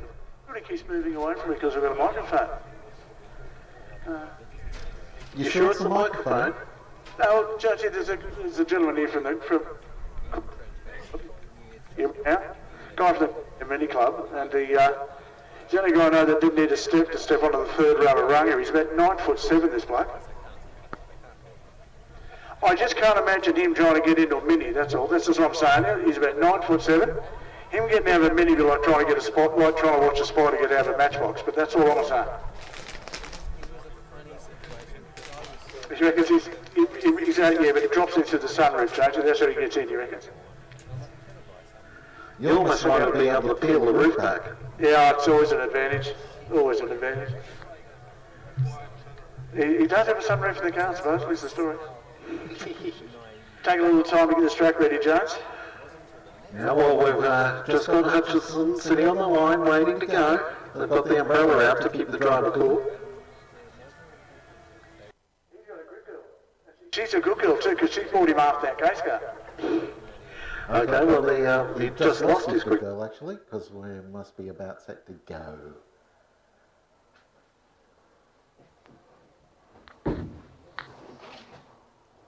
Yep, course car coming back in, Judge. We're getting ready to go. So, next up, the 13B rotary turbo powered OMS RPV of Warwick Hutchison. There's more letters in this in the name here than qualifications for the Governor General as Hutchison gets on his way.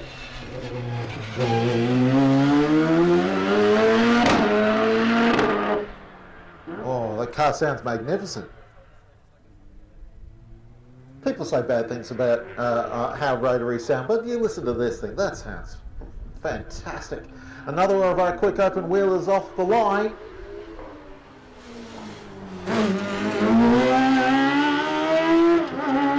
David Quelch is on his way in the Honda-powered hill climber. Then we've got Michael von Rapard and Stephen Woodbridge in that. Lewis had a bit of a moment, he exited too. So here comes David Quelch now, the Honda-powered open wheeler.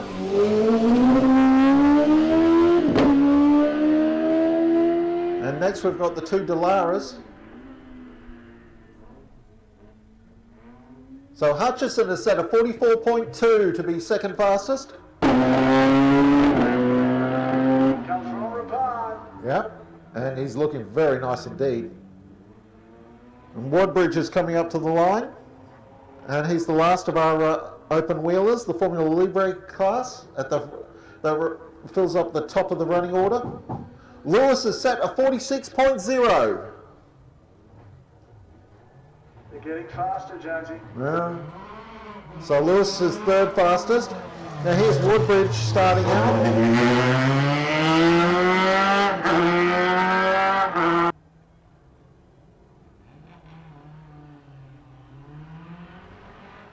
So here is the Datsun 1200 underway of Leyburn.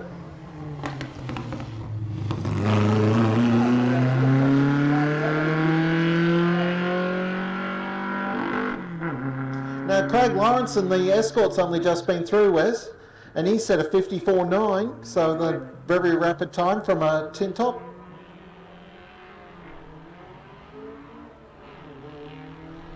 Here's the Mark II Cortina of Martin Wood. And then one of our juniors is, actually no, it's not one of our juniors, sorry, it's Paul Brailsford, Tom's dad. So that's thrown me.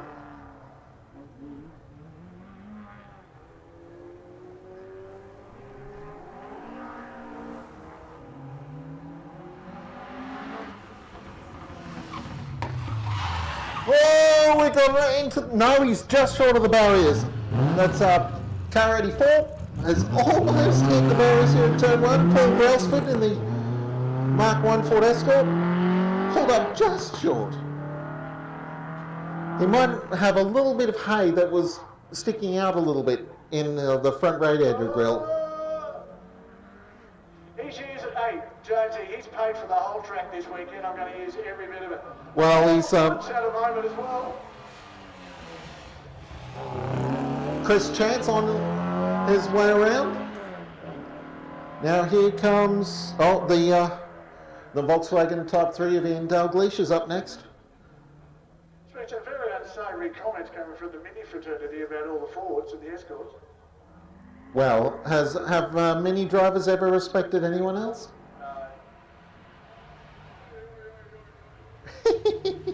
Someone might resemble that. You ever see in a Group N race, V8 comes up to the corner, brakes for the corner, and then 15 minis just swamp and overtake it because they haven't started braking yet? Here comes the nobody loves me. Everybody hates me. Think I'm going to go any worms. VW Fastback. Ian Dalgleish in the Type 3 with rust as the predominant colour. There's a Datsun 1600 of John Hall, one of our, that should be Dean D. Downey actually, in the number 89 car. John Hall's still to come. Bruce Garland is sitting on the line in his Mark 1 Escort. And we're away. Here comes Brucey Garland in that giant killing Ford Escort. We'll see how car number 90 does at the finish line.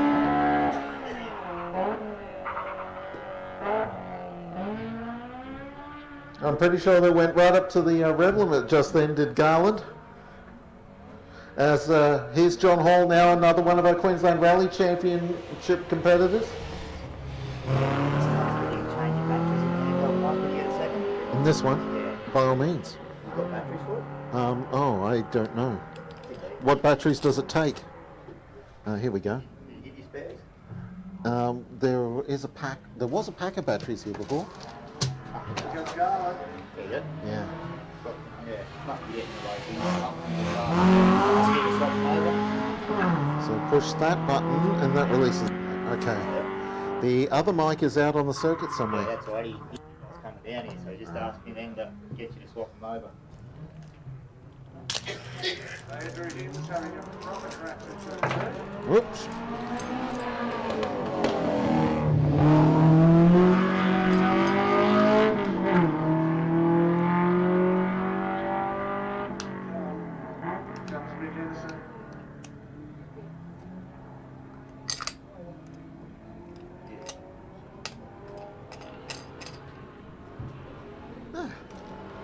There we go, the Triumph Dolomite just changed the batteries for us, and the Dolomite's on its way around. Car of, this is Don Milner on his way around, and next is Kieran Rooney in the Fiat. But Milner certainly punting hard punting the Triumph Dolomite hard.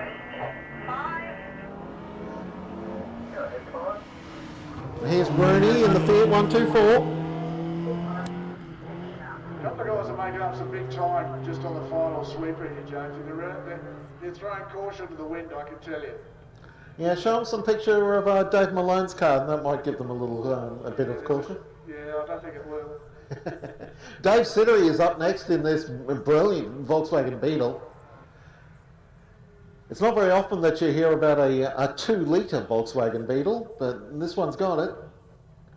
So very rapid Volkswagen Type 1. Don't let the Beetle look deceive you. Now Garland has gone around with 13th fastest time in his car, although the screen's just scrolled on me at the wrong point. Jeez, Jonesy. Kieran Rooney came round there, and we're actually looking at the part numbers from underneath the car. Andrew Hinds and Bruce Garland are having a tremendous scrap for Class 32.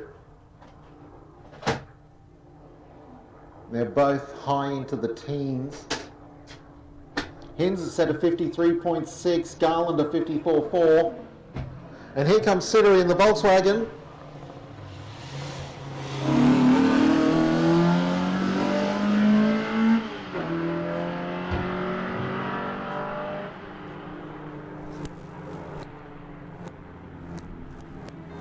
And Kerry Snyders is on the line and now in the Fiat 125. And then more Datsun. Kerry's at the wheel of the Fiat.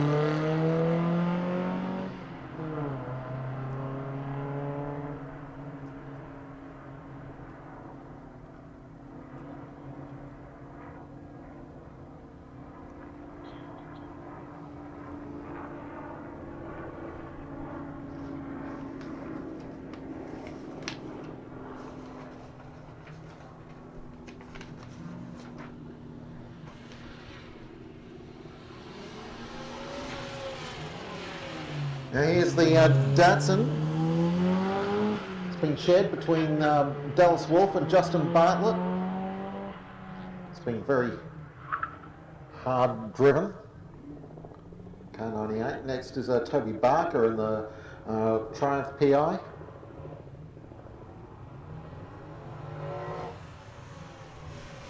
Now this is class 33 that we're working through now. Bob Bear, I think, was the leader of class 33 in the Alfa Romeo.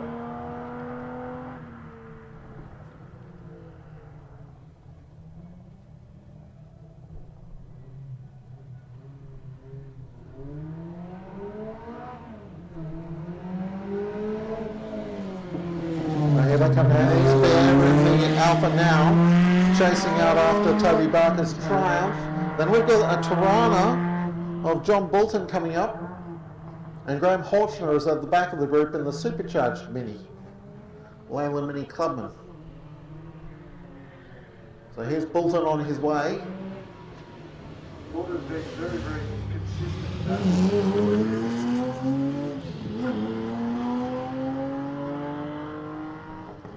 Yeah, he's at the back of the group though, actually. Oh, car doesn't sound happy, Jones. A little flat out of the corner, so the weathers aren't really not running nice this weekend so far. And here's Horchner in the Mini.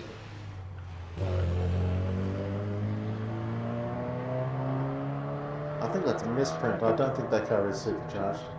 Now Patricia Chance up in the Trans Am Mustang.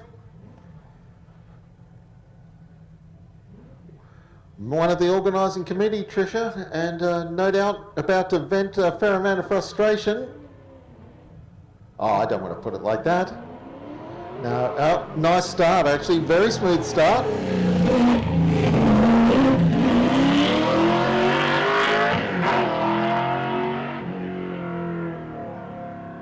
And Mike Collins is up next. Daughter versus father. In amongst the... Trans Am's great to watch, especially when Tricia punts her dad.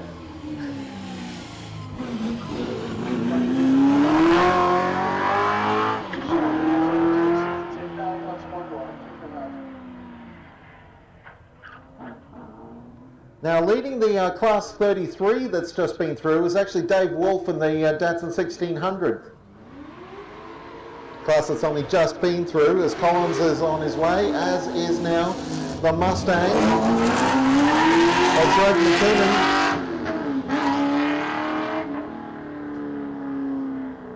Next up is Dave Stewart in the orange Mustang. McKinnon's car's a very rapid car, but he's up in the next class actually.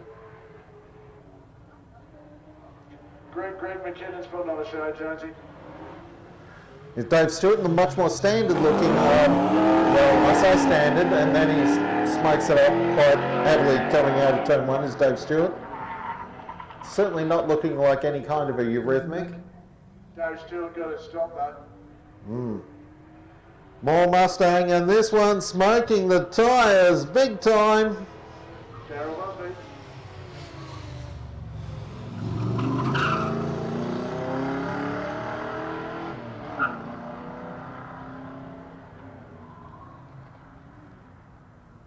Now, for the first time this weekend, it looks like John Carson's actually running in his correct position in the field as the Javelin gets underway.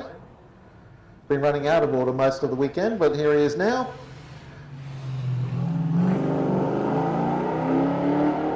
Carson looking a lot neater than some of his class compatriots there in the Javelin. And next up is Jamie Chant.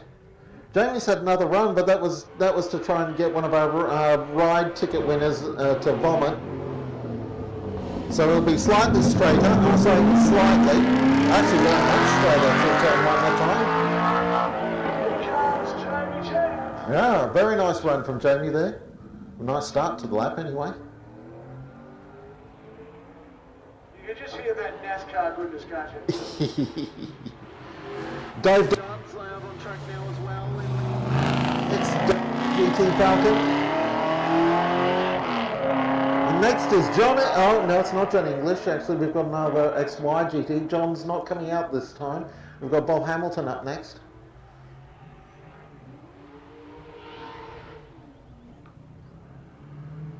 So Hamilton lights up the tyres at the start.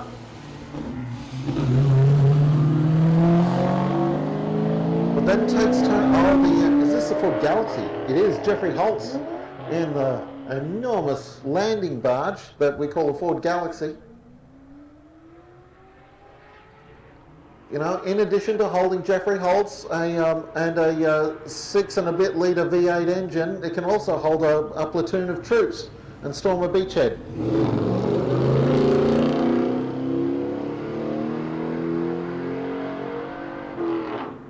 Here comes the big Galaxy. The only race car this weekend with 2 postcodes. Oh, look at that, seriously. If you want to get the boot in that, Jonesy, and filled it full of plastic, it'd be a spa bar for 6. Paul Hewitt is up next. Here he is in the Silver GT. And he's going to be chased out by Liam Pelly. Now, folks, if you haven't seen it before, have a look at the boot of Liam Pelly's Camaro when he comes around. I think there's something dangling out the back of it. I was a bit concerned last time around by what was dangling at the back of the car.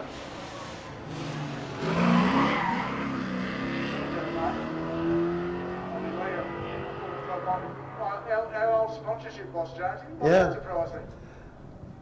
And he's still got one of his mechanics dangling out of the boot.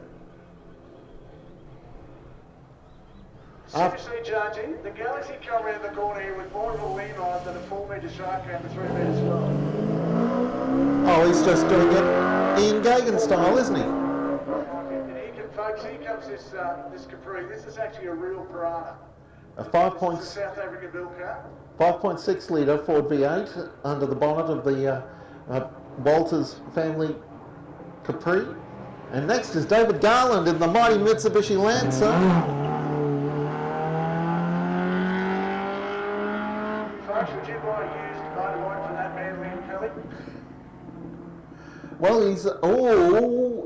he was almost faster than Jamie Chant that time around, and they're in the same class. So the Pelly's Camaro is deceptively fast. It doesn't roll it down very often. Sending Graham Rumble in the Volkswagen Golf your way. And next up is the young fella, Brent Stewart, one of our Ann Collins Junior Trophy competitors. Yeah, and my boy. And the Holden Gemini. I'm going to stand on the stairs. I don't get a chance to watch it, Mark. Hang on. Can I just stand up there? I'm just going to watch my gun fly around. Oh, smoky start. He smoked a little bit of wheel spin. Warming up the rears. That's all. Just warming up the rear tyres. Got to make sure those rear tyres have got grip. He's 16-year-old, folks, and he drives anything he can. He drove his own race car out this weekend on the back of a $160,000 tow car. Don't you reckon he thinks he's having a good weekend? Should have seen him the wheel of the F250 from Performance International. He loves it.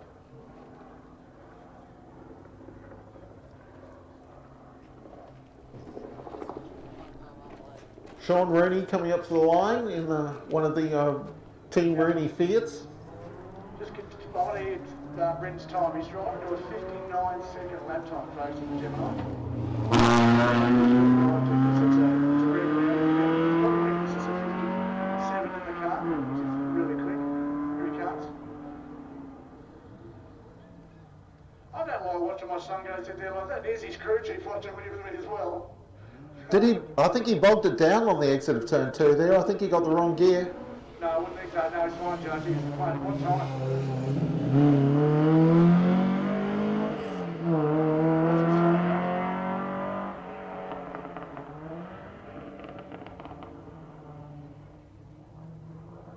I'll tell you what, folks, if that young fella's ever around your place and you leave your keys out, you'll go and drive your car.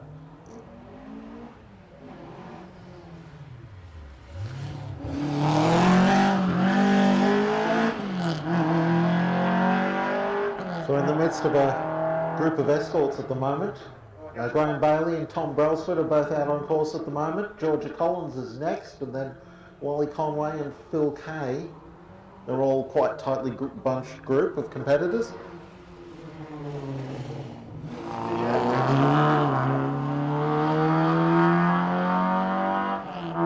Now Bryn has set a... No, Sorry, I couldn't tell you. The screen scrolls over too quickly. Alright. It's annoying. Sorry. They've dialed in a 59.3 or something in the car. Here's Phil Kay in the RS2000.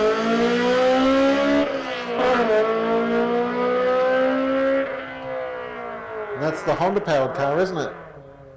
Certainly is. The not so much an RS2000 as a Ford Escort S2000. As a Mark 1 Escort gets underway, this is Gary Pitt. Peter Robinson Salika is coming up to the line now.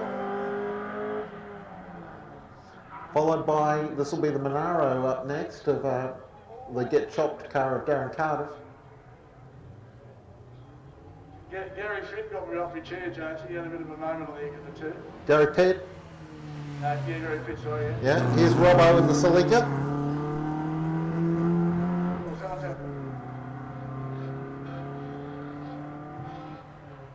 Philip Kay's been turning left the whole racetrack. He's got his indicator on. He's set a 60.0.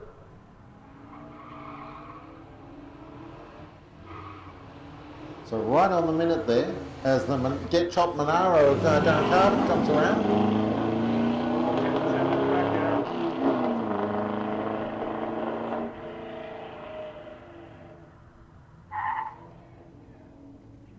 I'm just hanging ready for Mark Cressman, Judge. He'll be back after that. 59.50 is what Bryn Stewart did. Well, that's right on his time. He'd be happy with that. 59.3 for his styling.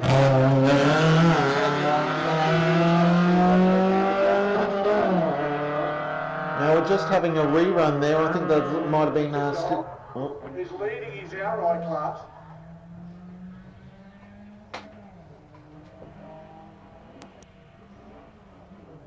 What's Hock's fastest time so far, Jack? Do you know? I don't have that data, sorry.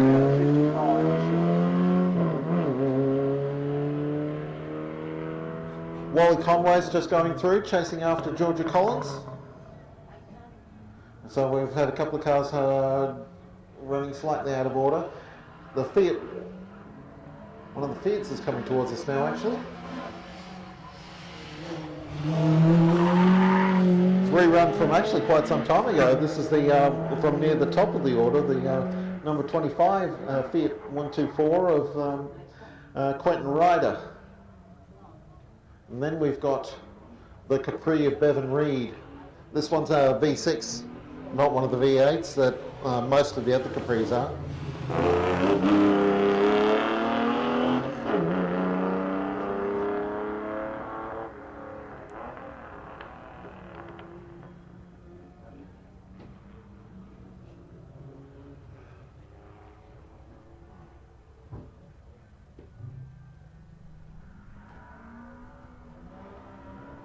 Spectacular part of the race, Jack. You're going to come up here tomorrow for a while. Jaguar XJS is on its way. Perry Rolton chasing after Bevan Reid's V6 Capri.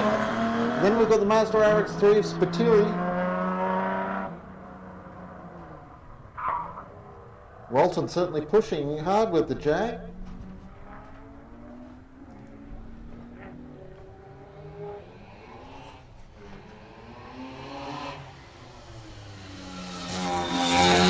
Mazda RX-3 of Spiteri.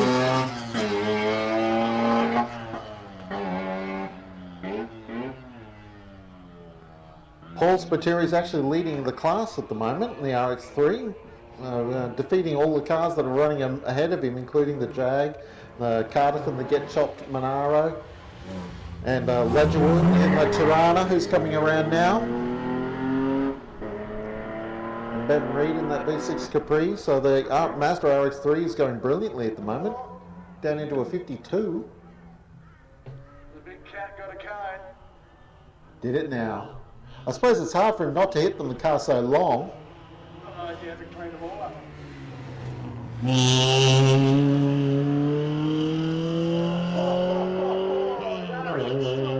Yep, that's Spiteri's leading the class in that Mazda, so yeah, he should be quick. As Brailsford's coming around again for a rerun, I think. Group N style Mazdas, James. Sports cars on its way. Neil DePaul in the Radical Pro Sport.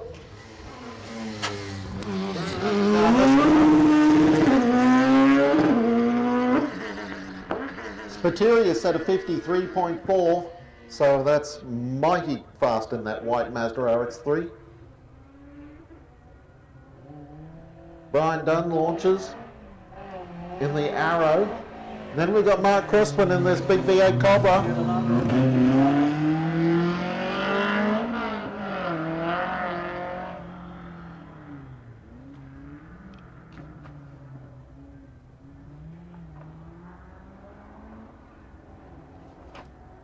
Alright folks, the Cobra's coming with Mark Crispin. Now Mark... The car with just a quarter body on it. Oh. Those cars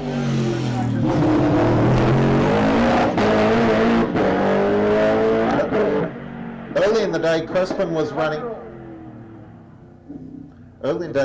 was running second fastest in class because, unfortunately for Crispin, he's in the same class as Paul Stokel. As he is Greg Quince in the DRB GD40 replica. Lots of lovely, nice Ford V8 noises coming out of that DRB, and we've got John Siddons on the line in the mighty 240Z. And Siddons is away smartly, nice, smooth getaway, no wheel spin.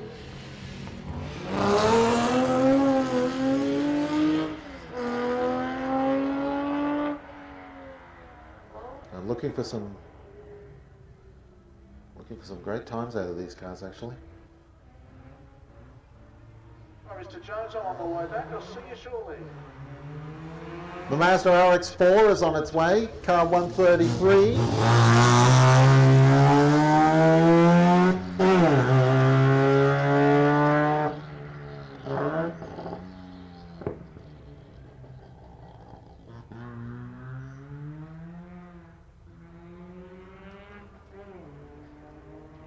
Yeah, Gary Irons just having a rerun there in the RX-4. Eve Stocks is on her way, or is this, yeah, this is Eve. One of your local councillors? Southern Downs Regional Council. Now next up, Paul Stokel. Now of all the tin tops here, Paul has been the fastest all weekend thus far. So watch this. Turbocharged V6 Lotus Exige.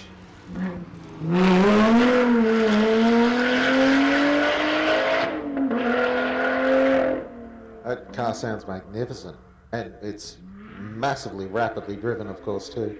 And the Lotus 211 is on its way as well. This one of the Amos team cars.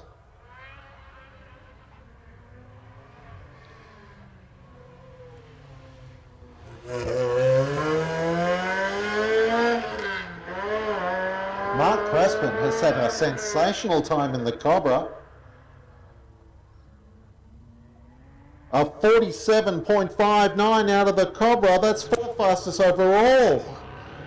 The mighty Cobra is blitzing it around. Let's see what Stokel's got. And Stokel clip beats him.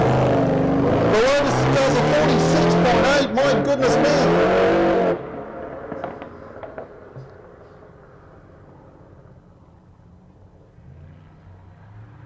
I hear Graham Dilly out on the course in the Absolute Pace Cobra. Now next on the line is one of our Toyota MR2s. It's Michael Larimore. Now John Siddons is up in the top 10 in the Datsun 240Z. He set a 51.4. So some of our tin tops are putting in some sensational times.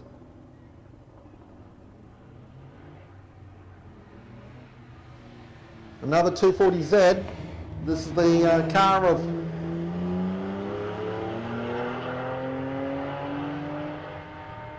Rob Learmoth out on the circuit now. Mick Warnock is next in another one of our Cobra replicas.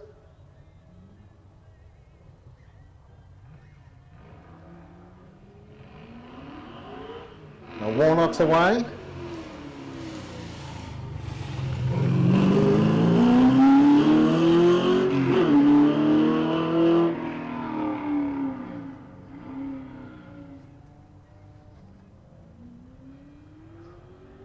Now we've got Chris Whitaker up next in the another 240Z.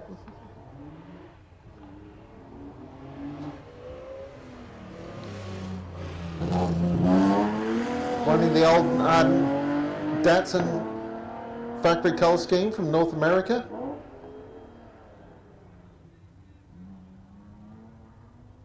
Stokel and Crespin actually set lap times faster than Warwick Hutchison in the RPV. The Healy Sprite is underway.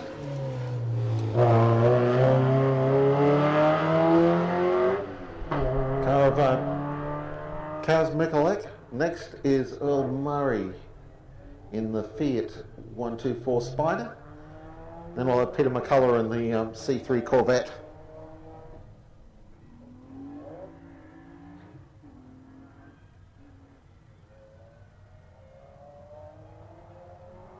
Yeah, Whitaker coming around to the finish line now in the 240Z. Larrymore set a fantastic time. Into the top 10, faster than John Siddons. So that's an amazing time there from Larrymore in the Toyota MR2 Turbo.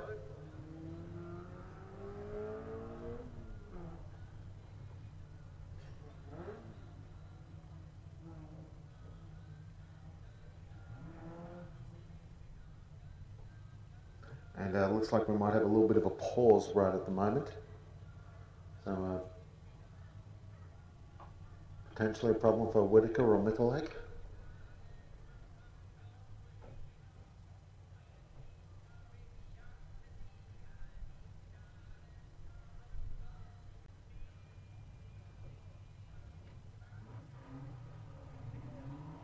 Okay, the Fiat's on its way. Earl Murray sharing the car today with Seamus Murray.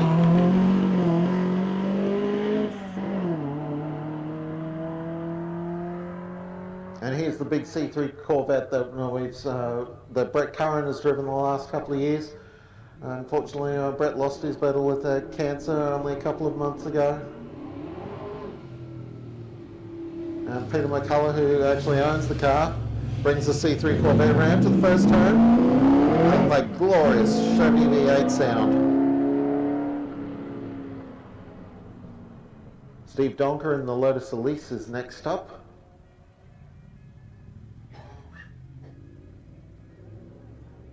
Oh, you can hear the Corvette from the next town.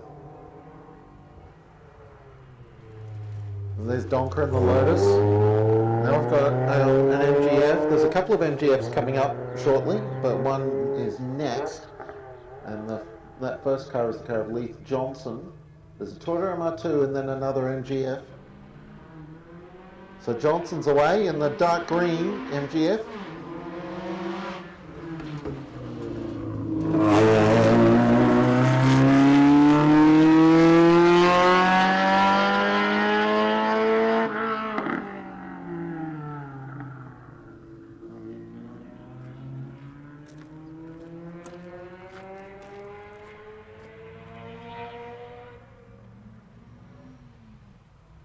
And next up, here's the Toyota MR2. There's a bunch of MR2s coming through. There's Dean McCauley on his way. Flavio Paggiero is on the start line now in the second of the two MGFs in the field. Jonathan Reynolds is next, although Kayla Knight might be at the wheel. Several of the cars in this field are running two drivers. Some are double-entered and they both get a run, or they share runs.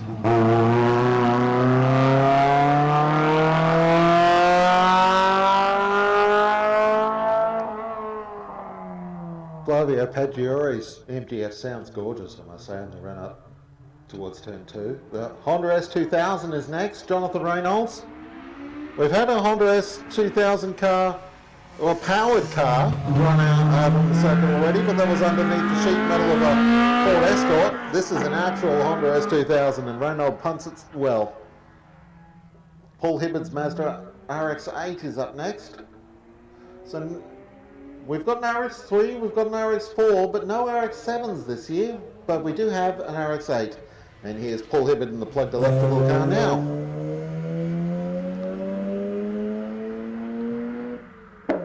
Now Porsche 911 up on the grid. It's McRae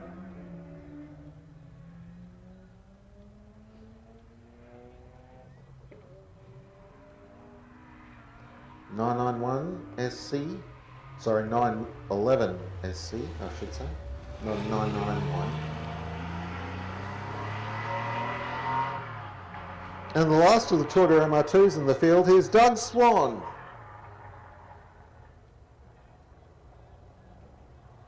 Going from one of the longest cars in the field in a Pontiac Firebird, shifted into this Toyota MR2 a couple of years ago.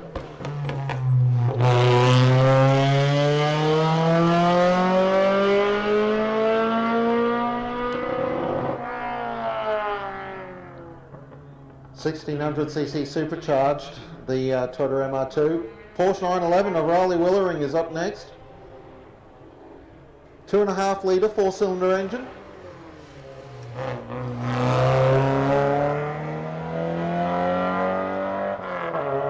And now here's the big Porsche Turbo of Bruce Absalom.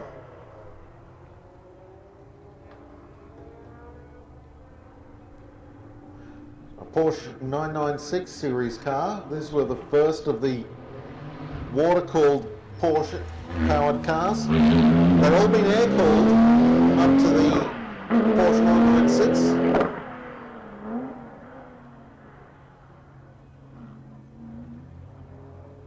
So that was pretty much the last of the direct connections to the old Volkswagen Beetle washed away there with the conversion to the water-cooled engines in the 996 generation of Porsche. Similar car there, naturally aspirated there, Phil Hart, and that's a GT3. It has the bigger end as the, actually no, they're both 3.6 actually. Also and we've got some Clubmans coming through now. PRB of Paul Finch. In the Westfield of Tom Hackett, the next two cars away.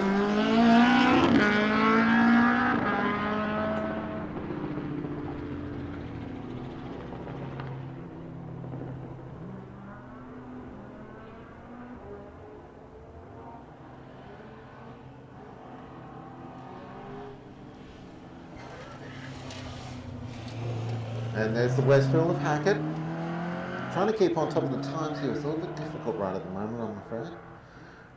Now, Hart in the Porsche Turbo has just gone through 8th fastest in a high 49 second lap time. Here's the Caterham 7 of Jason McGarry. It's going to be chased out by John Warner, but McGarry's the car to watch in this Clubman class. John Warner is next in the Elfin Type 3. This is an Australian car, this one.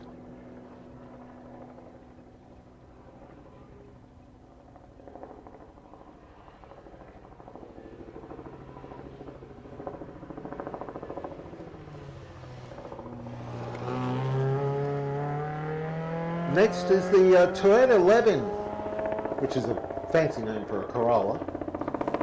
But this is a 1983 Fastback Corolla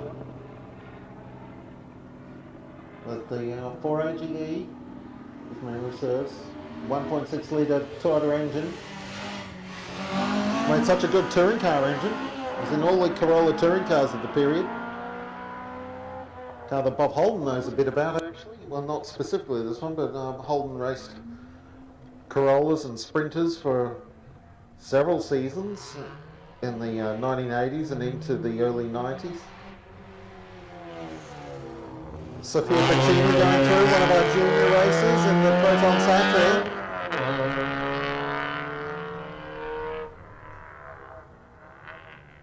Steve DeLisa, Sergeant Steve DeLisa next up in the mighty Suzuki Swift GDI. They used to have, in 1995, they used to have a one-make series of Suzuki Swifts that did the rounds of the National Series, and they would write 2 or 3 of them off per race meeting. They were driven that hard and they bounced off everything. Yeah, that old Suzuki Cup series was violent, and the importer decided it wasn't giving them the image they wanted. All the accidents that were happening, so it didn't support the series until the following year. Steve Ether's Honda CRX out on the circuit now. Very rapidly driven car.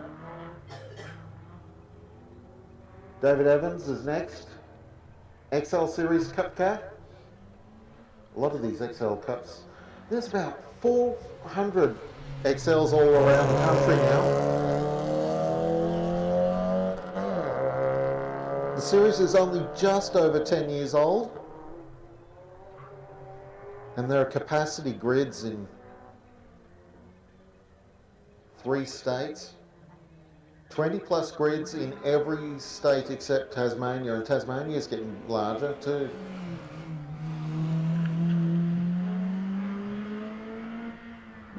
There's the Honda Civic of Rad Guerin. Rad used to race the Mitsubishi Starion here. That Lee Achterberg's racing the Starion today. And here's Jet Johnson. Grandson of a gun, son of a gun. And the Mighty XL, one of our junior racers as well.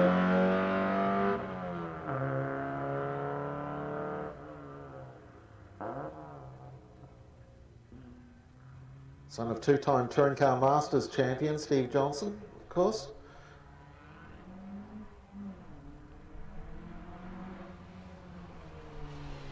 Lachlan Kelly goes through in the black and green Hyundai XL. Next up on the line, we've got the white and red XL of Ross McAndrew.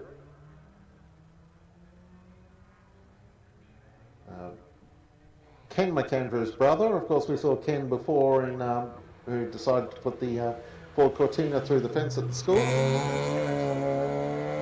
Well, here's Ross McAndrew in the XL. And we got rerun here for the Porsche Turbo. So watch Bruce Absalom.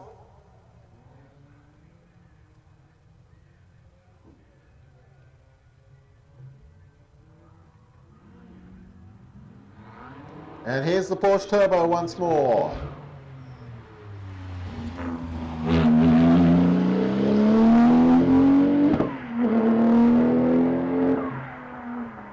Oh, it sounds fantastic. Now we're into the Forest Rockets. Oh, not quite to the Forest Rockets. We've got a group of minis coming through. This is Derek Holstein's supercharged mini.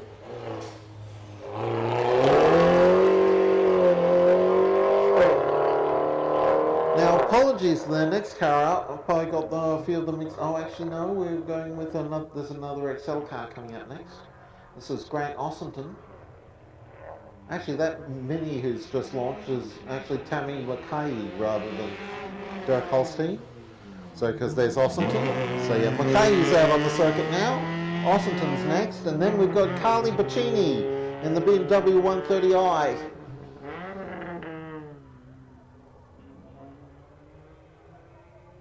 Three-litre, 6-cylinder BMW.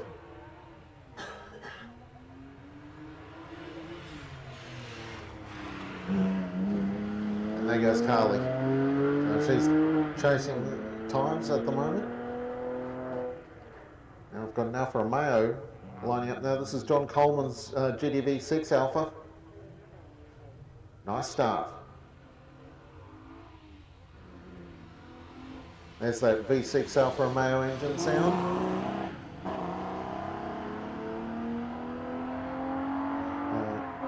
BMW 325i of John Connolly is on the line next.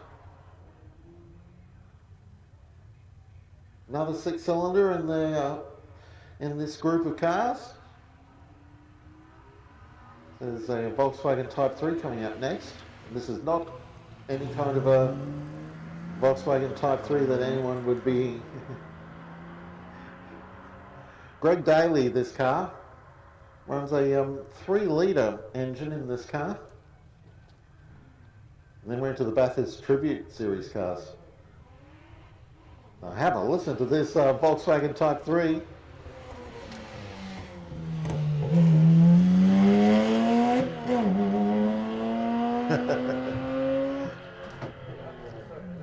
Now the Dick Johnson Tribute Ford Falcon of Keith Edwards is on the line.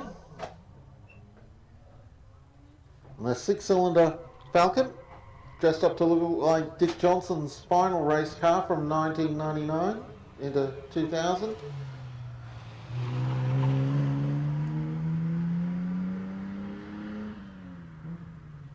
And next we've got the second of the minis. Now this will be the Holstein car. Wes Beedman's back with us.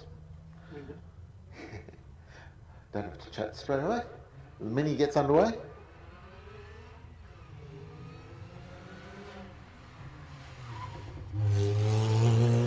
Has that slight whine to the engine note that the supercharger gives, although that's more, you hear that sound coming rather than leaving.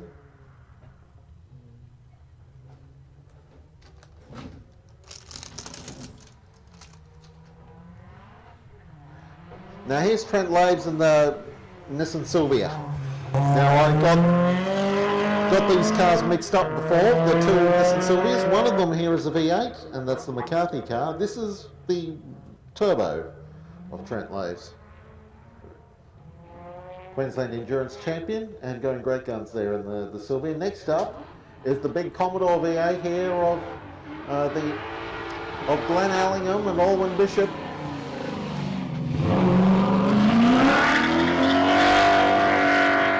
Sounds glorious. Oh. We swapped mics. Oh, okay. Will it go on? Yeah. Oh. We need to get this.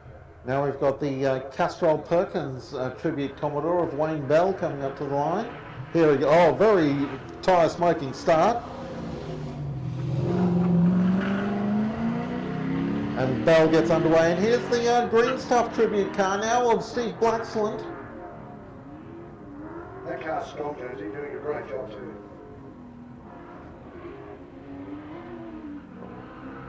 Oh, nice start there actually. Not too much wheel spin.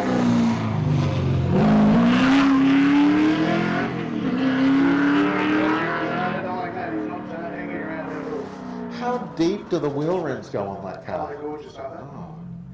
You could fall into it and never be seen again. The Brock tribute car now of Mark Bramwell.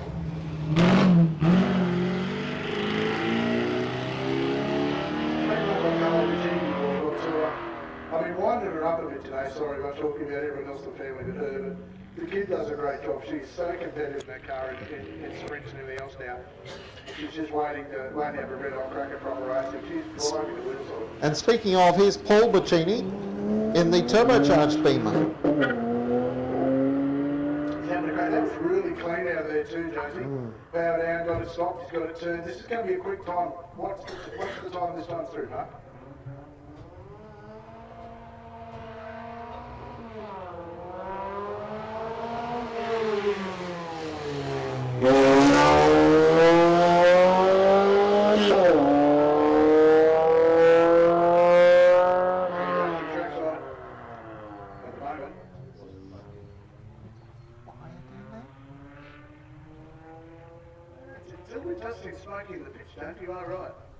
Yeah, someone's car is expiring right there on the. It looks like down there on the grid as the Commodore V8 gets underway of Barry Hoskins chasing after Paul Boccini. Tim Linen's Commodore is up next. Oh, Trent Laves has had a stunning time of 48.69. The Nissan 200 SX Silvia, sensational.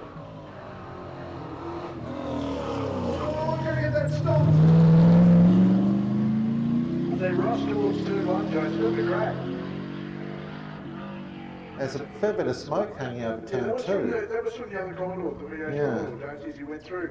It's seems like getting a bit of horse search. Can you just pass me that from behind you, Jones?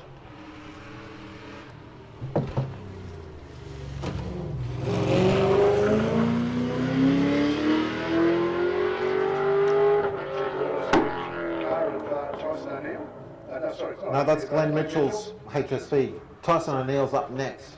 He's sitting on the line. I wonder which car was blowing all the smoke just before. No, that was the car of Barry Hoskins. Okay.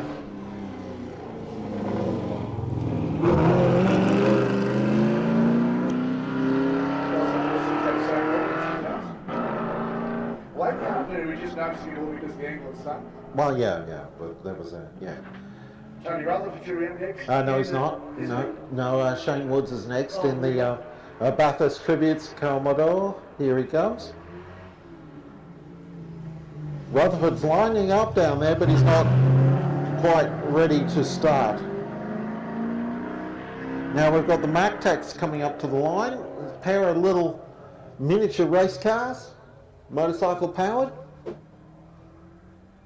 These two cars are Brendan Lloyd and Neil McLeod, and both are Suzuki Hayabusa powered.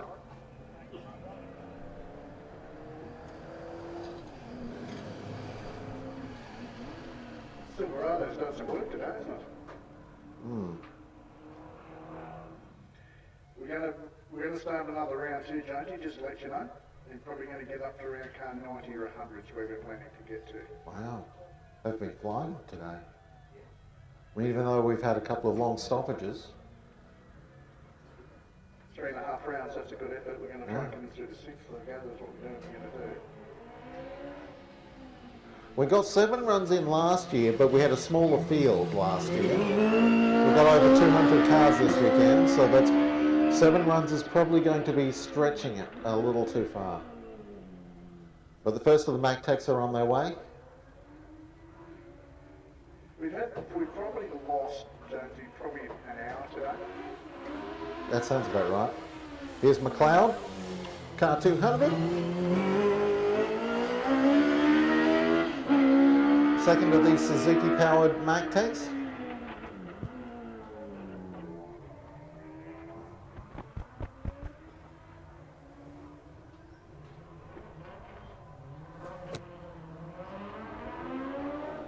And here's the Aussie racing car.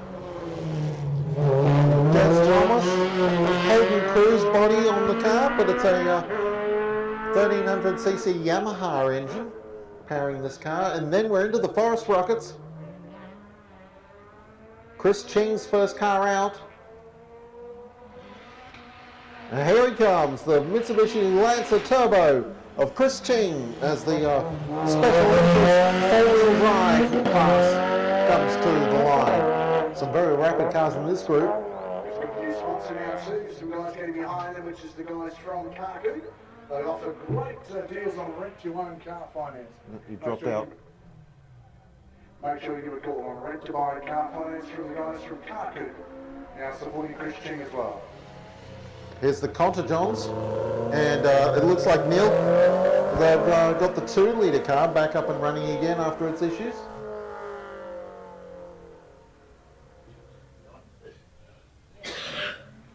So Maxwell Contajohn, all good to go. Nick Contajohn's on the line, and here comes the big stroker Subaru. Oh, and Nick's chasing a time late in the day now. Next up is the Mercedes Turbo of Scott Dean. This little personal battle between Scott Dean and the car of Chris Ching is pretty interesting, Jonesy. Actually, the class leader is Heafy in the red. Oh, he's killing him. But I'm saying that it's a little personal battle between these two. There's a fair bit of transport going on. So the Mercedes Turbo is around, but next up is Heafy, the man himself, who's leading class.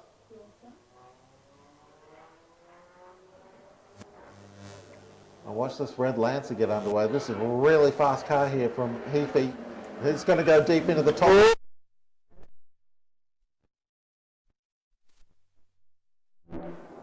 That's a red hot crack. He is so good between that turn 1 to 2.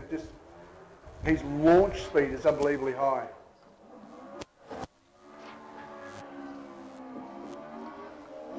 Now this is a rerun. Oh, this is Stewie Reid in the Ford Escort.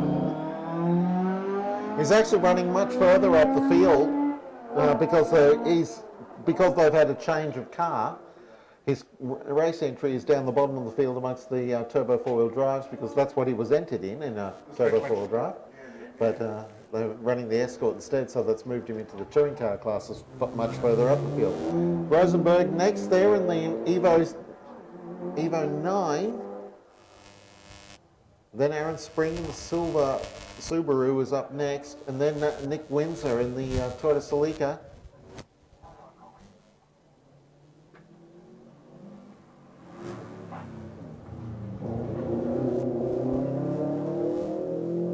Now Nick Cottajohn's climbed into the top 10 with a 48.2, 7th fastest, only just behind Crespin's Cobra. Interesting part of the time of day now, Jones, is the fact that the Heafy, cars are my running goodness, Heafy's gone 4th fastest. A outright. 46.6. Outright. Yes. Faster than Stoker. Windsor in the Celica is on its way, and we're at the bottom of the 3rd run. You look at his time, 46, and then look at the time of Matt Cliff's too. That's an unbelievable time, isn't it, really? Some very quick cars out here.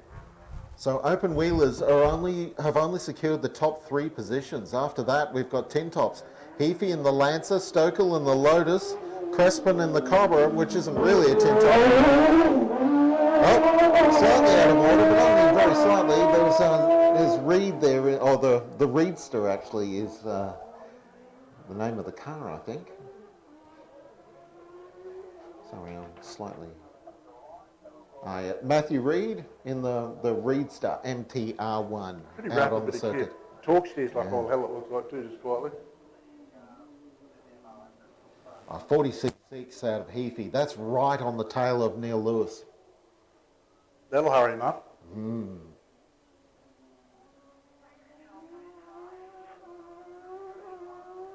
Listen to that car. Look at the Reeds. Listen to it. Yeah, car 201 there, the Reedster coming around to the line. So that's the bottom of the run. We've got Justin McCarthy up next. Oh no, we've got the 6R4 MG Group B rally car.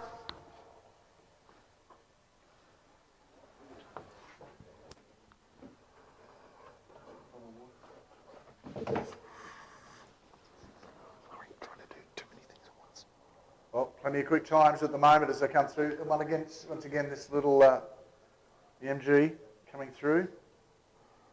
And from what I remember, the Rovan engine cut down, the 2 back cylinders cut off it, and it was turned into an engine that way. I think that's what it classified as. So they've turned the timing screw off you, Mark, the terrible rodders.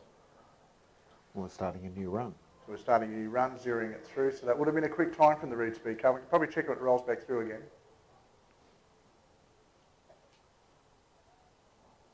She's a very dry old day there, Mark. The hospitality was a little thin in the ground from the guys from the mini club.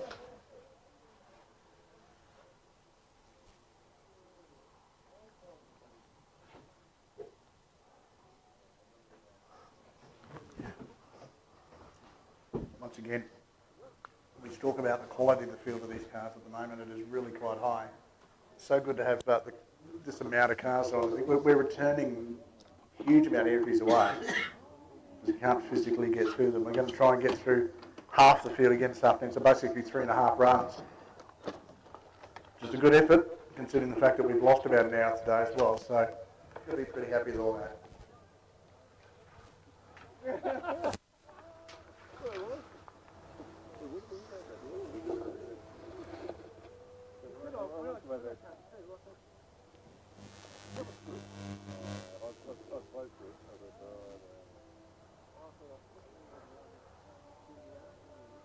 There seems to be a couple of cars out of order down there, James. Yeah, look, there's they're trying to call cars up frantically for another run. I think there's a couple still left to run. We have 211 cars, and I think there's a couple more left to run. So we've got Aaron Spring and Nicholas Windsor, I think, are still left to run, I thought. No, they've both been through. Both been through, Jones, you said, a little bit out of order. Okay, so that makes sense. Well, here comes a special interest car. Damn it.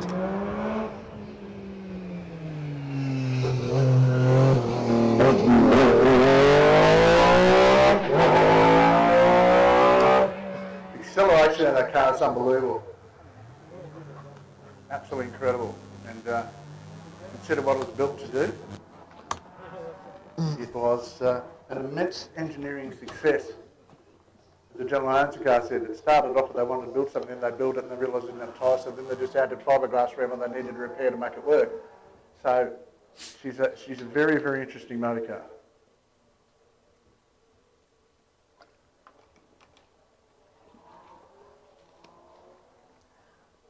Once again,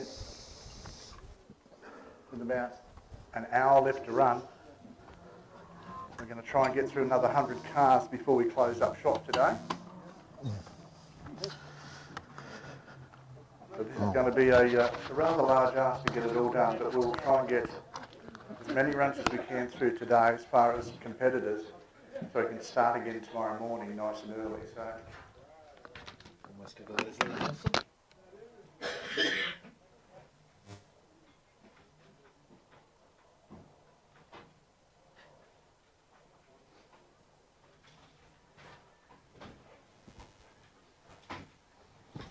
Well, we have some great initiatives. In fact, we talked about Chris Ching's new sponsor, the guys from CarCoop. Great deals on offer if you're looking to buy a cheap motor car. They're a rent-to-own type car finance company. In fact, you can just rent it for 2 years and you pay $1 at the end of that and the car ends up being yours. So not a bad idea at all. Have a talk, or just if you want to log on to carcoop.com.au, that's CARCOOP. Just log on to that and have a look. CarCoop, a new way to buy a motor car. Car number 1 out on track at the moment.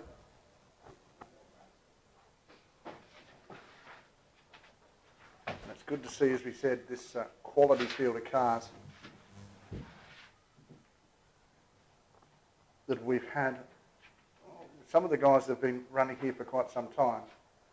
And then there's a whole group of guys that have come in brand new. That was the Austin 7 then of Justin McCarthy. Second one coming up now should be the car of Russell Wright.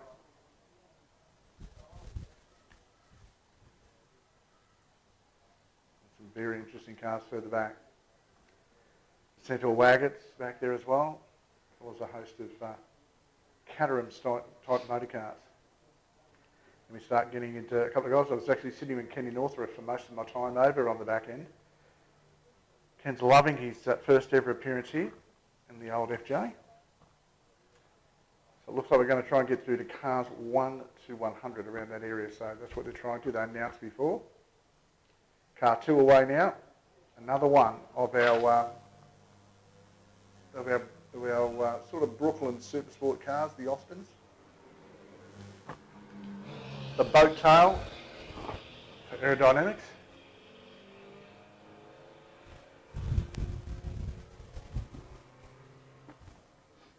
Next car up will be the car of Colin Schiller, I think.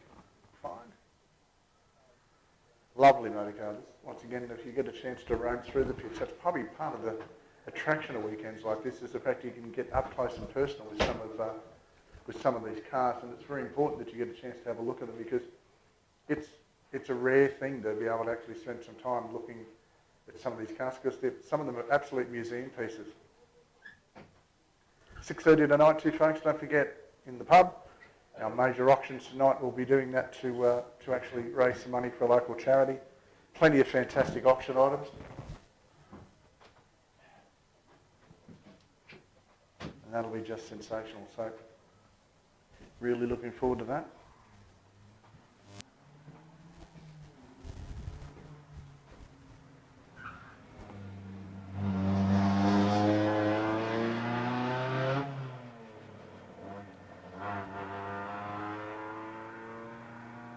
That is the car of Schiller. It's gone through. Next one up should be the second of the Schillers running through. This should be Belinda Schiller in her MGT. Is that a TB it is? So looking forward to that car. That car's a beautiful aluminium bodied car. She tips the car into turn 1. These cars are non-replaceable, Mark. They are just rarities to find, let alone put them back on a racetrack. They're museum quality in some respects. So this is going to be a fantastic final run for the day for some of these guys. Jones, when you look down here, one of my favourite cars about to hit the track. This will be Ross Kelly. Yeah, the MG K3 coming towards us now. veteran of Brooklands and the Ulster Tourist Trophy and Brighton Speed Trials. Brought to Australia in the 1950s, and it was a very long gear shift, that one. Now next up, it actually looks like the Aston Martin isn't coming out. Sorry, Wes, I'd have to disappoint you. Is that Barry Smith coming up next? It looks very much like it's one of the side barrel Ford V8 specials, and it's Barry Smith lighting up. There's Ford V8. The side barrel Ford V8 was a very popular engine amongst the Grand Prix specials of the 1930s and 1950s. And the half of the 1940s that was actually used for racing. It's actually quite low slung too. You look at the overall mass of the car, it's quite low and that sort of stuff. Oh, absolutely, yeah. It's Whole engine special of Paul Budden on its way.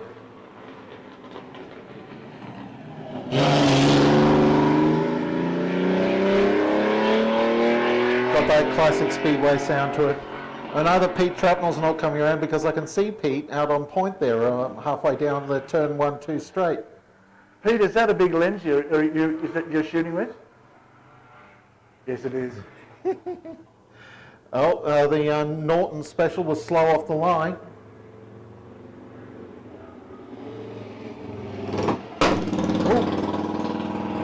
Yeah, it's not quite pulling the revs it was pulling this morning. So just taking it easy in this afternoon run. Is that the Manx engine and that? I think. Yeah, Grand Branch and the Manx Norton special.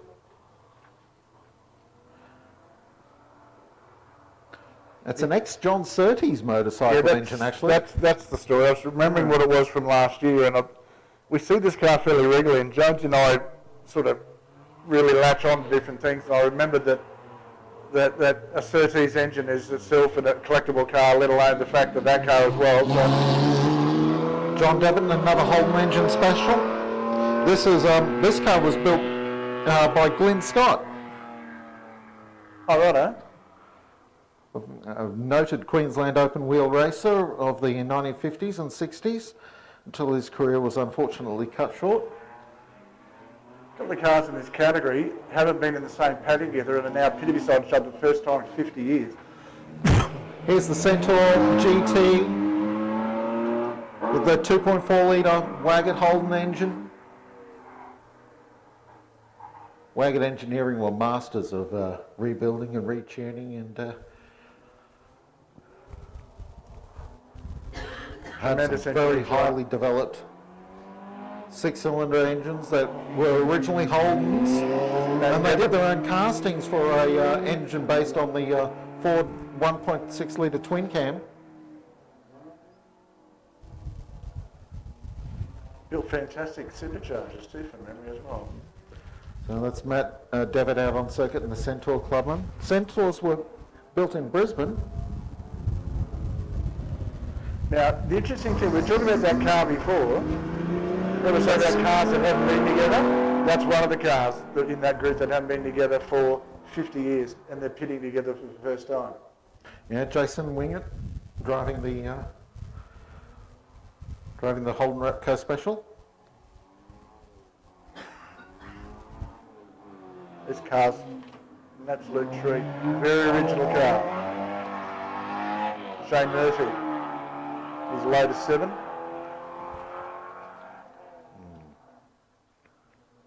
This car lining up will be, that should be Jeff Cohen, is it?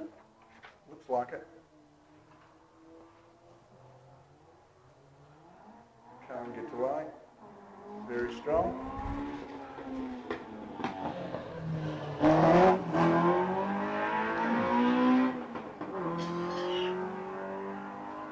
So did that Caterham design, you think about that sort of overall Lotus design. But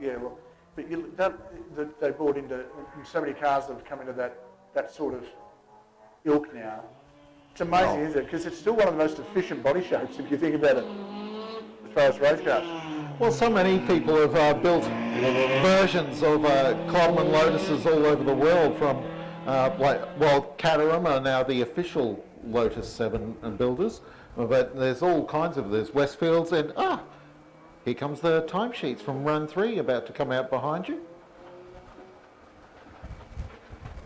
Ask and she shall receive. Yeah. Here's the ex-Wes Speedman Formula V, the Venom. Bit of a clutch kick then come up. And put the foot down going out of turn 1 just then. Back in the day in Lakeside when I raced that car There there. we go. Keith Carling. This car's great. Once you got it to top gear change, you never took it out. Yes. Well, Lakeside's such a flowing circuit. Now here's Keith Carling, the first man to top 300 kilometres on Conrad Straight in the old distance engine ZX Sports sedan. That engine made its way to Queensland after that as well. Clem Hoffman owned that engine for a while and had it in a sprint car. Truly. Wow. What was he doing with the Nissan Turbo? Because he was running it in the sprint car. He wanted to do something different. He ended up with that engine. They trialled it in the car. Truly, true story. I had never knew that turbos were allowed in sprint cars, but there you go. You learn something every time. There's the Mofico of Chris Hassman. Two Sports 2000s. They're actually fairly close on the timesheets, those two. Carling's been ahead all day, but it's not much in it. So Callahan and the MGB gets underway. That's a superb MGB, that car. Absolutely superb. The magnificent little Riley Alpha's up next. The more I see this car, the more I want it, Jones. This is the problem.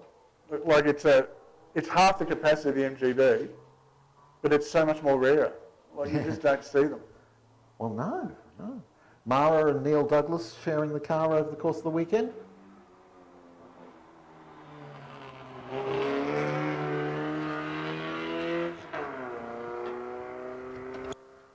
So, in all honesty, Jonesy, that I think, apart from photos, that would be the only one I've ever seen.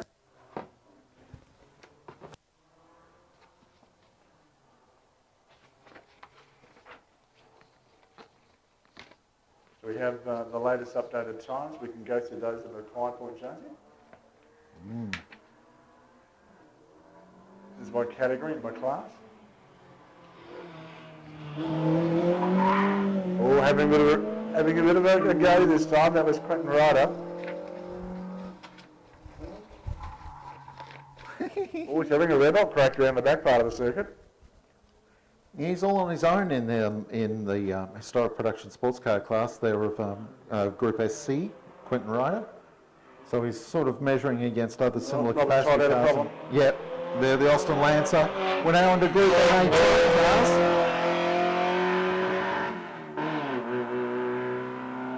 So we've only got two NA touring cars here this weekend. That's Robin Todd and Ken Noduft.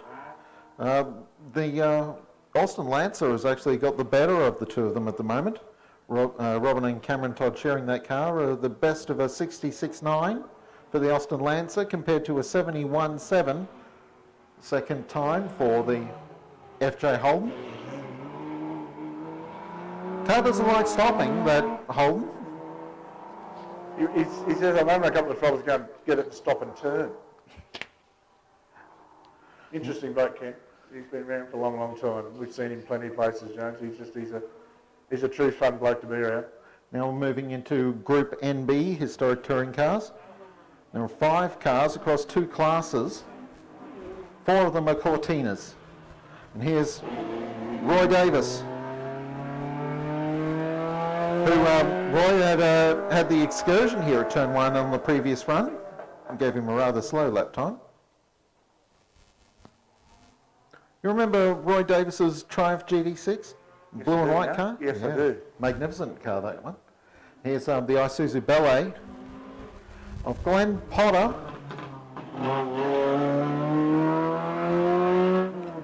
Now, Potter was fastest until Noel Wicks found a 57 last time around, and here's Wicks on the line now.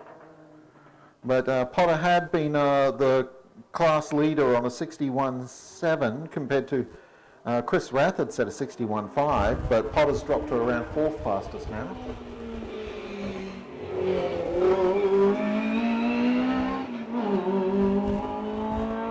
That car sounds beautiful, doesn't it? Noel Wicks has done a brilliant 57.1. He found only 10 seconds between the first and second runs. Yeah.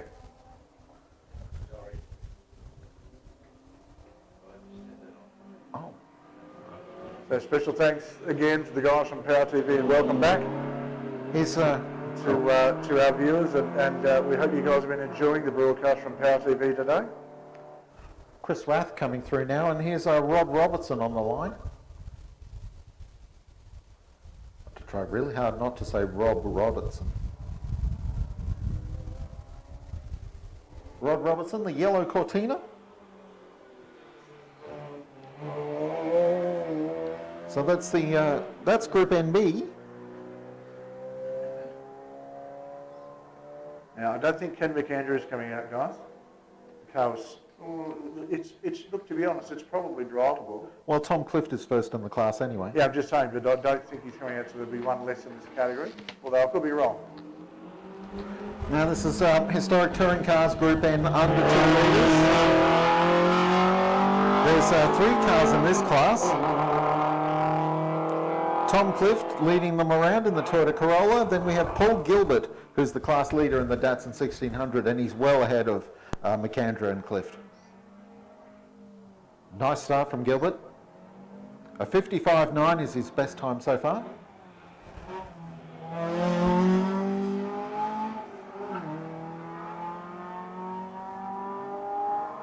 So now we move into historic touring cars, Group NC, 2 litres to 5 litres, and leading them out, Matthew Clift, one of the fastest tin top drivers here this weekend. A 51.2 is his fastest time.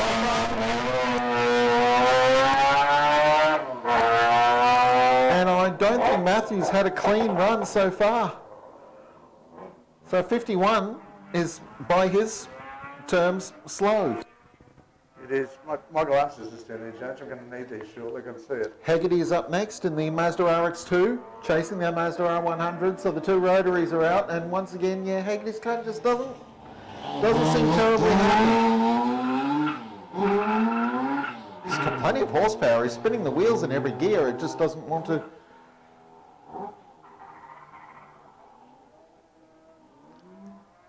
Well, we see the Matthew Clift's coming back towards us, coming around to the finish line.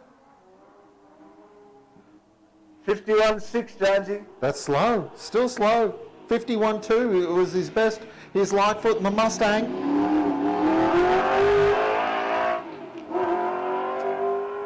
That 51.2 is actually starting to look fairly good. Lightfoot's currently 3rd in class. Glenn Westner's yellow Tirana is in between them. Here's Springgate in the purple Tirana.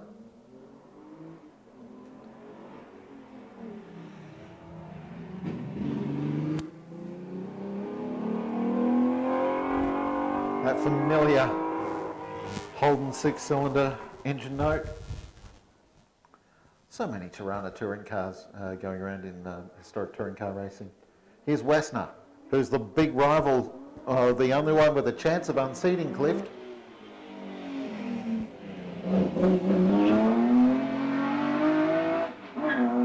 But we're talking 51s versus 54s, so Westner has time to find. I'm not sure if he'll be able to retrieve 3 seconds in tomorrow's racing.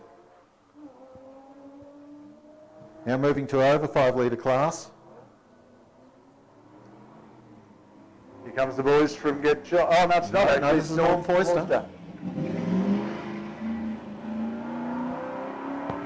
It's only his 2nd run for the day, and we saw what happened in his 1st run. He wasn't exactly the best run you could run. He's got to work on that for the rest of the afternoon.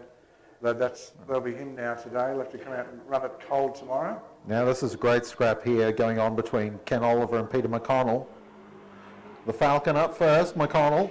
He's half a second behind the Monaro of Oliver.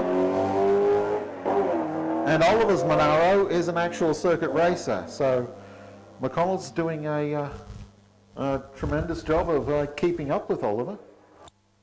Being half a second behind. Very strong effort. The field start rolling now. We've got coming down. Oliver races this Monaro in the Queensland Historic Touring Car Championship that runs at Morgan Park Raceway.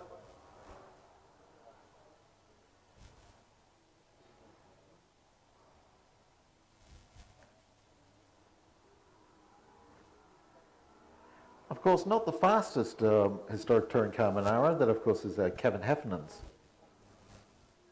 number 13 Monaro. But Heffo doesn't run it here. And Well, Oliver's just showing off for the crowd. Bit of a burnout. I'm wondering if he might actually be happy with his time from earlier in the day of a 55.5.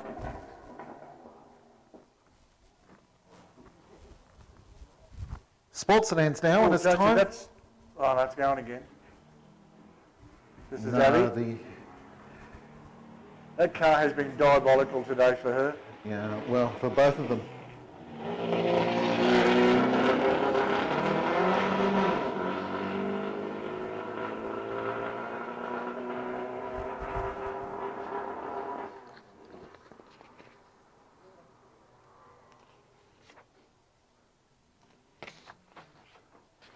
Looks like this is Nat. It is Nat.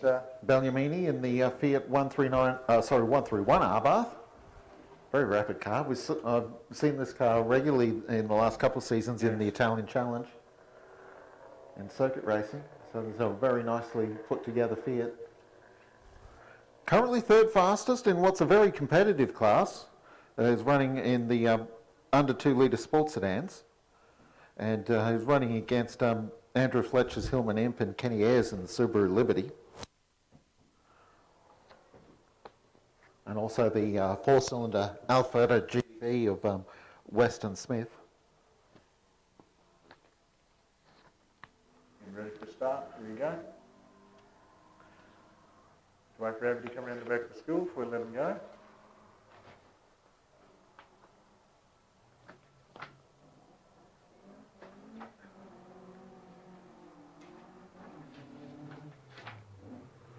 Now Ettore Vasolo's at the wheel now, the relief driver,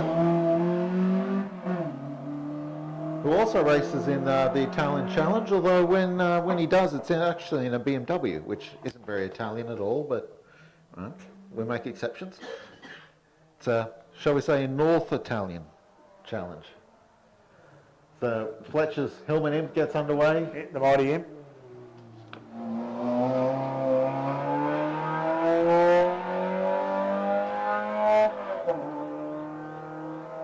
Oh, a very big car in New Zealand.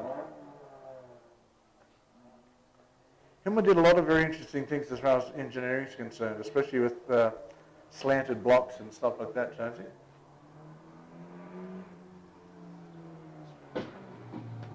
This is the young fella at the wheel. Sid Smith at the wheel of the Alfetta GDV for the final run of the day for this car, and although Tom West might come through out of order a little bit later on, one of our junior races. Yes, you'll come back though. You'll get a chance to run very, very shortly. Now we've got Achterberg. Now he's running out of class because this isn't the car that was advertised. No.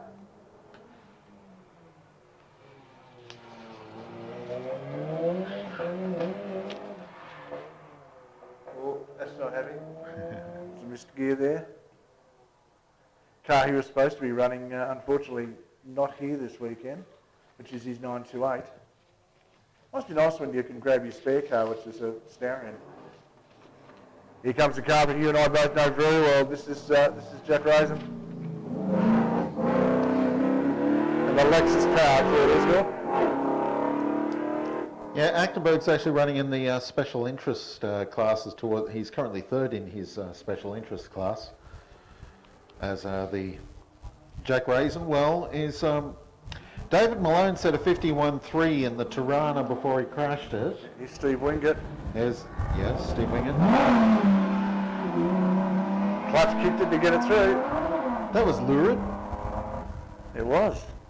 Wingett very wide on the exit of the turn one, or rather the back end of the car was wide. The front end of the car was okay. The only remaining V6 powered Gemini on the track at the moment. Yes. Doyle's leading his class actually, Mick Doyle.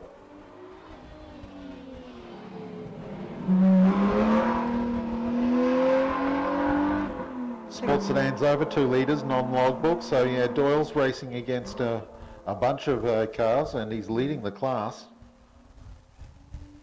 racing against Murphy, Crosh, Burgess, but Burgess. McGrath. No, Burgess is in another class actually. Because of the supercharge, yeah. Yeah. Now, it's Kevin Crosh there in the Ford Capri V8. He's currently third in this class. Doyle's done a 54.5 compared to Crosh on a 56.3, so he's got time to find.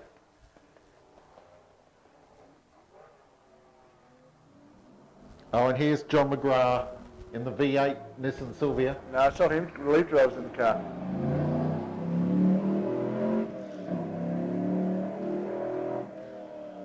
So the relief driver in car 58 will be the car. Well, there'll be Ben McGrath in the car. Now this should be Brock Payne today. Yeah, the Mighty Morris Minor. There's nothing minor about this car.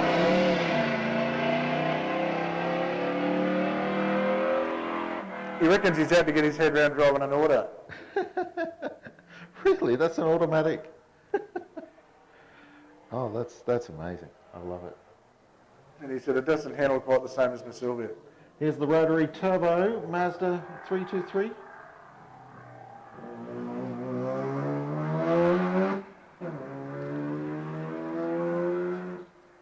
Eric Stanley, who's at the back of the class actually in the Mazda.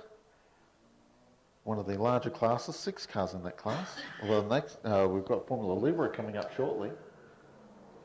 And here's the Chevrolet LS1 V8 powered Toyota Corolla of John Tyson.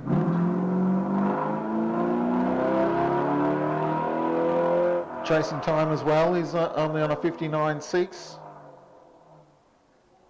Whereas Doyle in the Gemini's been doing 54s, so Tyson's 5 seconds behind the pace at the moment. Trying to find the yellow Morolla, or the V8 powered. No, we've got Jacob Wingett coming up in the mini sports sedan.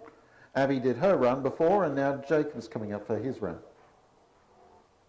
Sharing this car over the course of the weekend.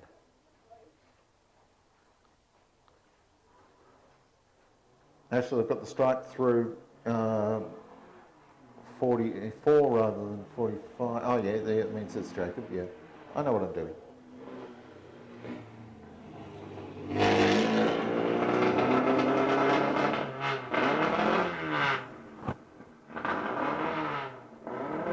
Oh, he's fishing for a gear. No, got one. So now the mega open wheelers are on their way. Is there a fast time this afternoon? Is there one left in the tank? The sunlight is a real problem for the likes of Dean Amos. Interesting enough, Warwick Hutchinson, that the time he did before was slower than his 43 he'd done already. But he got penalised for hitting a cone. He doesn't know where he hit that. So yes, it would have been close. What are you looking for, Mr. Jones? I'm looking for the Lotus 211. There it is, 145. They've got the numbers backwards in the book. Coming down now is the Alpha again. Now this will be the relief driver, I think, of the wheel this time, Jones. Tom West, one of our Tom? juniors. Yep, I think so.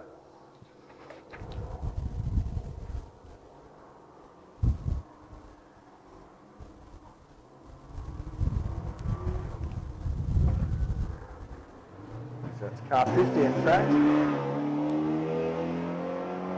Tom West, that's correct. Now, for those of you still here at Leyburn, get by the fence. We've got the really quick cars coming. Here's Dean Amos in the Gold GR55, 650 horsepower Nicholson McLaren V8.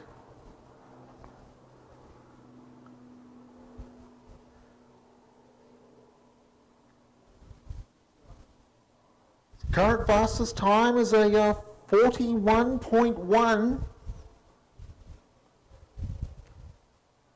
Today he's done a 41.4, is that his fastest? No, 41.1. He did, so he equalled his record from or close enough to from last year. 41.13. Here he goes. Turn one now for the Gould.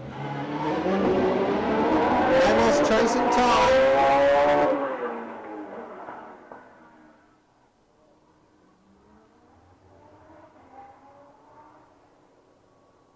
Yeah, the track will be just about right, James. Not a lot of shadow on it, not a lot of debris on it at the moment.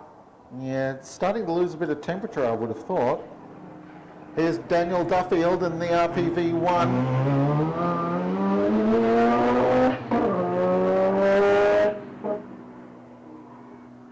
Now Duffield has been swamped by some of the faster tin tops. Still learning the car, Jonesy. What's Amos's time? 39. 39.7. There's the 39 I wrote on the back of his door. Yesterday, 39.7 from Dean Amos, and now the hunt is on for the 38-second lap. Well, that's Amos's fastest ever time around here, isn't it? 39.7 from Dean Amos, a new lap record too.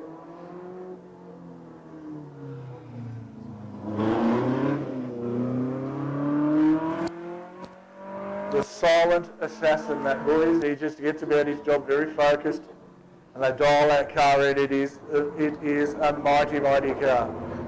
James Hamer is out on circuit at the moment, chasing after Peter Gilbert. Gilbert's done a best of a 51.7. Hamer a 55.9. Of course, Hamer was the one who had the spin in the previous run. Daniel Duffield, I think, has just gone faster. He's just done a 47.7. Nice.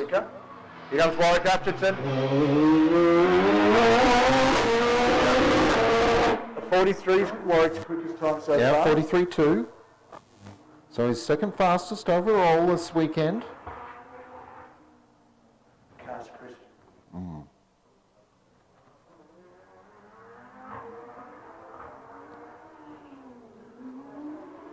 Now here's Neil Lewis on his way.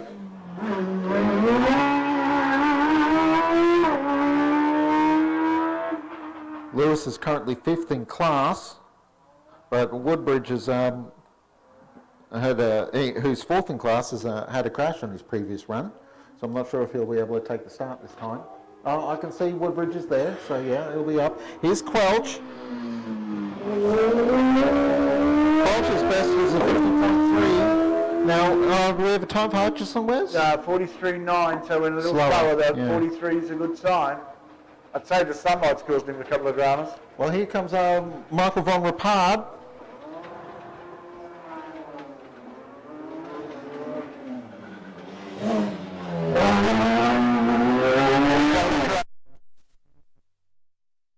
Von Rapard is having a go. Now, what's he got left? He's done a 43.8. And to get second off from Warwick, he's got to do better than a 43. A 43.2. So what's he got in him? 43.2.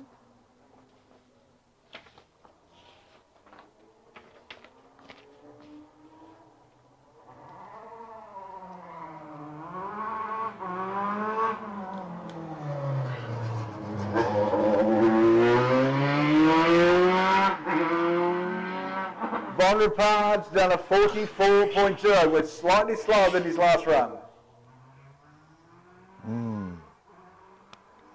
So, no, and we've run out of open wheelers. Woodbridge is out on the circuit now.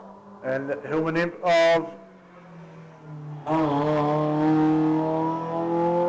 Alan Greenbury, one of our financial supporters here this year as well. Greenbury's running on his own in class. In pre-65 touring cars under a litre, which makes a certain amount of sense. How's Woodbridge's time? Woodbridge did they just come to now, 47.74. Oh, that's a fair bit slower actually. So now there's the Mazda MX-5 engine Ford Anglia on its way around the circuit. Car of Baden Clissold, who's currently running 3rd in class in the 1 to 1.6 litre. But here's the class leader now, Hansen in the Mini.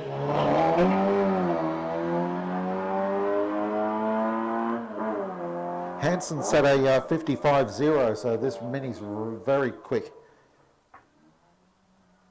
I don't think that's his fastest here, Judge. I think he's actually gone quicker than that. And here's Robbins in the second of the Minis in class, Gordon Robbins in the number 75. He's chasing the ace at the moment. He's 1.6 seconds behind Hanson at the moment, so there's a lot of time to make up for Robbins. Simon Boss Walker in the XP Falcon is next. He's in the class all by himself. So he should win. He's just got to remember not to hit anything this year. You don't say that out loud. Greg Ball's coming up next. Yes, he is. Yeah, we're into escort territory now. Greg Ball's currently second fastest in what is a very tightly fought class.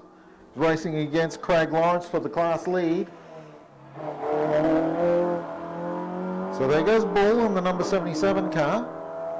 Now we'll have Paul Keppel next, and then the other quick car in the class of Craig Lawrence. There was a tyre squeal there from Bull. He's certainly trying hard. So here's the Mini of Keppel. Lovely looking car, that car. Complete with Austin Powers roof sticker. I love it. Now here's Craig Lawrence. So Greg Bull's best time so far is a 55.1. And Craig Lawrence has set a 54.5. But Bull's been getting faster, whereas Lawrence hasn't been able to match his early time.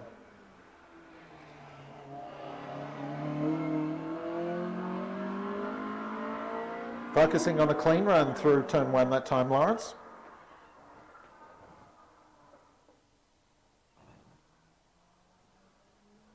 Bull did a 55.06 for the game. Well, he's faster, but still second place. 55.06 he did actually. Rhett Silkstone going through now at the back of the class. He reckons as a hospital ward he's not a bad race car driver, and as a race car driver he's a damn good hospital wardie. Right? He's been a spanner man for everybody's speedway cars for years, and built this himself, that car. Wow. Great job. Donna Trustham. That'd be a great name for a car salesman, wouldn't it? Trustham. Yeah, Donna's currently fifth fastest. Behind Lawrence Bull and the next two cars, Wyburn and Wood. Wyburn and the Datsun 1200 is up first.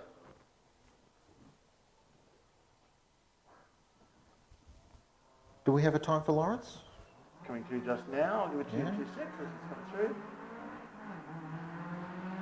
Lawrence did a 55.01. Okay. So Lawrence and Bull have almost exactly matched lap times, I think, haven't they? They both did 55.0s. Yeah, close. But Lawrence has that really quick time from this morning. So this will be Mark Wood coming up next. Indeed. Mark 2 Cortina.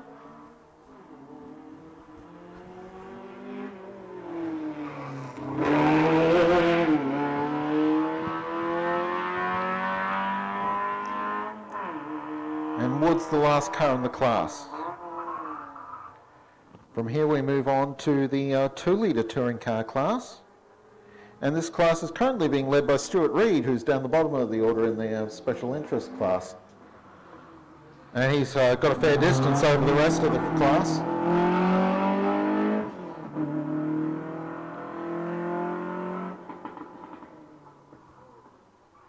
Whoa, it's gone deep at turn 2, off track on the outside of the corner. Kept it though. I don't think he hit anything.